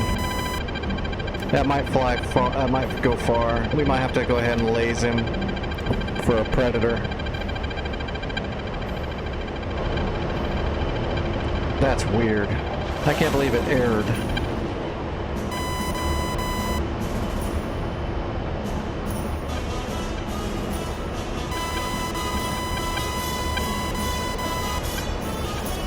It just gotta hit near him though to kill him.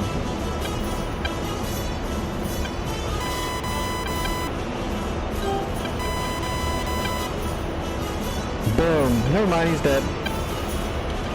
Why did it not show the explosion though? Oh, there we go. That was late. Oh, we got them all. That was a big enough explosion, we just got all of them. Okay, that truck is all that's left. We're going in guns.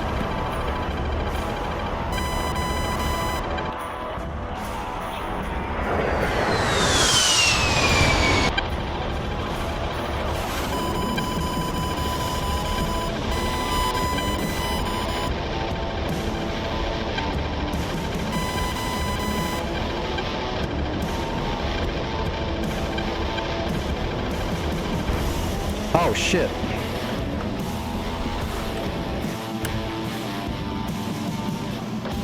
All those guys around me and the MiG still came and shot me. That is insane.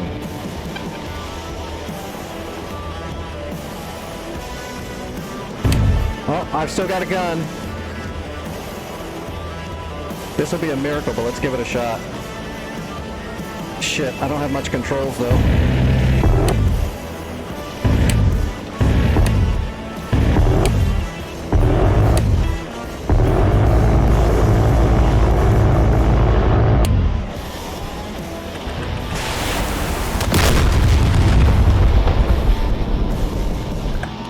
I missed him. Oh, it's a player, that's why.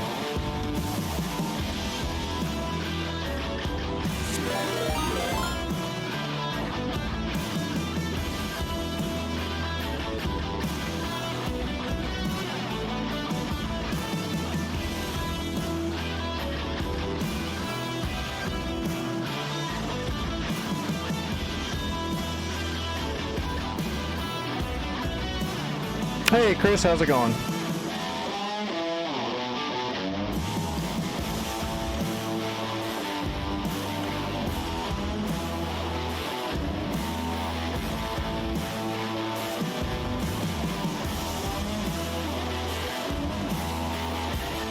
How was your stream?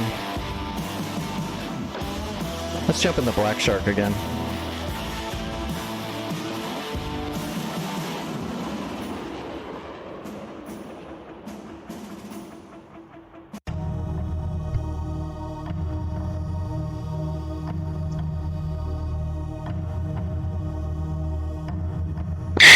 Raven 3-1 Fox 3 flanker.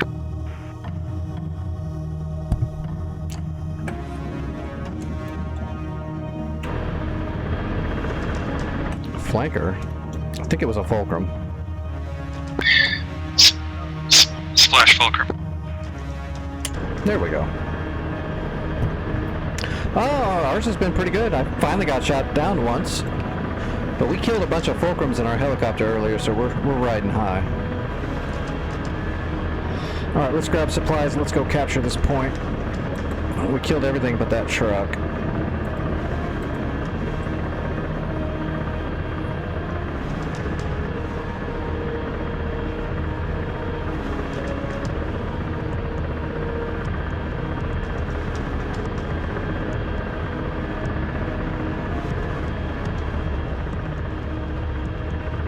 Oh, what was the temperature? I think it's like 22 degrees Celsius. It should be fine.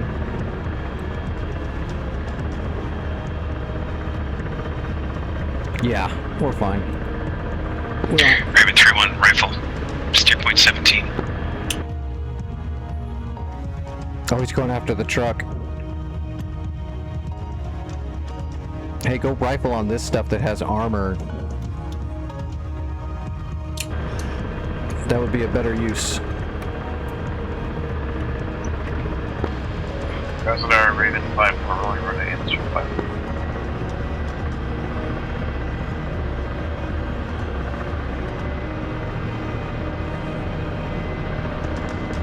All right, gear coming up.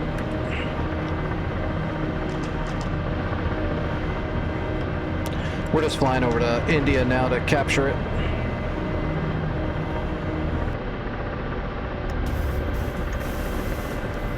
Last time we didn't do it on our own. It took like the NPCs 45 minutes to do it. The enemy almost had time to recapture it.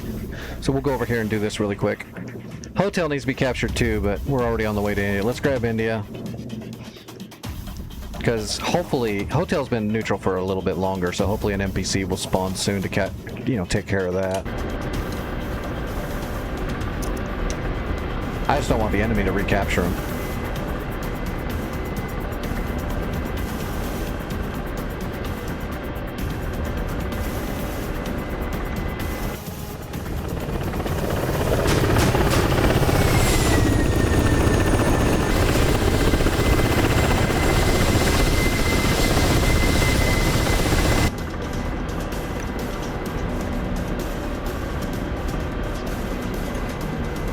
There is like no markers in India, right? It's just a friggin', yeah, it's just the middle of the field. So we'll just have to look around. We'll probably be able to see like the wreckage from that tank we blew up or something else. We'll see something. If not, we'll just well, we can actually see the circle on our digi map in the Shark, so. It's old technology that still holds up, sort of.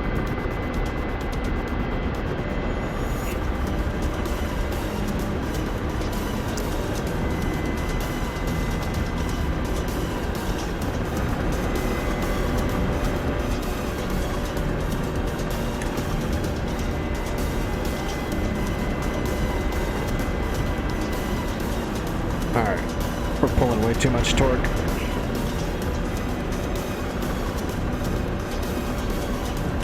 We're not in that big of a hurry. I don't want a blade stall.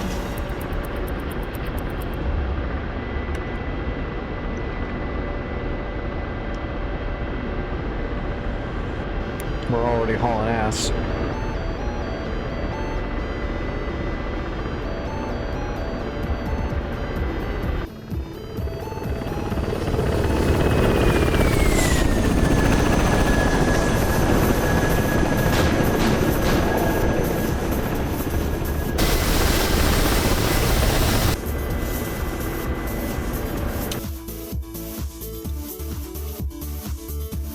Uh-oh.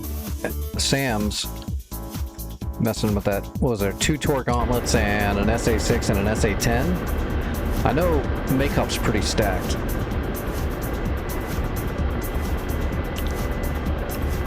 Oh yeah, we need to slow it up.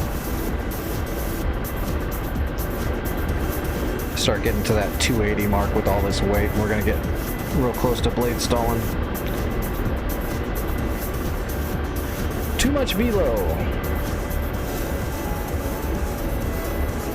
And then we will get shot down by science.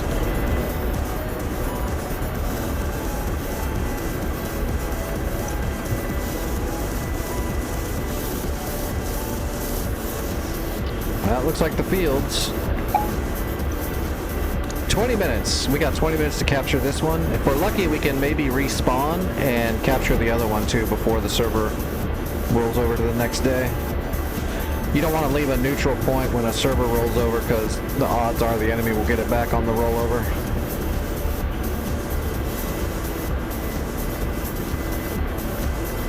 So we're going to kind of go fast here.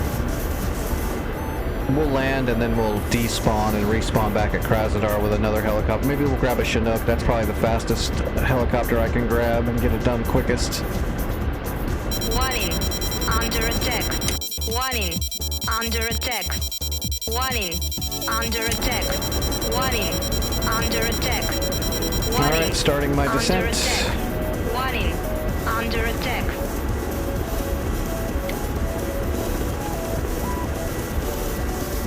Raven 3-1, rifle times 5, vehicles at Juliet.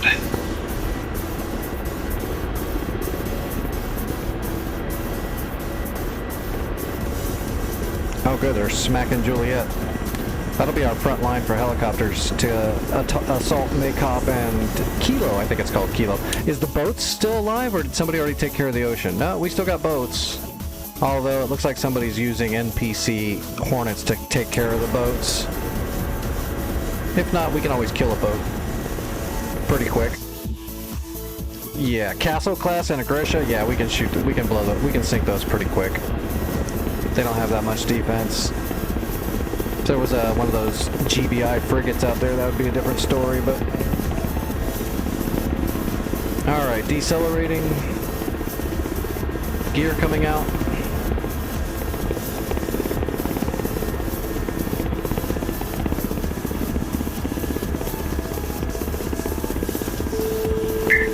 Raven 3-1, Magnum times 2, Big Bird radar, clamshell radar.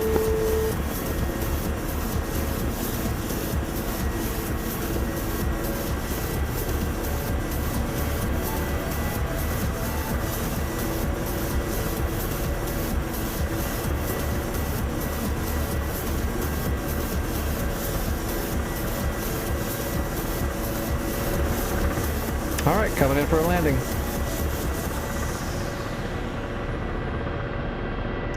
Like a boss.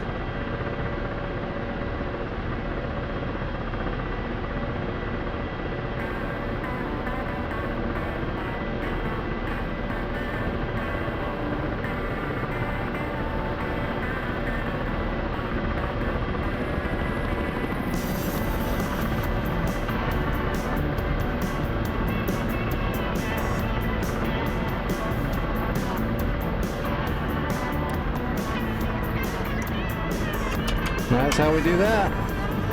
Alright, capturing.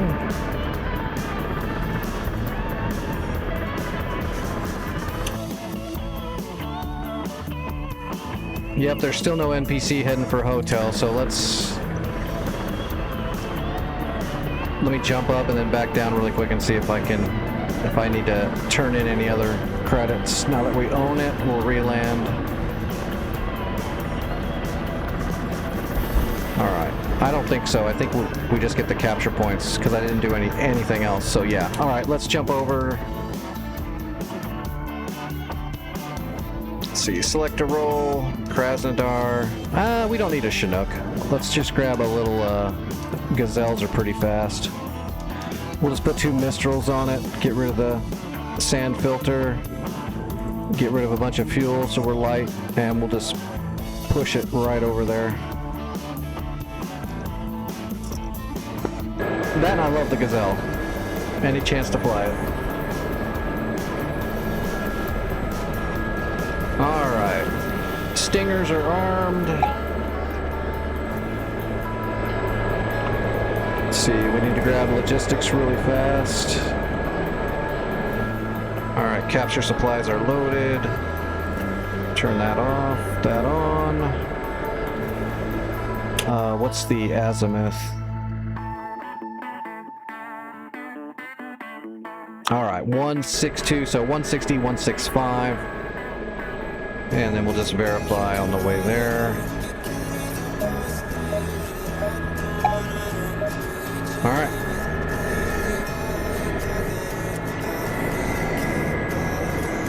I hear a jet. Oh, there he is. Okay, he's taxiing. Here we go.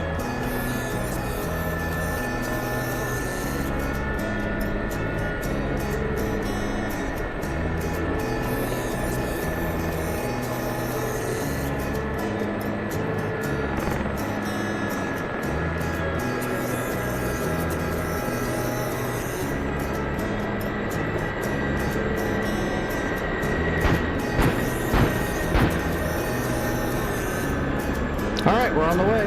We've got like maybe 10 minutes, I think, to capture this thing, so let's see if we can zoom over there as quick as we can and capture it. We'll try. We might not make it, but we'll try. It's worth it. How close were they to clearing Juliet? Oh, they did pretty good.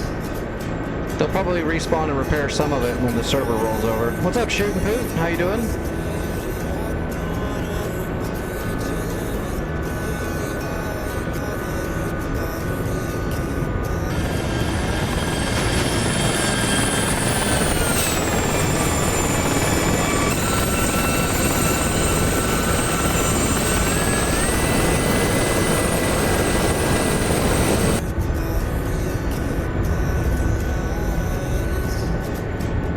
Alright, it's next to the river. Yeah, right next to the river.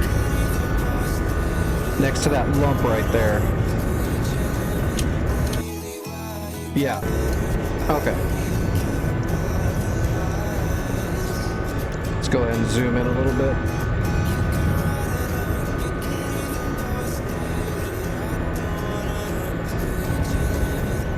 Let's go ahead and load all the torque up. That's probably about all I'm comfortable pushing.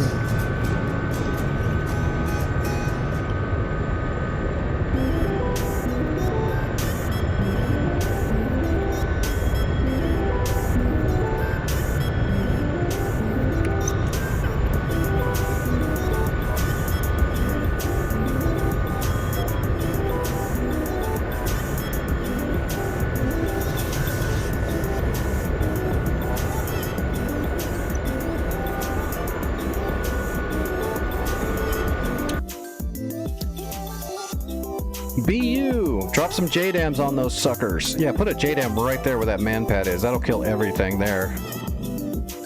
Another JDAM or two right here. Although with the BU, he can't ripple them that fast.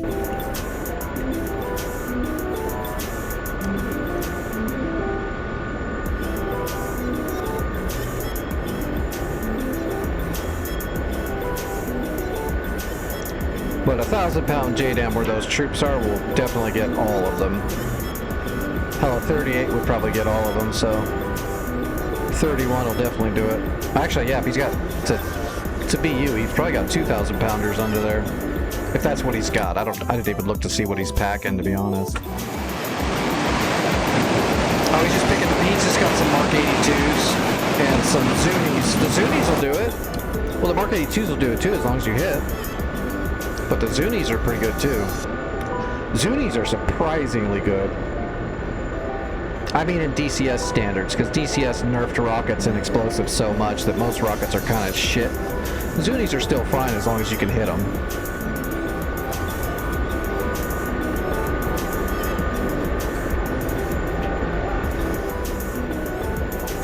Cool, cool. Well, you're always welcome to come here and watch some extremely horrible flying. I'm here to serve. Regret.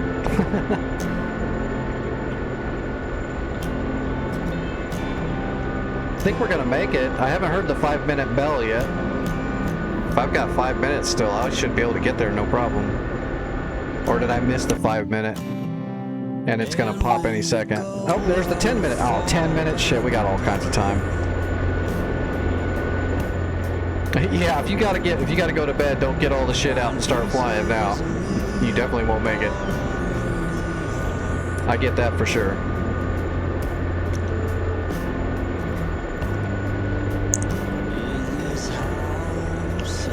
Back when I had to have surgeries all the time, I would literally be like, okay, I'm gonna log in and fly a little bit because I gotta be in surgery in like 6 hours and it might be the last one, you know, you never know. And then I would just not get that much sleep.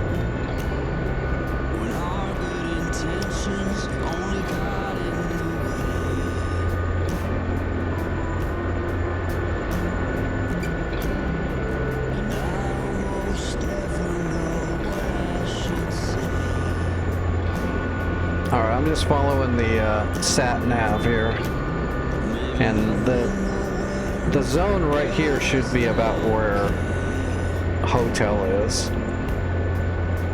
I don't see any wreckage. Oh, there's wreckage. Okay, see all those tanks? So we know that they're inside the zone. So let's drop down. Drop out all of our torque and unload it really quick.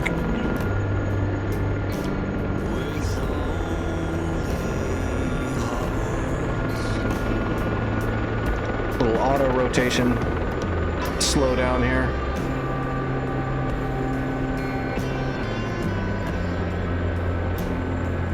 You can do a lot with forward momentum.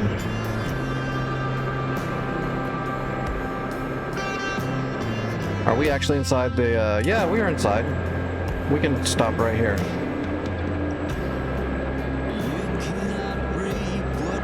Of course, we're gonna have to actually put some power back in so we don't fall out of the sky.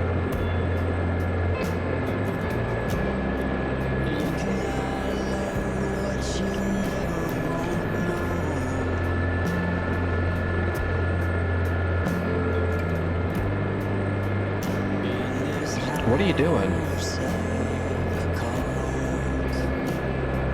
Started climbing again really fast. That was weird. It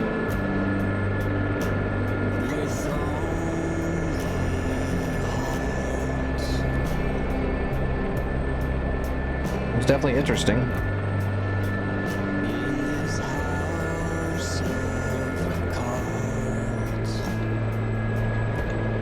All right. Boom, we captured it before the server rollover. Can't beat that. Now, we're not going to be able to capture Juliet before the server rolls over, even if they hit it right now, because we'd have to grab fresh supplies from Krasnodar and get all the way out here, so it's just not going to happen.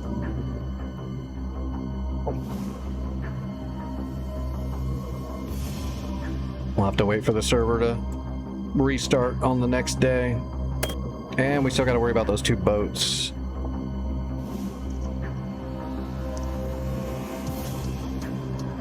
Which again, those won't be a problem. Grisha? That shouldn't be a problem at all. Castle class is, yeah, that's nothing. I don't even think this castle class has any defense to any munitions. Pretty sure it'll just get sunk no matter what I throw at it.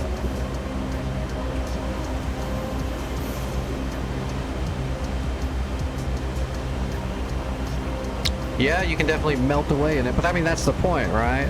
That's what video games are for, man. Oh, they did neutralize it just now.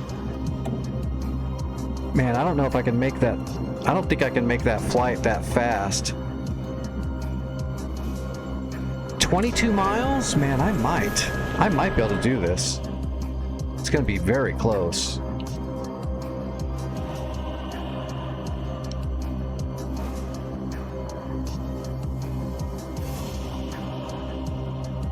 Get our speed down, get our weight down.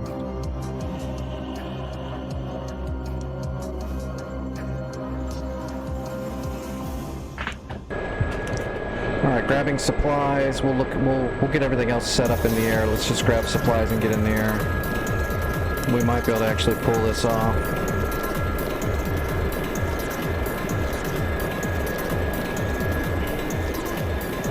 All right, here we go.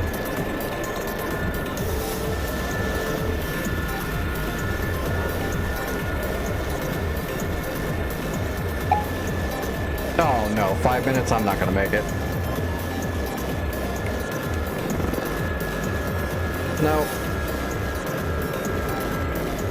That's a little bit. 22 miles in 5 minutes in a helicopter is just not feasible. And landing, it takes time to land. You don't just land real quick. That was worth a shot.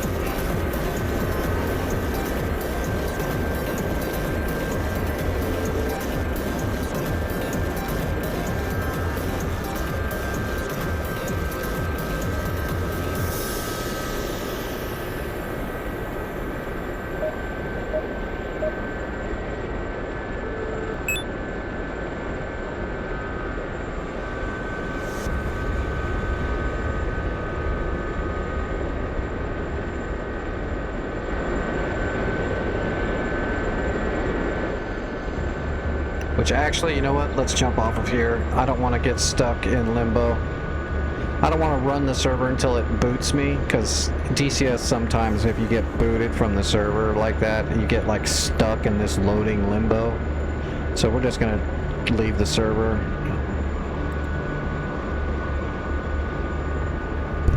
Oh, actually it's like 1 in the morning, so yeah, we're going to leave the server anyway. I didn't know it was that late. Have I really been flying for almost 5 hours? Damn. That's how good of a night it was. I didn't even know it was that late. Yeah, we're gonna call it here, everybody. It's like 1 in the morning. I've still got a bunch of shit to do tonight. And of course, you know, my caregiver will be up and moving around in like another 45 minutes or so.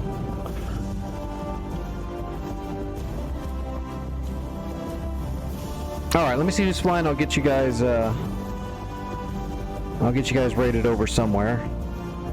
Oh, let me get this smoke capture shit off.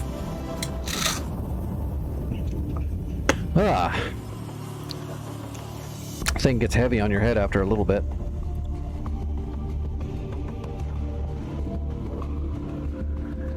Alright, who is flying right now? Let's pick a winner. I'll still be in the Discord for a few more hours like normal. I don't go to bed till like 5 or 6 in the morning. So if you need to get a hold of me, I'll be in the Discord like always. If you leave me a message on there and I don't get back to you right away, I will. Just give me time. I'm old disabled pilot. I'm around the house most of the time, so even if it doesn't say I'm there, I'm usually there. Let's see, there's almost nobody flying, so Rook is flying. I'm gonna throw you guys over to Rook. Unless he doesn't allow raids. I can't remember if he's one of the no raids ones. Well, if he doesn't take the raid, then I can't raid you anywhere else, so.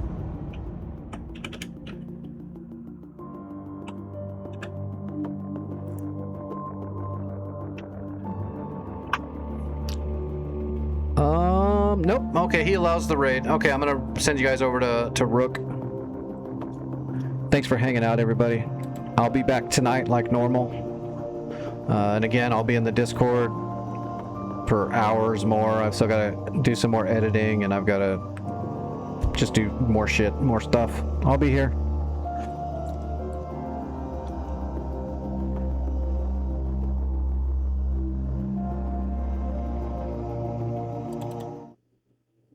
All right, take it easy, everybody. The raid will go through in probably about another minute.